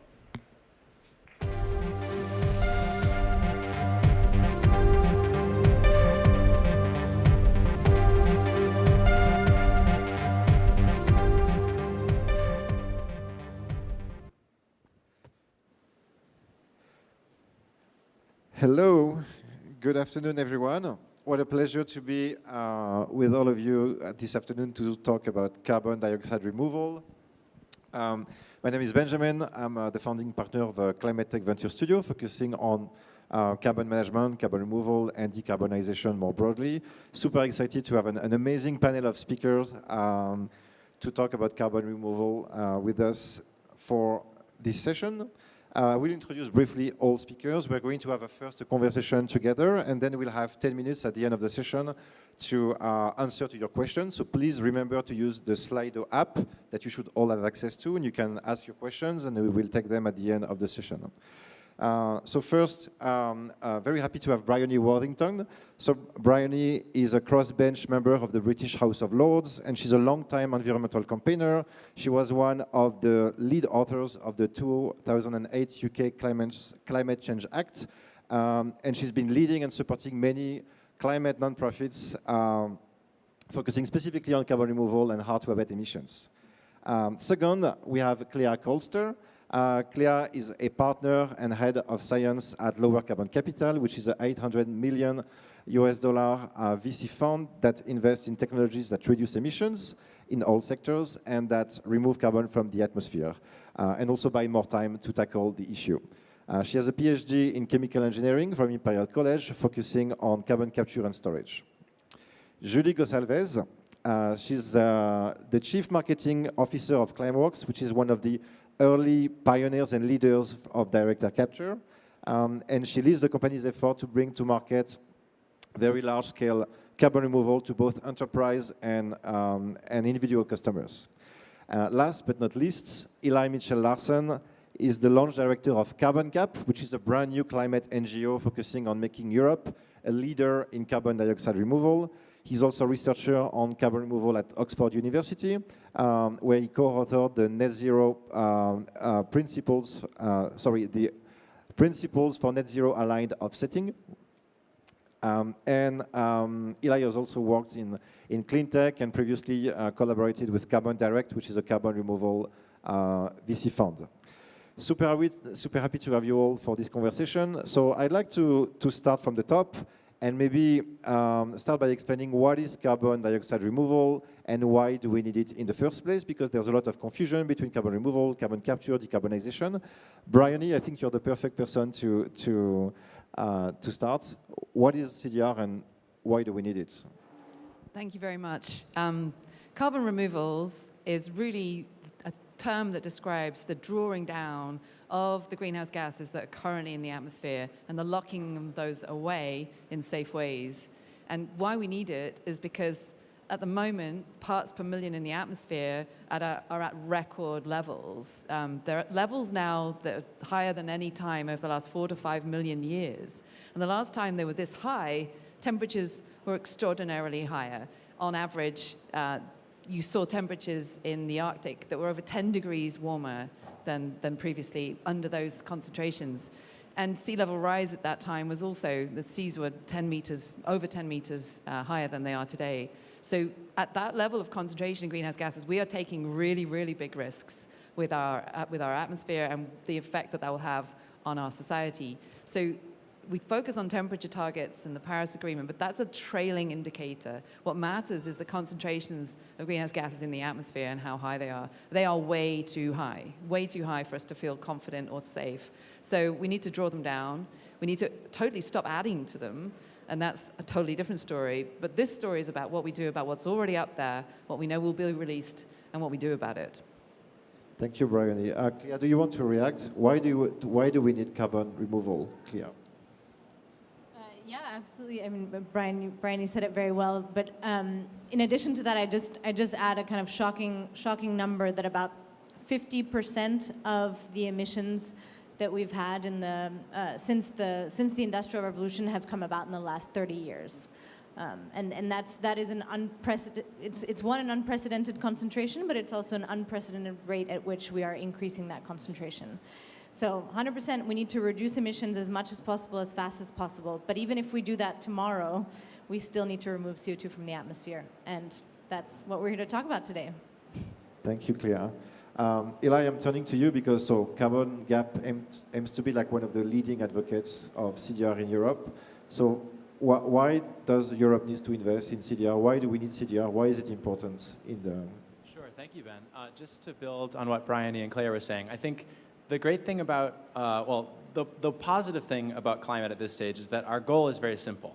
Ever since the Paris Agreement, we've agreed to achieve net zero. And carbon removal is really the net in the net zero. So we will still be emitting carbon in 2050 when we achieve net zero, but we'll need to be removing the same amount. Now, that's something that we kind of all collectively agreed to, but I think the climate movement and policymakers in Europe and in other regions might not have fully grasped that we need to do both things at the same time, right? We need to bring emissions down as rapidly as possible, and we need to be scaling up removals. And at Carbon Gap, we think that Europe, as a region specifically, can play a massive role in that challenge. One, setting standards that define what constitutes good carbon removal, because we'll talk about today there is good carbon removal and there's bad carbon removal. Two, really supercharging innovation. There's so many different ways to remove carbon from the atmosphere, and we need to put lots of money into exploring what ways exist and what's going to work. And finally, Europe is one of the few places in the world that really has such strong political will to stop climate change, and that's really going to require something like a deployment incentive. So paying over a long period of time, people to do the activity you want. We tried this with wind and solar. Now we'll need to do the same for carbon removal. Thanks a lot, Eli. I think we've established a few ground truths here, which is first, carbon removal is about removing CO2 from the atmosphere and not from point source emissions. So that's a clear difference between removal and capture, which in certain languages can be confused sometimes. And it comes in complement to reducing emissions, which is absolutely critical, and we need to do both, and to do both in very large scale and quantities. So I'd like to switch gears and go straight to examples of what CDR is and how it works. And I think what a better example to start that Climeworks. So Julie, can you tell us more about Climeworks and direct air capture and how it works? Sure. So basically, Climeworks was founded 12 years ago when at that time it was already evident that there was too much carbon in the atmosphere. And our two co-founders decided to focus on a technology that would enable to remove and capture the CO2 out of the air, right, directly, as you said, and not from point source. So direct air capture is really at the core of what we do, and that looks like big machines that are filtering the air. And thanks to a chemical reaction with a solid solvent, it basically locks the CO2 the carbon, then air-free CO2 is emitted, and we are able to capture the carbon in a very pure way. Then it can be either upcycled and reused in different ways, either as a raw material in greenhouses, as a natural fertilizer, or also in carbonated drinks, for instance. But more and more we've been focusing on the pure removal, meaning combining this direct capture with storage. And we recently opened the first and largest plant doing so in Iceland. We're here surrounded by lava, so that's very emblematic, where basically in Iceland, through our partnership with Carbfix, a local company, then the CO2 that I mentioned earlier is then mixed with water and pumped deep underground, where it mineralizes rapidly, so roughly under 2 years, at the contact of the basaltic rocks that has holes in it, and then fills it, so literally the CO2 is turned into stone, and as such permanently locked away for thousands of years. So that's basically how DSC, direct capture, is applied to carbon removal, and for us delivering this need that we're talking about. Right. So, and you insisted on the fact that this is an example of what you call pure carbon removal, in the sense that it combines the removal step with the storage piece in order to deliver negative emissions, durable negative emissions. I'd like to turn to all of you to maybe give a few other examples of other categories and other pathways for carbon removal, and maybe to find out like how they compare with each other. Maybe Claire, do you want to start and give an example of some of your favorite pathways for CDR? I'm not great at following those kinds of rules because I like a lot of the pathways, but maybe I'll highlight the perhaps elephant in the room, which is planting trees has long time been considered a form of carbon offset or even carbon removal in a lot of instances, but that is not enough. It's not enough because because of climate change, we're at risk of multiple wildfires, and it is not a source of permanent carbon removal. And also it doesn't last for a very long time. So the kinds of things that we need to focus on in carbon removal is duration, additionality, ensuring that what you're doing is providing an incremental reduction of carbon, and I think I forgot my last point, but that it's resource efficient. Sorry, that it's a solution that can become accessible to countries, people in countries around the world to implement as part of their climate strategies. Right, so that's a great answer to like a common remark we often get when we speak about CDR, which is, oh, but nature has already invented the best carbon removal machine, it's trees, and we just need to plant a lot of trees, and it will be enough. And your point is that, yes, we need to plant trees, but it won't be enough, and we need many other pathways to do that. Well, we need to make sure that we don't chop down more of our forests, that's for sure, and maintain our ecosystems. But yes, planting trees is not a solution for carbon removal. Yeah, definitely. Does anyone want to give an example of maybe like a pathway and a company that you like? Eli, I know there's one company in particular you wanted to mention. Yeah, sure. I think what's nice about carbon removal, again, to simplify it, you have a sort of extraction from the air module. You have to have some way of taking CO2 out of the air. You do something with it, and then you store it. So every carbon removal technique has those three steps. And so although I completely agree with Clea that nature-based solutions are insufficient on their own, sort of using photosynthesis as a means of taking CO2 out of the air is really, really great. And so one company that I find really interesting, it's from my home state of Maine. It's called Running Tide. They're not the only company exploring this pathway, but they're one of the first. And it's a little bit wild. It kind of captures the imagination. They're actually using the power of kelp, so these very large macroalgae seaweed in the ocean, to take CO2 directly out of the ocean, because of course the atmosphere and the ocean are in equilibrium and the CO2 is exchanging between them. So taking CO2 out of the ocean is the same essentially as taking CO2 out of the air. But what they do with the kelp is so interesting. They grow it on these free-floating buoys, or buoys in British English, and they allow these buoys to float throughout the ocean and accumulate kelp, at which point the buoy biodegrades and the entire apparatus, including all the kelp that has grown and taken carbon out of the water, sinks to the bottom of the ocean, where, we hope, it will stay for eons, tens of thousands of years. So it sounds absolutely wild, but you spend a few hours with them and you're like, you know what? You're onto something. So there's so many creative ways to remove and store carbon, and that's just one that I found really compelling. Thanks If I a can lot. just briefly note that that in addition to what Eli mentioned, what Running Tide is doing, what Kelp can enable, which is very exciting, is that actually you're sequestering CO2 at 10 times the rate that you would on land. And the duration of the storage, because the kelp is sunk to the bottom of the ocean, it is essentially stored in the sediment, which translates to a form of long duration carbon storage. Super exciting. I love this pathway and this company.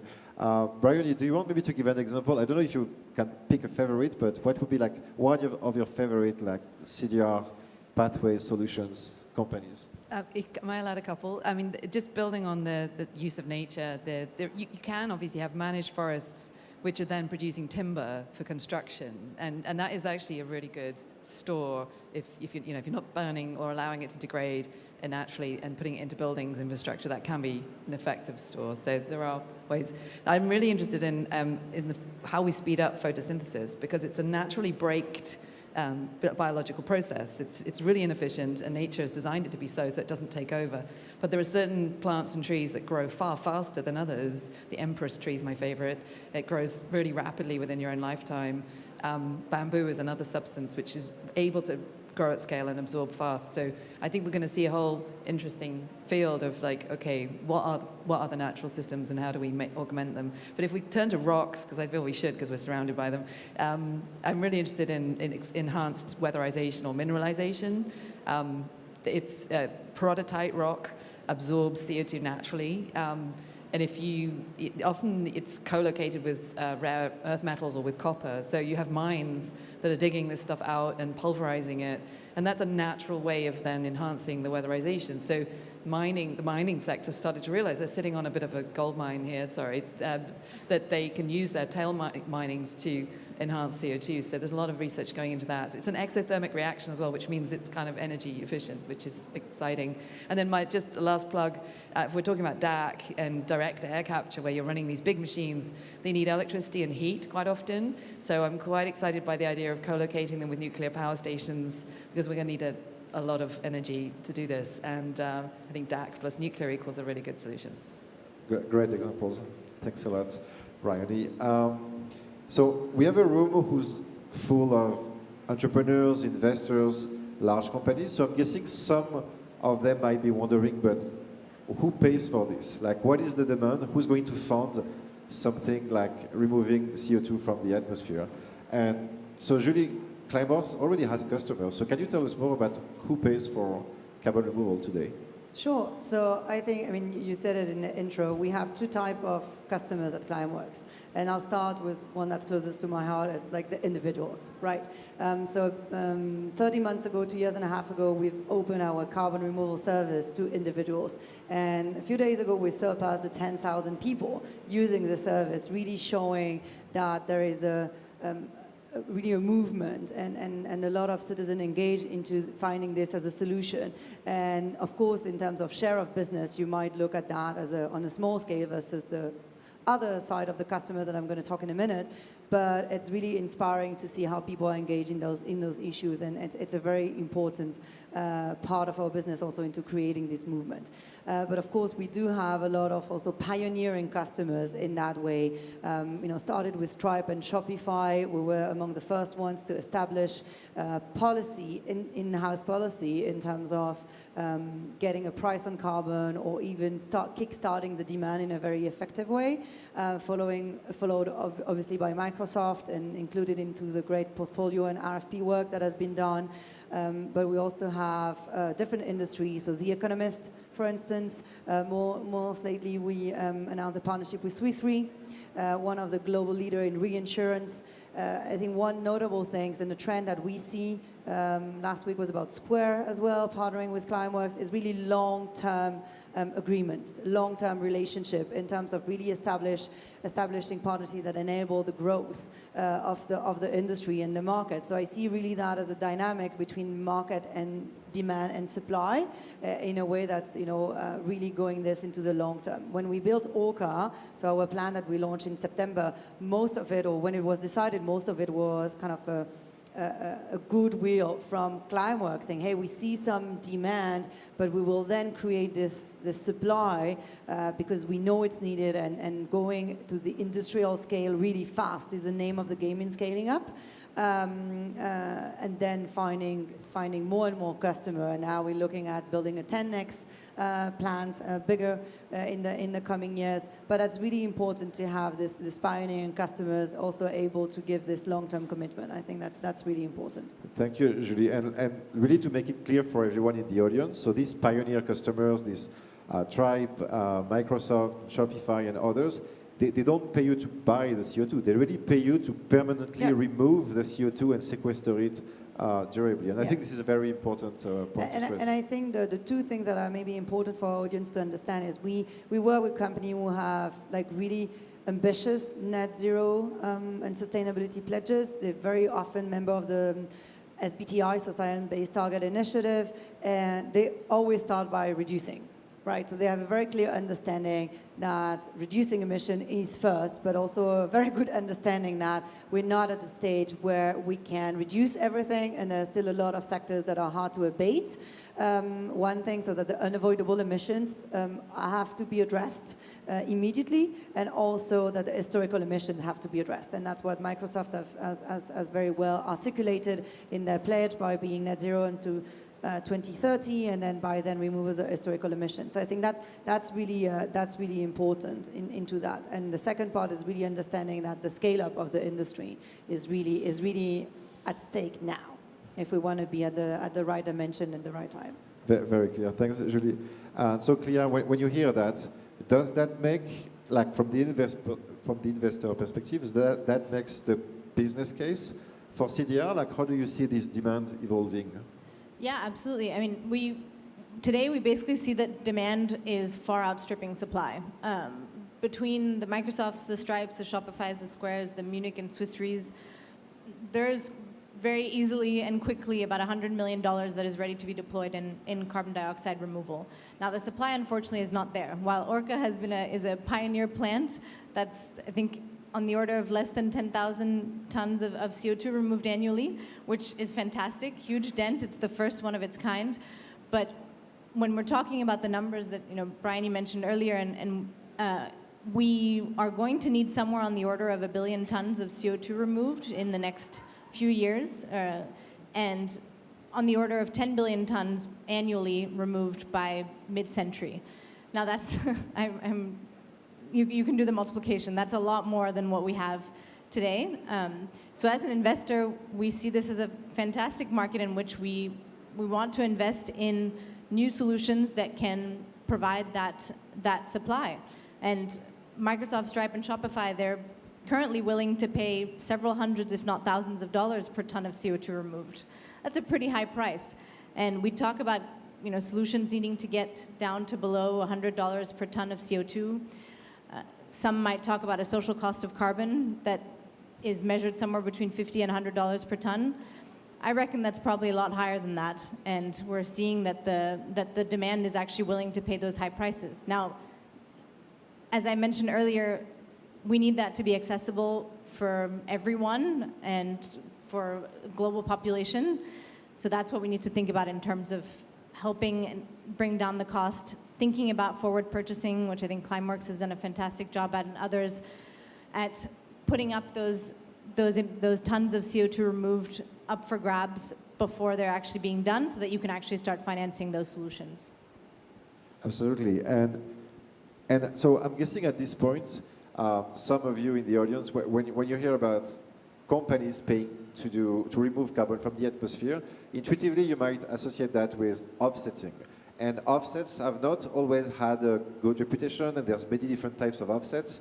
And so I'd like to turn to you, Eli, because you worked on some very important work at Oxford University, focusing on a kind of a taxonomy or a framework, a mental model to see these different types of offsetting. Can you tell us a bit more about this, this framework and this work?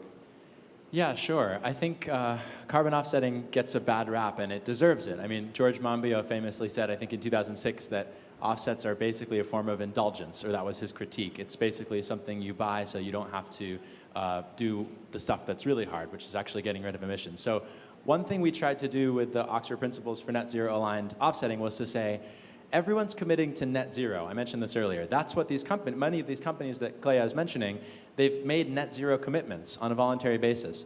And so if you want to be able to say that you are at net zero, it has a very specific definition in the scientific community. It is a balance of sources and sinks. It means however much carbon you put into the atmosphere, you return an equal amount of carbon back into the geosphere or biosphere, or somewhere where it's safely stored. And so what we did was we tried to say, it's quite simple actually. There's two types of carbon credits. Credits that involve the avoidance or emission reduction, and credits that involve carbon removal. And by the point in time at which we're at net zero, so hopefully 2045, for some companies even sooner, by that point in time, you must be balancing all emissions with removals. So the percentage of your carbon credits that are removals needs to be 100%. So it's a fairly simple point, but what we wanted to say was that it's going to be a transition. There still are forms of carbon credits that are backed by avoided emissions or emission reductions, which might be really valuable things to finance. But I think the important thing to remember, in addition to the fact that these companies aren't buying the CO2 itself. They're buying the fact that the CO2 was removed and stored, the service. In addition to that, let's also remember they're doing this on a voluntary basis. It's coming out of their bottom line. And so I think maybe in the next section we'll talk about what we need to do to take that to the next level. But I think what we tried to do with these principles was just say, it matters which types of carbon credits you buy.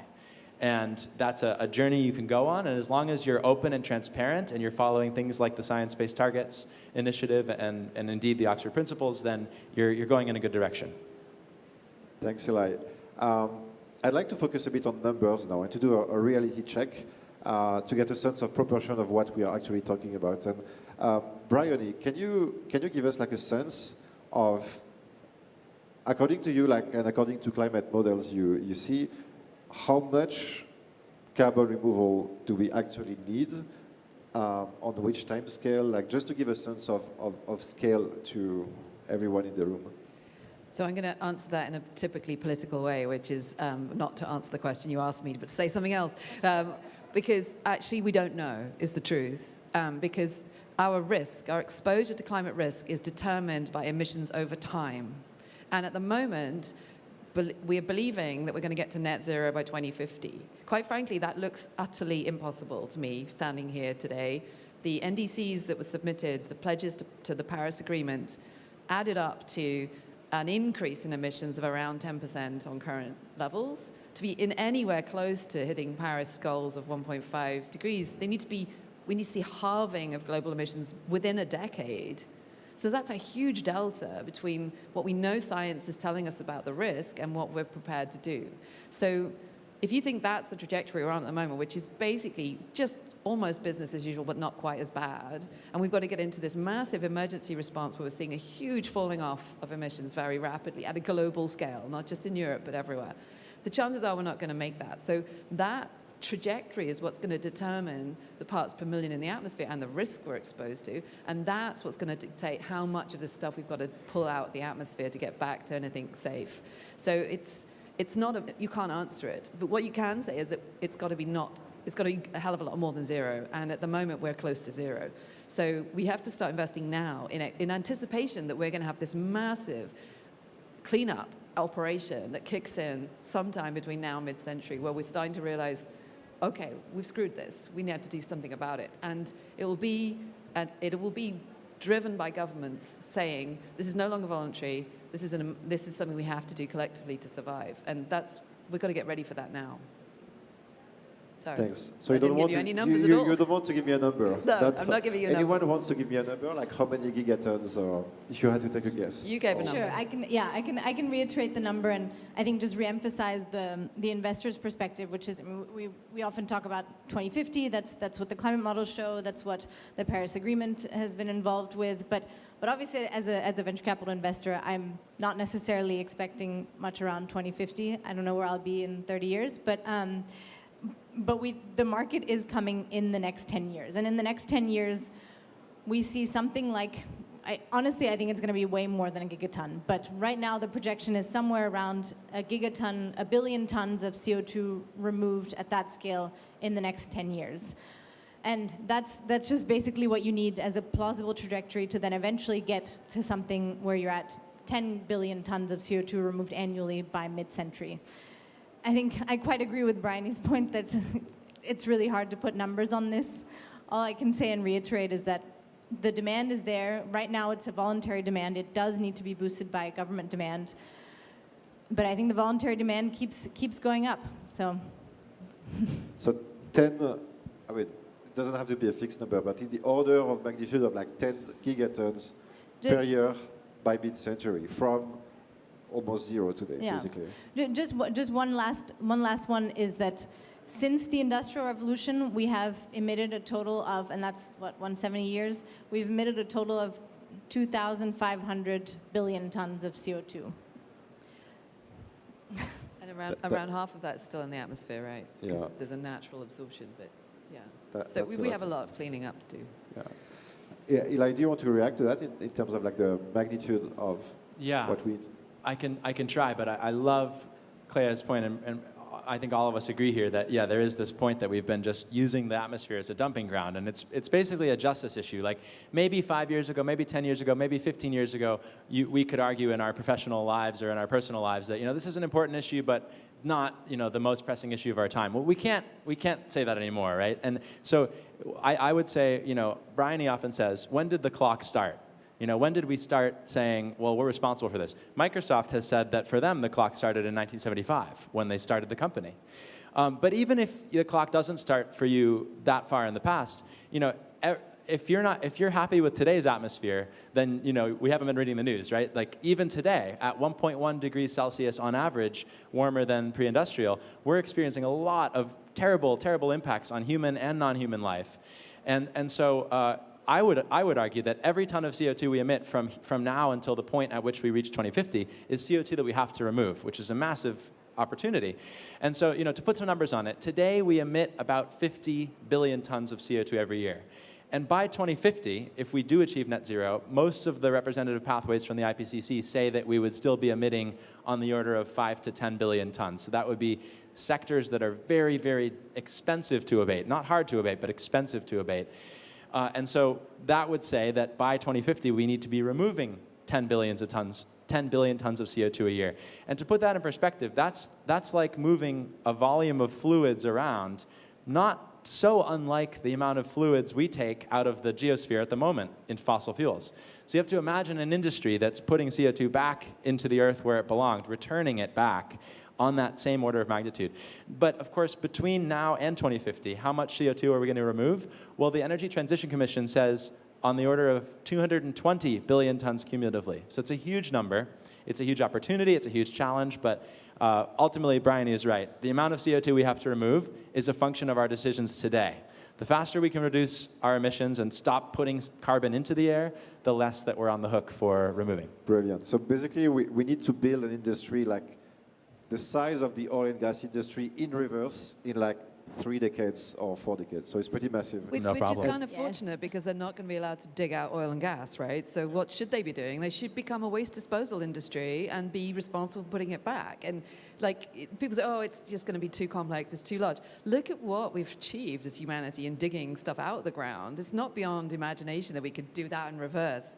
But we'll need incentives. And the fear I have is that the people who run our fossil fuel industry, they're going to have to be forced to do this. This is not a business model that they're used to or want to get involved in.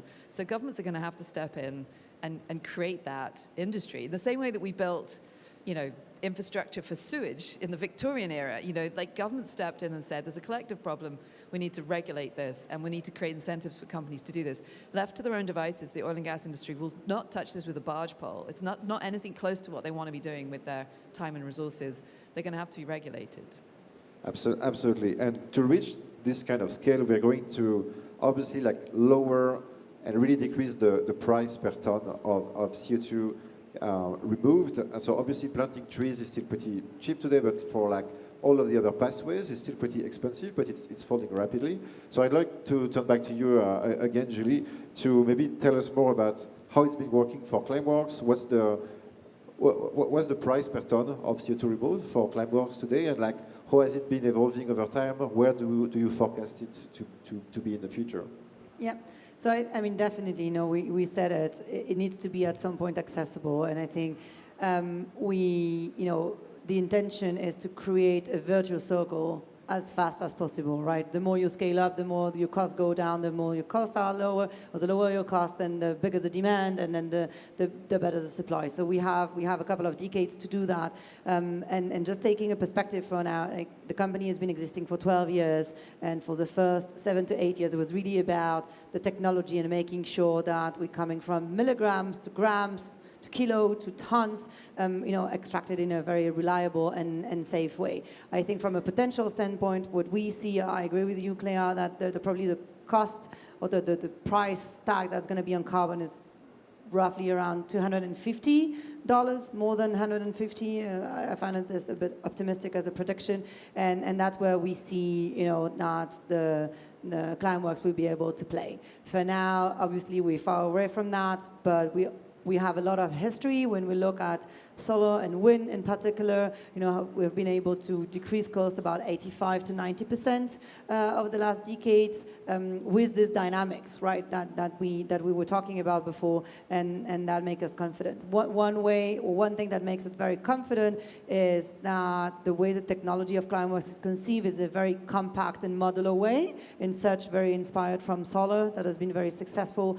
So not only it's easy to deploy or easier to deploy in different locations that have certain properties, but it's also then getting in efficiencies. So the capture rate, the energy efficiency rate, all of this can be optimized from a process way. So that's why it was so important to bring it to life very early, because you have then a lot of ways to optimize it that come into play, and you also know what you're facing to. So we're working now on the roadmap from a customer standpoint demand, but then also expanding. So 10x plan, very, very, very, very fast. So. Thank you, Julie. And I really like that you made the comparison with solar, because I think it's a great example. And like often in conversation about climate tech, when an emerging solutions is very expensive, which is often the case at the beginning, sometimes it's easy to dismiss it on the basis that it is expensive today. But when we look at solar, when we look at lithium-ion batteries, when we look at hard drives, we look at DNA sequencing, like all of that used to be super expensive, and the cost fell very rapidly with what's called learning curves. And so, Clea, as an investor, I'm guessing some of the companies you invest into, they have solutions which are very expensive. So you're also betting on these learning curves to fall over time, right? Yeah, 100%. And again, I mean, carbon removal, just like any other solution, does not exist in silos. They are various technologies around carbon removal are benefiting from improvements, technological improvements in other industries. And to your point, Benjamin, I mean, one computational power. I think what's most inspiring about the founders and innovators that I get to meet every day is that they start with very little, and the fact that they are able to today, buy a DNA sequencing package for a few $100s, be able to run some very novel geometries and very complex algorithms on a cloud computer or some server that's somewhere else that they don't need to pay for a very little amount. The fact that they have access to new materials, the fact that you have more access to 3D printing, and that you can get things done that are less labor intensive.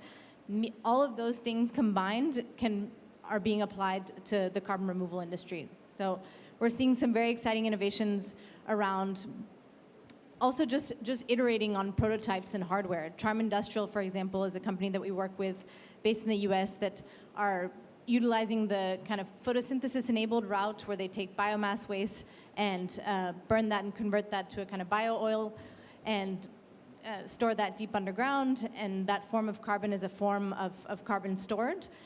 But they've basically been able to remove on the order of a few thousand tons or about 5,000 tons, thanks, of CO2 in less than 2 years.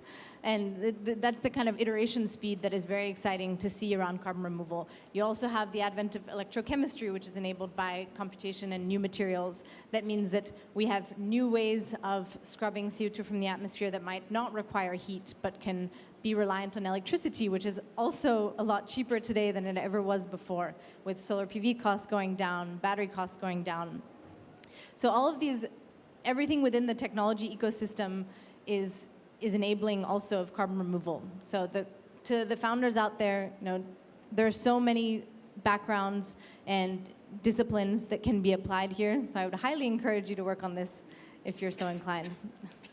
Thank you, Clea. And so in addition to all these pioneers and innovators developing these new technologies, my question is like, what else do we need to go down these learning curves and to reduce the cost and to increase the supply? And I'd like to turn to you, Eli, about like what's the role of policy in this? Because I'm sure we have a few policymakers in the audience or remotely, and yeah, policy has a role to play. And can you tell us what is this role?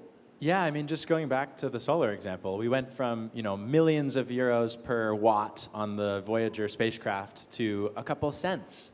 And that didn't just happen, right? It happened because a few countries stepped up. They were entrepreneurs, Germany, Japan, and of course China in building all this stuff. But Germany spent billions and billions of dollars of the public money. And they didn't necessarily benefit from that in every way. They actually contributed to much of this downcosting. And they did it through what we call a scaling incentive or a deployment incentive. And what that is a fixed price that's paid for every unit of something you generate over a long period of time. So every kilowatt hour of solar that you generate on your rooftop in Germany for a long time, you were paid quite handsomely. And the project developers tell us again and again that it's the same for carbon removal. If you're going to put a bunch of money into a project, you really need that guaranteed offtake. And that's where policy, that's where governments can step in and provide that fixed price over a long period of time to reduce the risk and allow the learning curves to kick in. And so I would sort of make an appeal to say that, for too long, I think, as innovators and founders, throughout human history, we've sort of taken the market at face value and said, these are the rules that we get to color in. But what I think is so exciting is, now at this stage, knowing what we know about climate and the challenge that lies before us, we all, even if we're working entirely in the private sector, need to be policy entrepreneurs. Because at the end of the day, carbon removal it's a cost. It's something you need to pay for. So we need government to put that price on carbon removal, provide that incentive. And this is why, companies like Climeworks have people who work for them full time just on policy. And so I think that's going to be so important. So I think all of us, all of you, can think about ways to start to craft and tell policymakers what you need. And that's something we'll be doing at Carbon Gap. So, come help us, come join us. We need these deployment incentives, and Europe is, most likely the region where we can begin, as well as North America. Thank you, Eli. Julie, a reaction maybe on how policymakers can help the industry to grow? Yeah, I mean, I think we've said it multiple times, right? Today, the market is voluntary. Voluntary from the company who pushes supply and voluntary from company who create the demand. So I think it's just the right time to drive this growth even further and in a even further exponential way, right? And in some sense, part of it is driven by country or region competition, which at the end of the day, I don't think any of us mind as long as it's drive it in the right direction. We've seen a lot of efforts from the US and then the European Commission as well. So I think we're really looking forward and welcoming this in order to be a strong network of support to accelerate that growth. So Absolutely. Hopeful, optimistic, otherwise we wouldn't be trying to solve climate. Absolutely. Thank you, Julie. Brian, maybe do you want to comment on what the UK is doing on carbon removal and on the policy and other dimensions? Yes, I'm happy to. And I think one thing is to just be clear about targets, right? At the moment, we have this kind of net zero by 2050, but it's, as Eli said, it's a mixture of reducing emissions and then compensating for what's left. And that can leave you a little bit unclear as to what's the size of both markets. And I think increasingly countries and indeed companies are going to be asked to be more explicit about what portion of that is a removal portion. And you could start to set targets for that. And the more explicit we are, the more clear it will be then for those people innovating into the sector that there's a market to go for. The renewables costs came down partly because we gave rewards, but we also set targets for their deployment because otherwise the maturity of the energy market would have just kept them out. And this is harder because you're not building something that's got a saleable unit of output. You're not selling electrons to people who need electricity. It's a waste disposal industry, really. And so it's going to have clear targets, clear government direction for it to then grow into that. And I think the UK is at the point of being able to really now start to articulate a specific goal for the carbon removal element, and that will be helpful as long as we don't treat it as an excuse to not emit, to not reduce emissions, or we just make these targets that they're easily met and then we just leave it at that. We should be constantly reviewing and implementing dynamic targets that help us to invest more and more, so we don't just rest easy and assume it's all done. So I think that's one thing the UK is doing. We're also investing in lots of research and development to get things out of the lab and into the market. So we've got to get a bit clearer about the articulation of the targets. Thank you, Brian. Claire, maybe a few words about what's happening in the US on the policy side as well.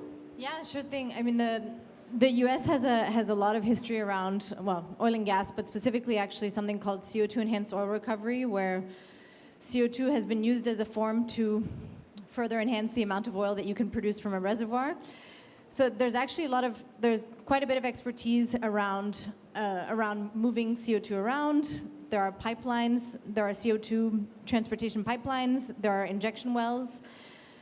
That said, there is a tax credit in the US called the 45Q, and most recently that has been proposed to be updated to value carbon removal, direct air capture specifically, where CO2 is sequestered in deep geological reservoirs at $180 per ton.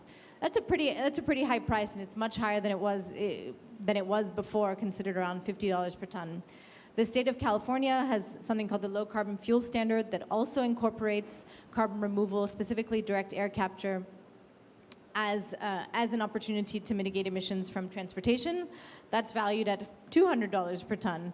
The Build Back Better bill, as well as the infrastructure bill, each have portions of funding that are attributed specifically to direct air capture and carbon removal at large. So, I mean, there are a lot of things. I think at some point we wanted to talk about gaps and things that are still need to be de-risked. I think a big portion of that is actually CO2 storage, where there is expertise, but there isn't really an adequate regulatory oversight on CO2 storage. That is not a burden that, in my view, should be put on startups, at least not a burden for ensuring that stays there for several decades, if not hundreds of years. So we do need to figure out what kind of policies we put in place for that. Thank you, Claire.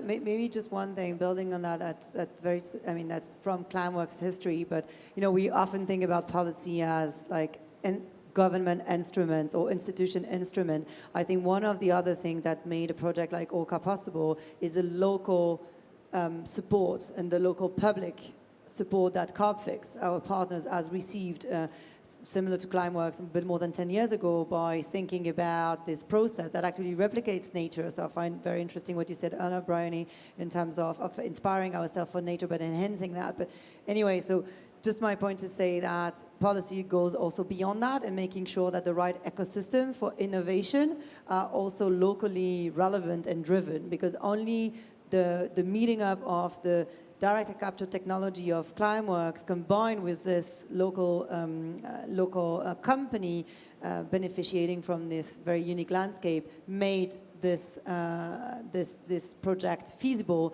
in a very rapid manner, in a way. And I think that's another point that's very important to keep for every country in mind. Absolutely, Julie. And so I'm looking at the questions from the audience, and remember, you can use the Slido to ask questions for the few minutes we have left together. So one question I think is very spot on. When will there be global homogeneous criteria for additionality, permanence? Basically, it's a question of the standards for carbon removal. I don't know who wants to take that. Maybe Eli?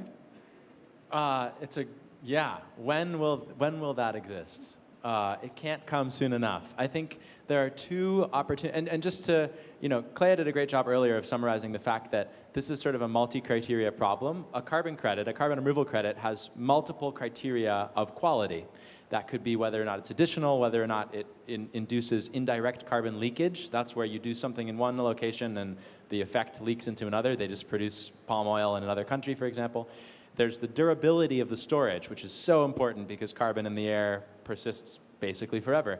And then, of course, there's the co-benefits. Is this providing local jobs? Is it preserving ecosystems? All these other things. And so we need a system for rating all these criteria in a really clear way. I think there's two opportunities for well, first of all, the voluntary carbon market is taking stabs at this. Groups like Puro Puro, are actually going out there and just on their own creating standards. And that's great, that's really exciting. But ultimately, we do need government to lead here because we need this, there needs to be trust in this process. I would also add that we need to make sure that there's a very diverse set of voices in the conversation about standards, because even if the technology and the IP and the investors are largely in Europe, North America, East Asia, a lot of the projects might be deployed in other countries. That's the great benefit of having a global commons for an atmosphere. So we need to make sure that we think about environmental justice and including the voices of people that are going to be hosting these projects on their soil, if it's reforestation, soil carbon sequestration, et cetera. And sorry, to answer the question, the US is going to be doing this. They're going to be purchasing, there's a plan for the US government to actually be a procurer of carbon removal. So therefore, they will have to create such standards. And I bet on them to make some pretty good ones. Likewise, the European Commission is on the cusp of launching a big public consultation, which we'll be participating in, to establish CDR, a certification scheme for incorporation into the EU ETS by 2030. Which is a little bit far away. So what are we going to do for the next 8 years? So that's the question. So there's progress afoot, but we need to move quickly. Well, the obvious place for that to be sorted out is at the UN level, right? I mean, we just had another conference of parties, the 26th such conference. They don't talk about these issues, and yet they should be. They should be sitting down and working out what common standards we need globally to enable this market to develop. And it's upon all of us, France, UK, all the countries that turn up at these conferences to make these conferences focus on the things that matter. And this is one of those topics. So if the UN doesn't pick this up, it will be really negligent and in its task of trying to make this a global solution. So it needs to be fed into that process. Fully agree. Thanks a lot to both of you. Another question which I find very interesting because it's the first one I see it, and it's probably an investor asking it. So the question is, at some point, we can hope that maybe we won't be needing CDR anymore because emissions will have been reduced like very, very low. How do we solve the decreasing marginal value of CDR in such a scenario? I'll pick that one up at least a little bit. Well, I guess, I mean, one, to Eli and Bryony's points earlier, net zero inherently means that you probably are emitting some CO2 still and that you need to make up for it by actively removing it. So there's still some portion of the market there. The other thing that I'll put a plug in for that I think is extremely exciting is around CO2 utilization. So while CO2 utilization is not a form of, in most cases, is not a form of permanent carbon removal, it is a very interesting market opportunity and accelerant from a financial standpoint for carbon removal and direct air capture solutions. And it can also be a very important source of reducing emissions. And by that I mean that converting, essentially everything around us is made of carbon. We are made of carbon. And converting CO2 into those pillars and into those things that we every single day rely on, whether that's food, chemicals, physical structures, there's a lot that you can do with CO2. And once you start really honing in on that industry and you have significant scale of carbon removal, there's no reason why you can't turn that into value. And people are working on that today. Again, for the same reasons, those technologies are starting to become economically viable. I didn't even mention fuels, and that's a really big one. So.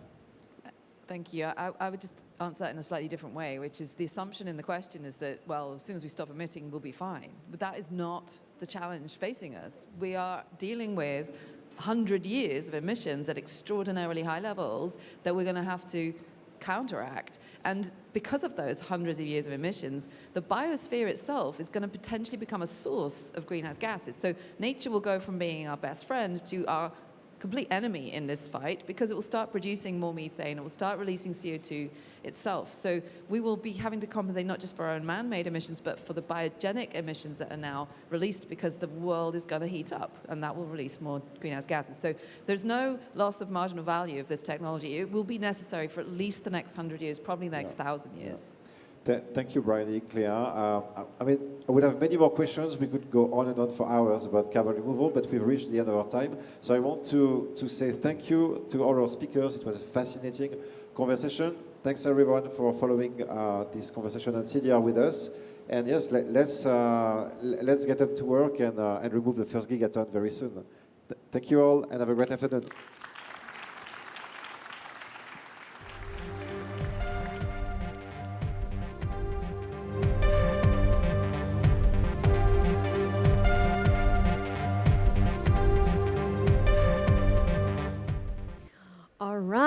very interesting panel, and it's probably shown you that we really have to decarbonize the world right now. We don't have time any longer, we have to act. So just some insights as well for sort of our next presenter coming up while we are still clearing the stage for the presentation. We were talking about this downstream kind of carbonization, but meanwhile we need to advance also at a dramatic pace on upstream decarbonization, reducing carbon emissions wherever we can and to aim for net zero on a global level by 2050. And to be honest, if we could go earlier, that would probably be even better. So 2/3 of carbon emission result from direct energy consumption, and fossil fuels represent 80% of the primary energy mix globally. So we need to reduce our energy consumption and transition to low carbon and energy sources as soon as possible. And our next speaker, Caroline Cochran, is the Chief Operating Officer and co-founder of Oklo, coming out of Sunnyvale, California. And her company is working on advanced fission clean power technology, and she is going to share with you her vision of nuclear energy and how she reinvented the way atomic power plants are designed and built, and building emission-free advanced fission anywhere. So welcome, Caroline, and tell us your vision.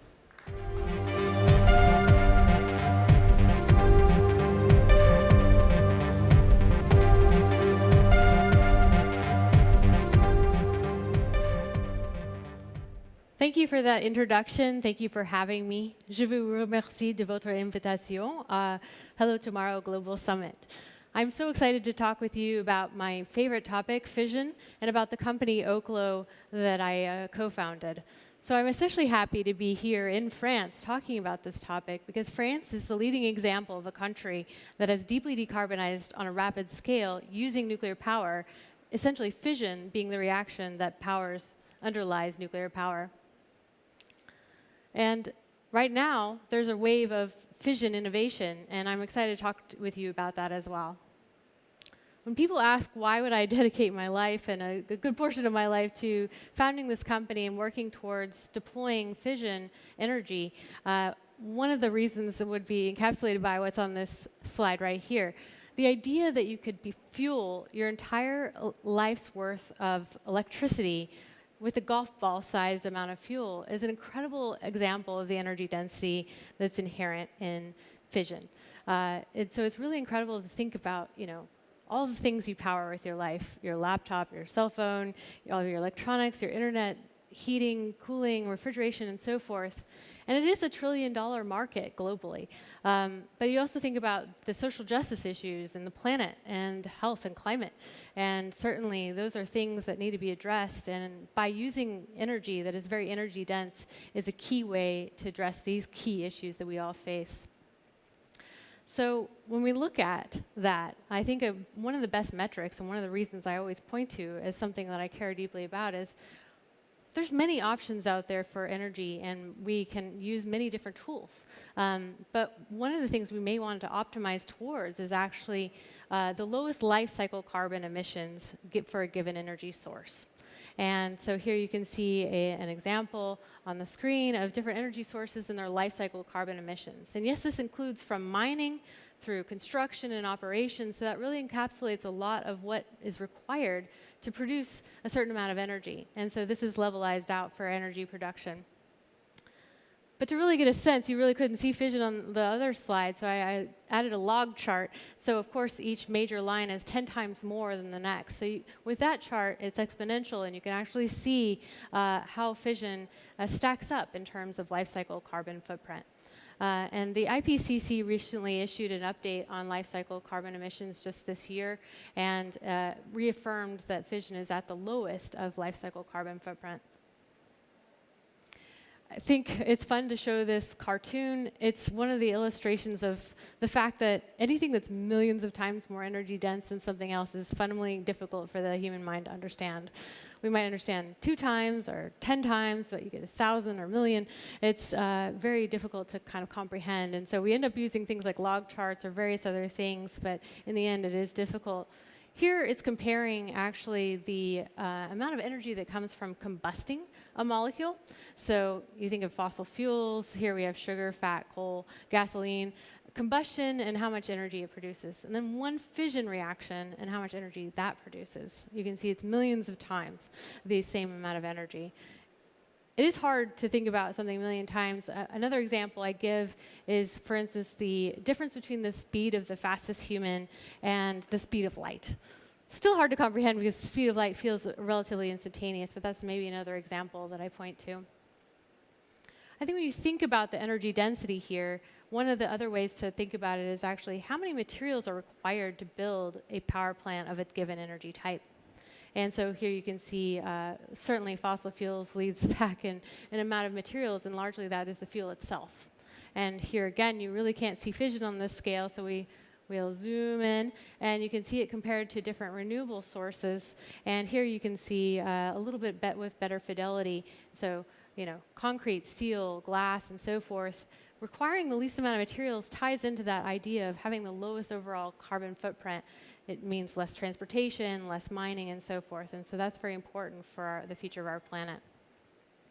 Another thing to point to is actually land use. And again, here you can't see it, so I'm going to lean on the log chart even as it was denigrated in the prior cartoon. And here you can see how much less land use. And this is really important for sensitive ecosystems and areas like we talked to, islanded communities where land is at a premium. And so both for the planet and for humans, many times land use is at a premium, and that's an important thing to optimize for as well. Certainly a question ends up coming up, what about the safety? And we have decades worth of data about safety. And if you look at the comparison, I think the biggest global challenge is really the millions of people being killed by fossil fuels each year.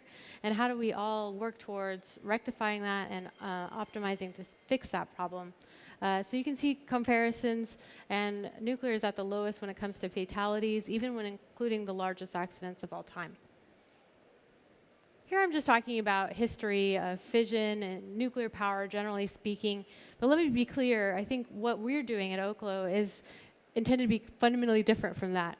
And we don't believe it has to be done like it was done 10, 50 years ago, when things were designed with slide rules and so forth. Like many of the plants existing today, you know, they have these characteristics, but we can do things fundamentally in a new way. And in fact, it's been proven out. It just didn't get commercialized. And that could be its own talk about why didn't that happen. But I think one of the things we see now is an impetus because of people caring much more broadly and much more sincerely about climate to really look at our emission-free options. And that's what's driving a new look at these technologies that were actually proven out over the decades. One of which that we at Oklo have really focused on is actually a technology that's proven out. And so in terms of safety, it actually has inherent safety. And just to illustrate that, they did testing where they actually had the reactor at full power, shut off all the cooling, and turned off all the shutdown systems, and then waited to see what would happen. And it shut itself down, and it turned right back on. It had no damage. And so having those inherent physics safety characteristics that actually it shuts itself down without needing active systems, without needing cooling and so forth is something that we wanted to bring to bear and actually commercialize. And also it had, that same year, you can see on the slide, you know, actually sold power to the grid at reasonable cost rates and also demonstrated a reuse of nuclear waste as fuel. So taking nuclear waste and turning it into clean energy is another part of our passion and why we chose what we did to commercialize. So I want to talk to you a little bit about Oklo and the technology that we're working on. Our first powerhouse we've called the Aurora. And so a little bit about us. At Oklo, it was really born of the dreams of some graduate students who were like, hey, there's these cool technologies, let's see if we can do a startup on this. And we did, to the chagrin, or at least against the advice of perhaps older people who were like, oh, it's been tried or it can't be done. And I think what we've seen is you can really make some real progress when you try to do something, but it does mean you have to do everything differently. And not just the technology, but also our business model. And our business model is really to build, own, and operate. So the historical method would be to actually have these huge companies like General Electric or Westinghouse design these huge projects that they sell then to utilities that have these multi-billion-dollar or multi-euro-dollar projects that, generally speaking, ratepayers or taxpayers are footing the bill for. And they may or may not feel like they have a decision in the process. And what we wanted to do is say, hey, we'll take on all those capital costs and we'll just sell you the power. You pay for the power if we provide it to you. And that way it's more opt-in. So communities come to us saying, hey, we want this as part of our zero carbon grid. And we work with them as far as selling power, and we handle all of the other pieces. So I think that's been a key innovation and a key separation of Oklo versus a lot of different people who are working on similar technologies but haven't really thought about how they're going to commercialize it in terms of the business model.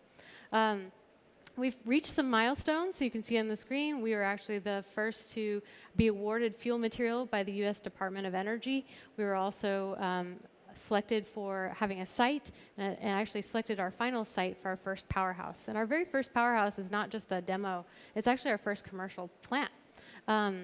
And so there's that, and at the same time, we also had to do regulatory work completely differently. In the United States, the Nuclear Regulatory Commission actually hasn't had an application start under it that actually started operation.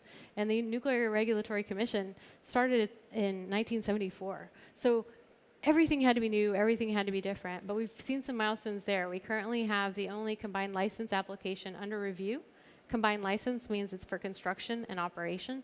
So we're under review. It was accepted for review, which itself was historic, and we anticipate that we're only about a couple years away from receiving that license or completing our review.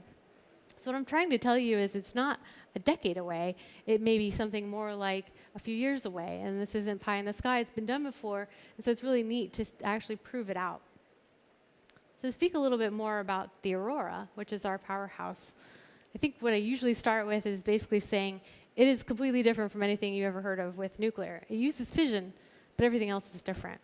So the fuel is different. We don't require any water for cooling. We don't have any water at all. The size is completely different. It's about 1 megawatt, and we call that microgrid scale, and we're looking at larger sizes, but still within that microgrid size, typically speaking, for these first plants. It has these fundamental inherent safety characteristics. It can consume waste. It can load follow. So this just really looks very different. And it starts with fission, but it really, the similarities in there with regard to the existing nuclear fleet.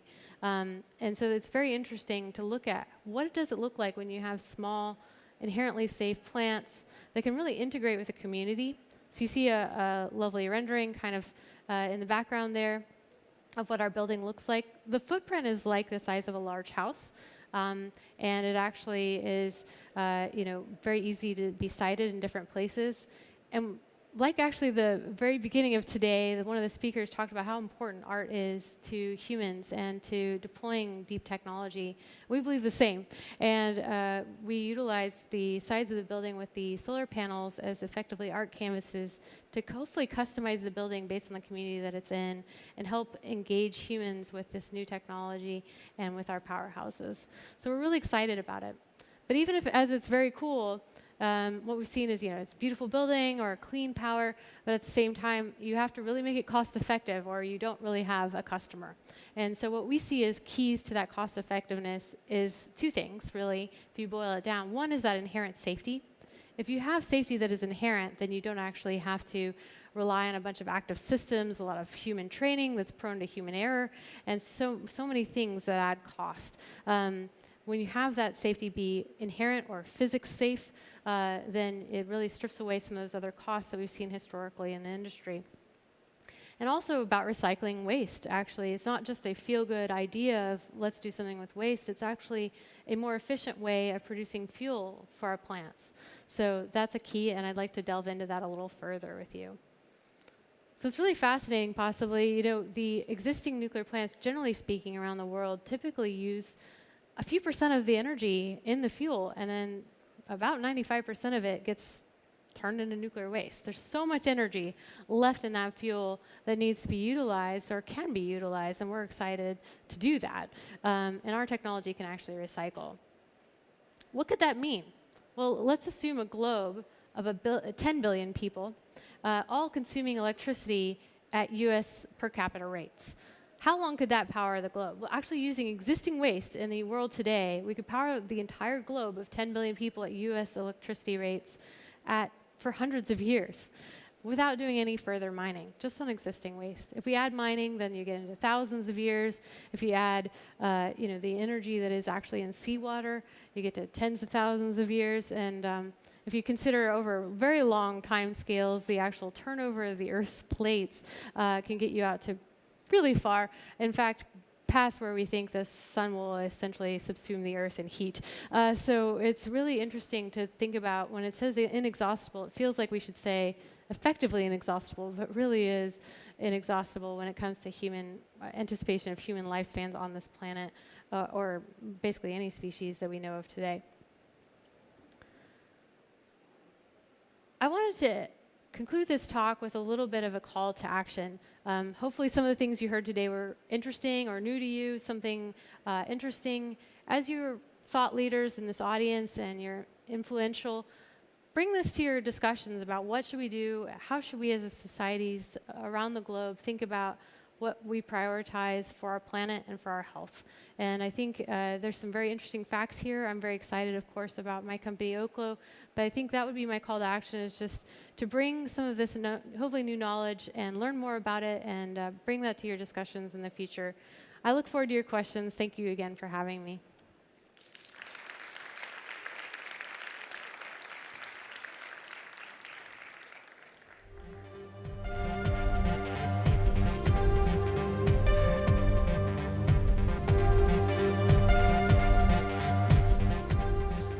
Hi, Caroline. I'm here again to ask you some questions. You said, let's have some questions.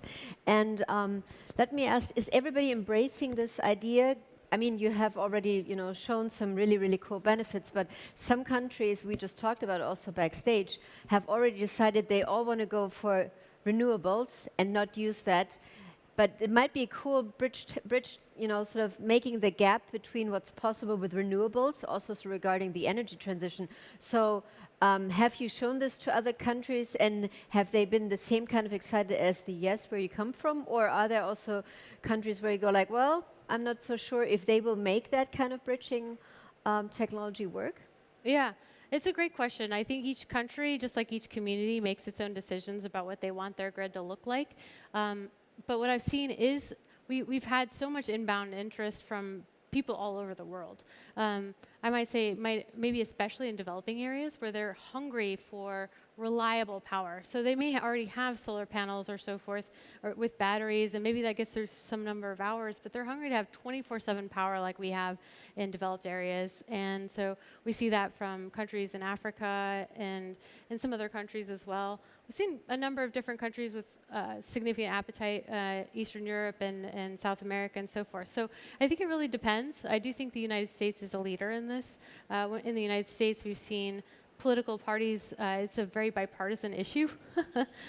Shockingly enough, there's really not many. Not happening all the time. It's basically the only bipartisan issue I can think of at the moment, but actually we see it as a place where Democrats in the United States and Republicans care about it for their own reasons, but actually care about deploying advanced fission specifically. I do see a difference in how people perceive historical nuclear power and advanced fission as well. Mm. And you were mentioning the licensing issues, regulatory issues. You're starting with the US, but because you already have so many interests coming from other countries, do you think by proving what's already happening in the US, you might have a smoother run with regulations in other countries?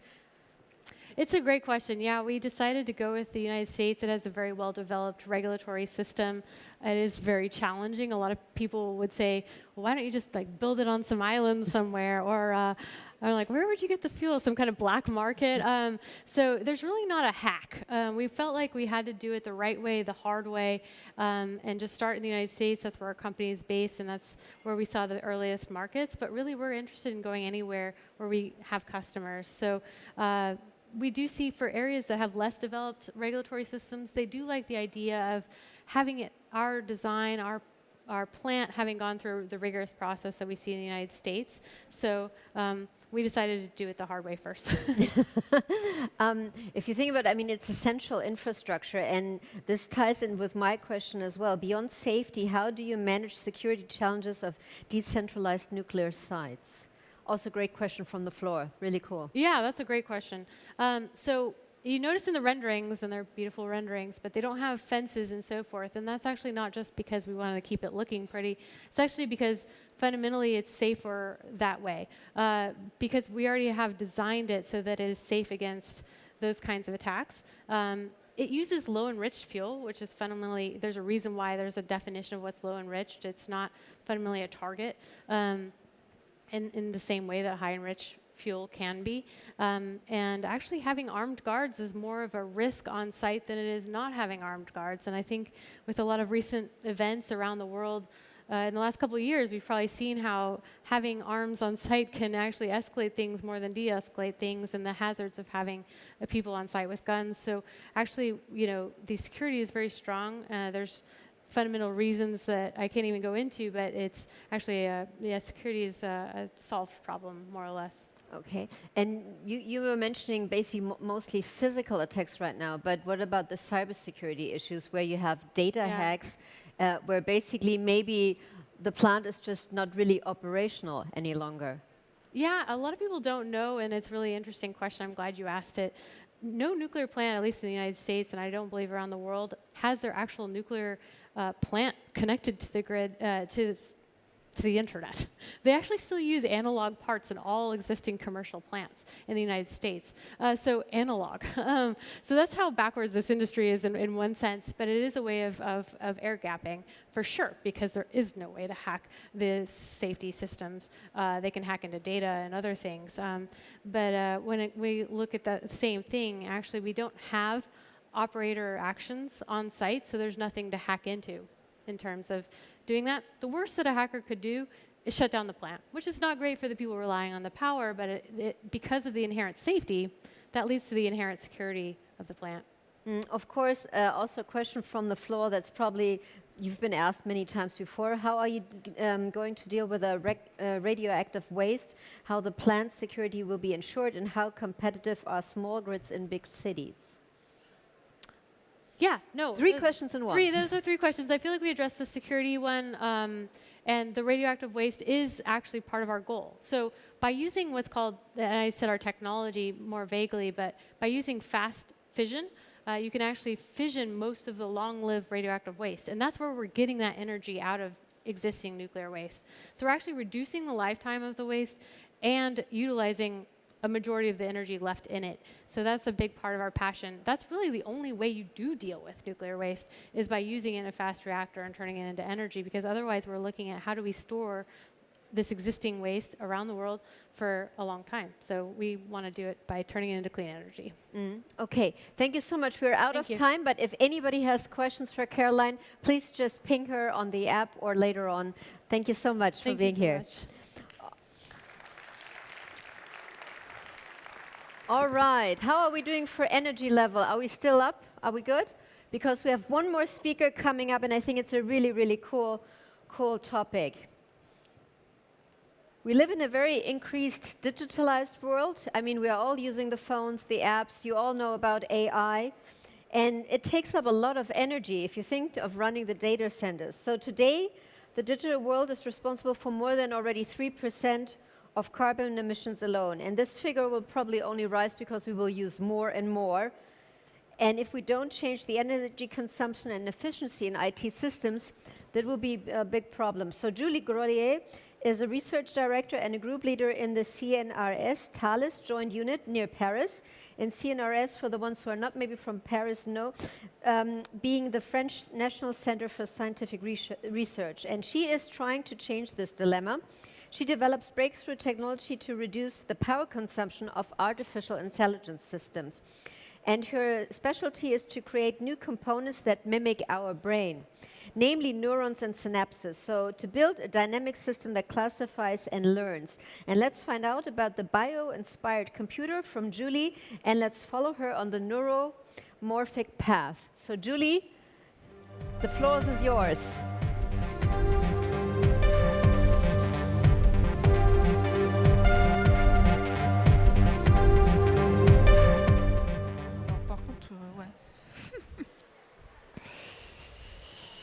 Excusez-moi, j'ai... Voilà. Hello.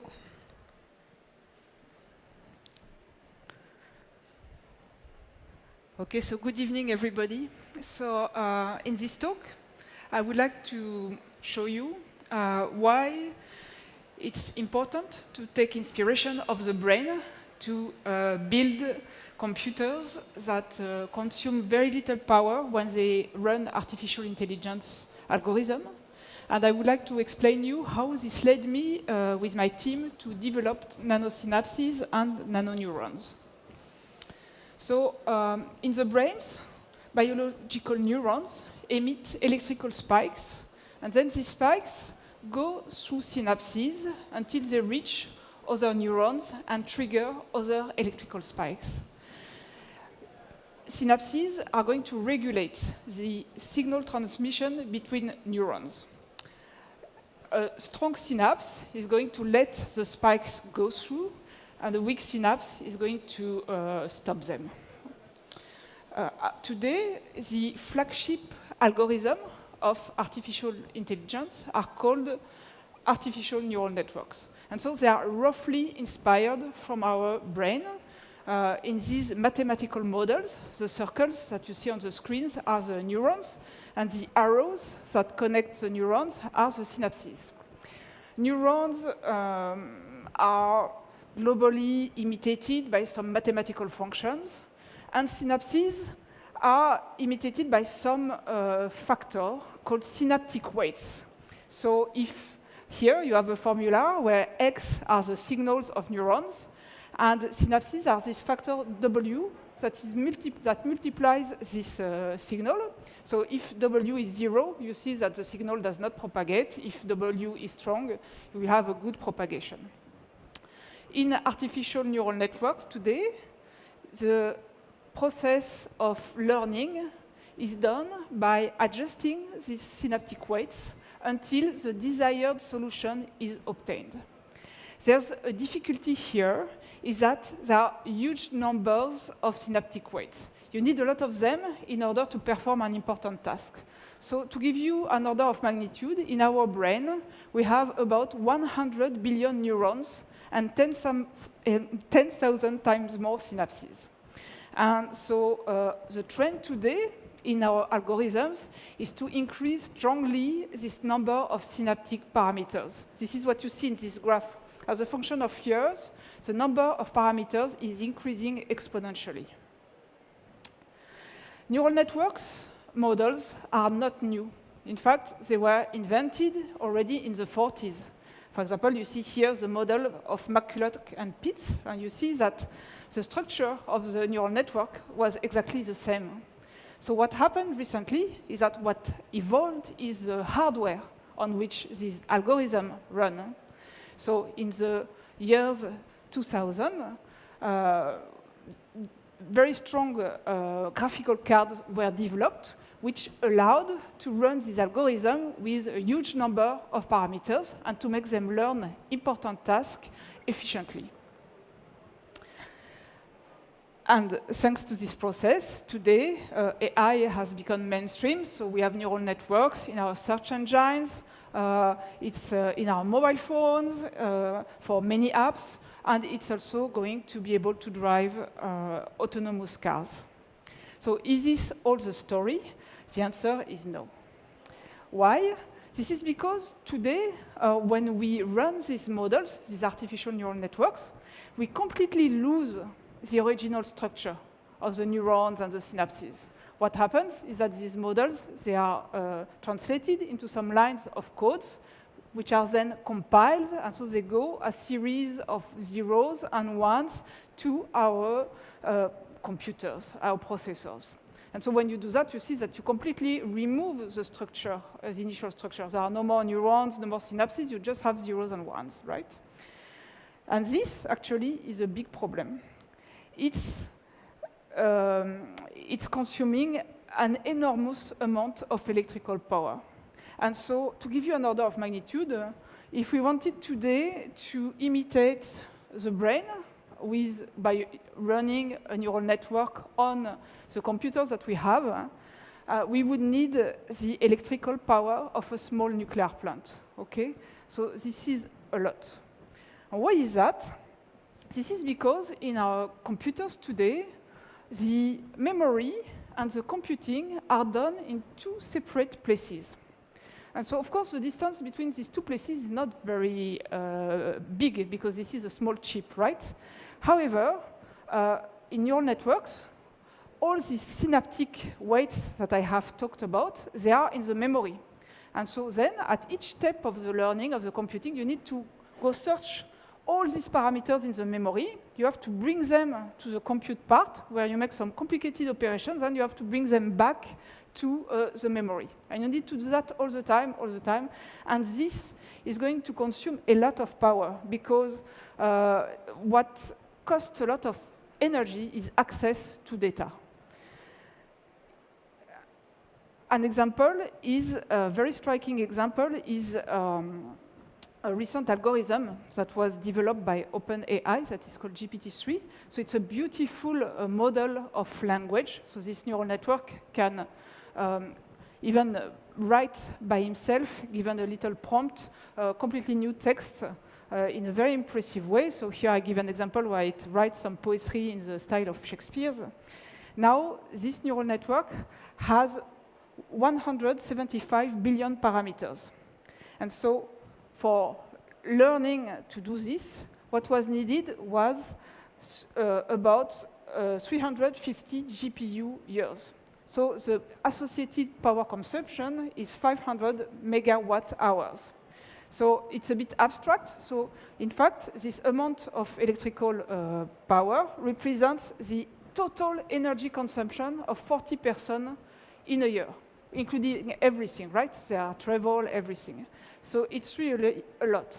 And if I compare this now to the brain, it corresponds to about 2,500 brain years. For a human to learn the language, you need much less than that. And in addition, you don't only learn a language, right? You do many other things, like learn walking, biking, swimming, a lot of other things. So in fact, we are running neural networks that are inspired from our brain. But when we do that, because of this separation between memory and computing, we consume an inordinate amount of power, whereas our brain consumes only 20 watts, approximately like a light bulb. So it really makes sense to try to understand why and to come back to the structure of the brain. So now, today, in industry and academia, people know that if we want to make hardware that consumes little energy for AI, we need to bring together memory and compute. And the best way to do it is to do it like the brain. Why is it so efficient? This is because actually what the neurons do, roughly, is that they compute according to the data that the synapse is holding for them. So the data is here, right in the middle of the compute. So there is no data transfer. And this is why the brain has such an incredible energy efficiency compared to our computers. So there is a lot of work today to try to build chips, electronic chips, that have the structure of the brain. So the idea now is to come back to the original structure and to make physical neurons, layers of physical neurons that are going to be connected by layers of physical synapses. If we do that, we can gain a lot of power. So here on the graph that I show, you can see that the vertical axis is the power efficiency of learning. In gray, you have our current computers. And in blue and in orange, what you can see is what you can have with these brain-inspired chips. You see that we can gain between 10 and 1,000, or a factor of 10 or to 1,000 to save in energy, right? So it's a lot.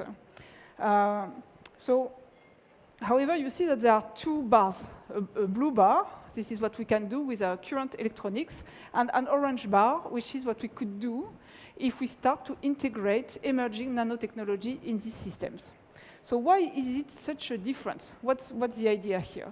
Well, the thing is that our current electronics is based on transistors. And transistors are just very small, so they are super small, right? But they are just a switch.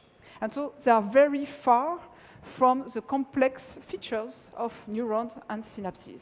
And so if we want to imitate neurons and synapses with transistors, yes, we can, but we need to put a lot of them together, and we need to add some memory. And so this is going to occupy a lot of area. So to give you an example, if I wanted to make a chip using transistors that has the same number of synapses and neurons than the brain, actually, I would need, so I have a beautiful animation here. I would need a chip that has the same area as a stadium, okay? So you see, this is really problematic. This is because with our transistors, neurons and synapses are several micrometers wide. So what it means is that we want to invent nanosynapses and nanoneurons. We want to have nanoscale elements that can imitate these important functions of synapses and neurons. And we want to put them together, close together in huge numbers on a chip, okay? So this is the first challenge. And then the second challenge is that we want to connect them super densely. Again, there are 10,000 synapses per neurons in the brain. It's huge. In fact, it's crazy. The brain is this crazy 3D ball of wires. You know, it means that you have 10,000 wires per neuron. So in the brain, it works with biology.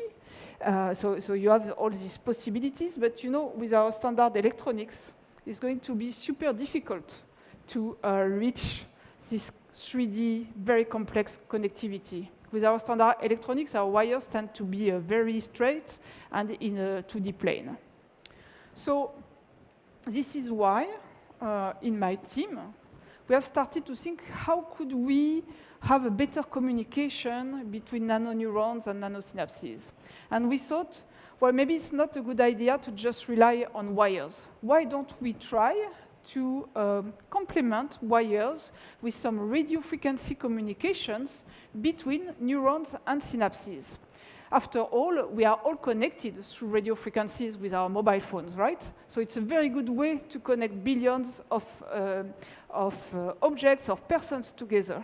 So we thought, well, maybe we could try to do that. But for this, we need to invent radio frequency nanoneurons and radio frequency nanosynapses, okay? And so this is what we did. So how did we do that? We used a technology that is called spintronics. So spintronics relies on the use of nanomagnets. So our nanoneuron, or the object we are using, is a very tiny cylinder. It has a diameter of 100 nanometers, so that's like 1,000 times smaller than the width of one of your hairs. It's composed, so it's a sandwich. You have two magnets, and in between you have an insulator. Okay? So what happens is that when you, so this small cylinder has some electrodes to bring some current. And when you send some current in this small cylinder, what happens is that you can see the top spin as a compass, right? As the needle of a compass. And so each time I put some electrons in this cylinder, it goes through the first magnet. From this, the electrons get some spin, and then this spin is transferred to the top magnet, and the needle of the compass is rotating.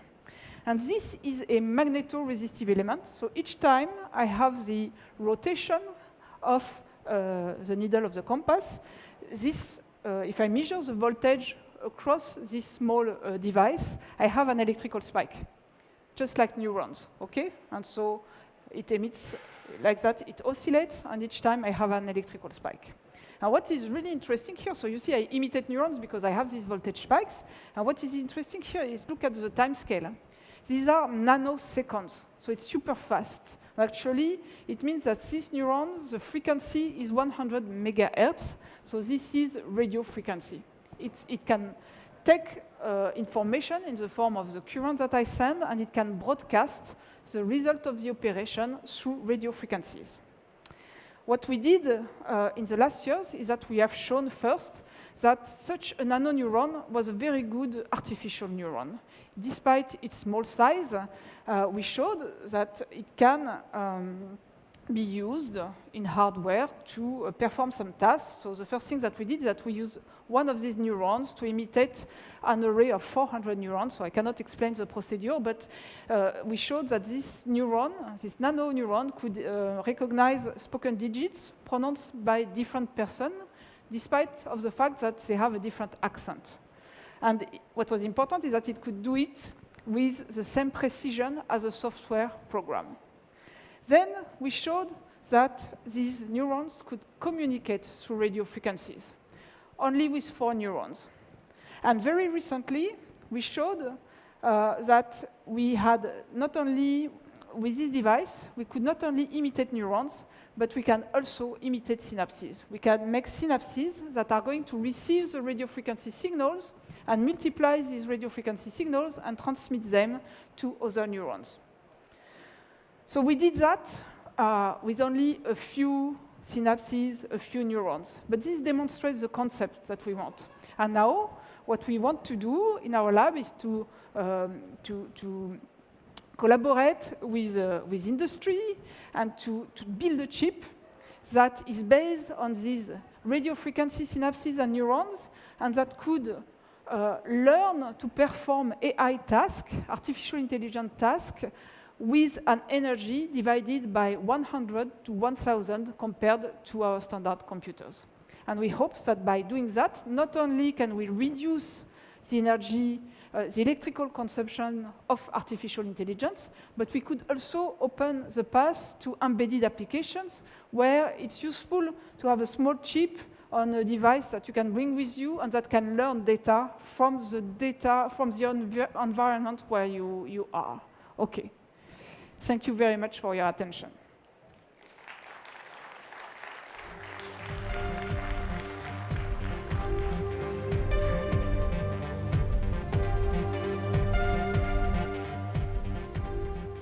Thank you so much, Julie, for introducing us to this. Tell me a little bit, have you already talked to data centers, people who are using a lot of energy, to really look at how they can be more efficient and maybe use these kind of systems that you are basically presenting? So it's so what we are still doing fundamental research, right? So you see, we have very little number of neurons and synapses, but we want to make a big chip. But I think people from data centers, you know, they are already developing chips for the same purpose, but they are still using the standard electronics, right? And so what we propose is to make a step further and gain more in terms of energy with our nanotechnologies. It's going to take more time to develop, but in the future, I think it will be much more efficient. We have also already a question from the floor. Aren't spintronic devices much bigger in size in tapped transistors? How do you plan to miniaturize billions of neurons? So the size of the neurons that we use now is the diameter is 100 nanometer. This is because this is what we are doing in the lab. It can be reduced to 10 nanometer or even below. What is important is that you have to understand that this is not equivalent to one transistor. With our 10 nanometer device, we imitate a neuron. You cannot with a transistor.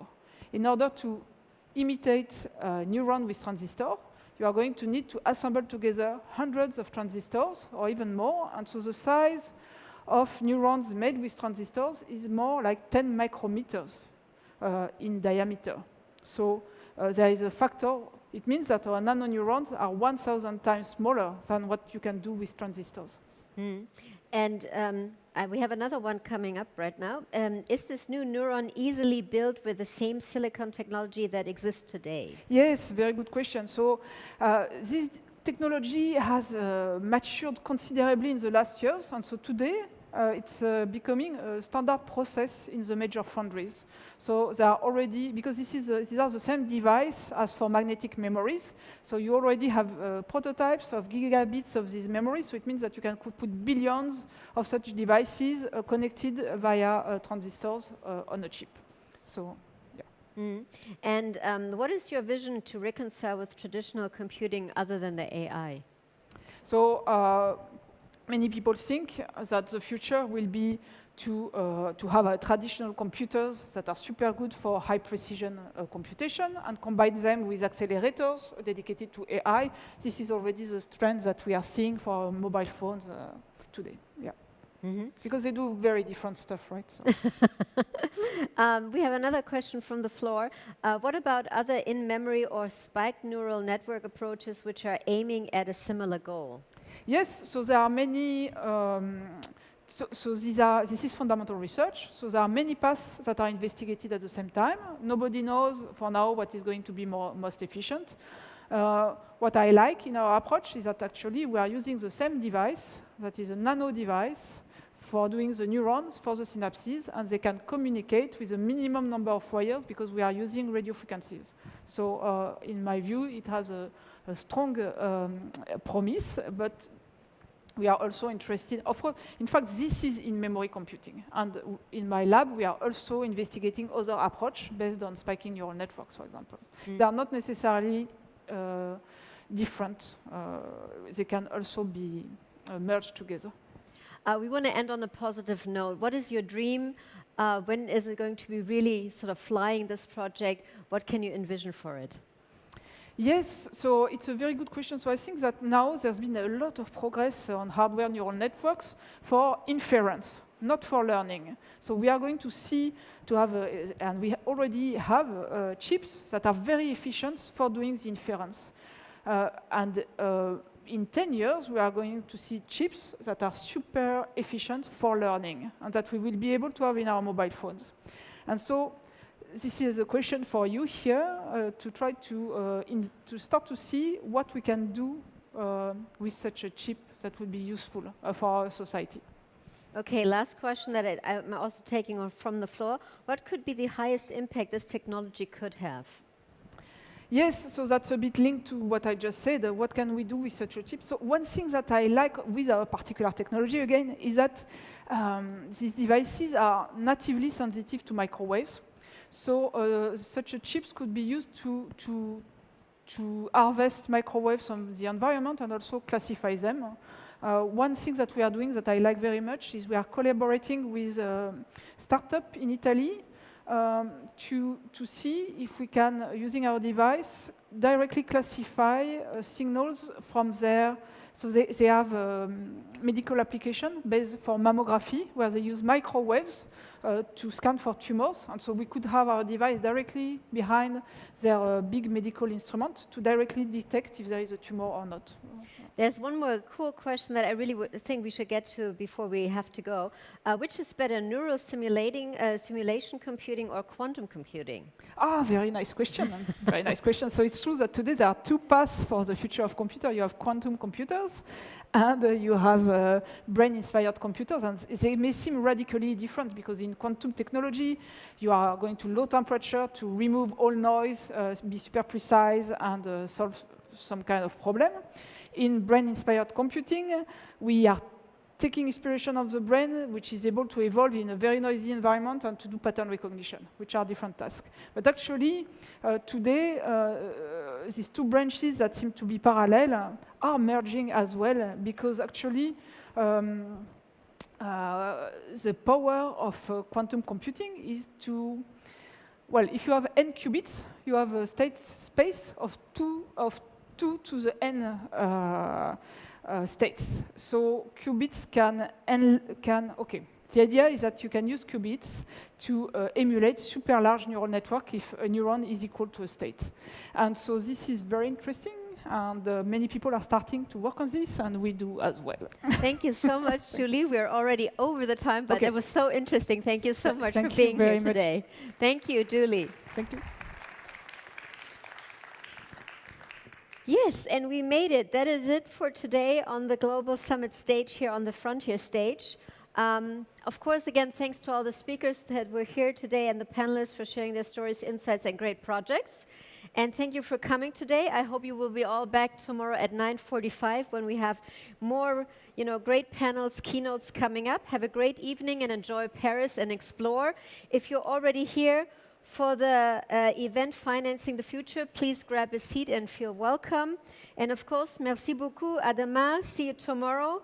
Doors will close soon for everybody else, but for, of course, the attendees for the special event, you're free to already roam here. The Financing the Future is the first VIP networking and discussion platform where asset owners and asset managers meet to learn and discover opportunities in deep tech, share best practices, and ultimately work together to strengthen the deep tech investment ecosystem. So if you've scored yourself an invite to this, welcome. Otherwise, have a great night in Paris, and we see you tomorrow. Thank you so much for being here, participating, and posting your questions. Thank you. Bye-bye.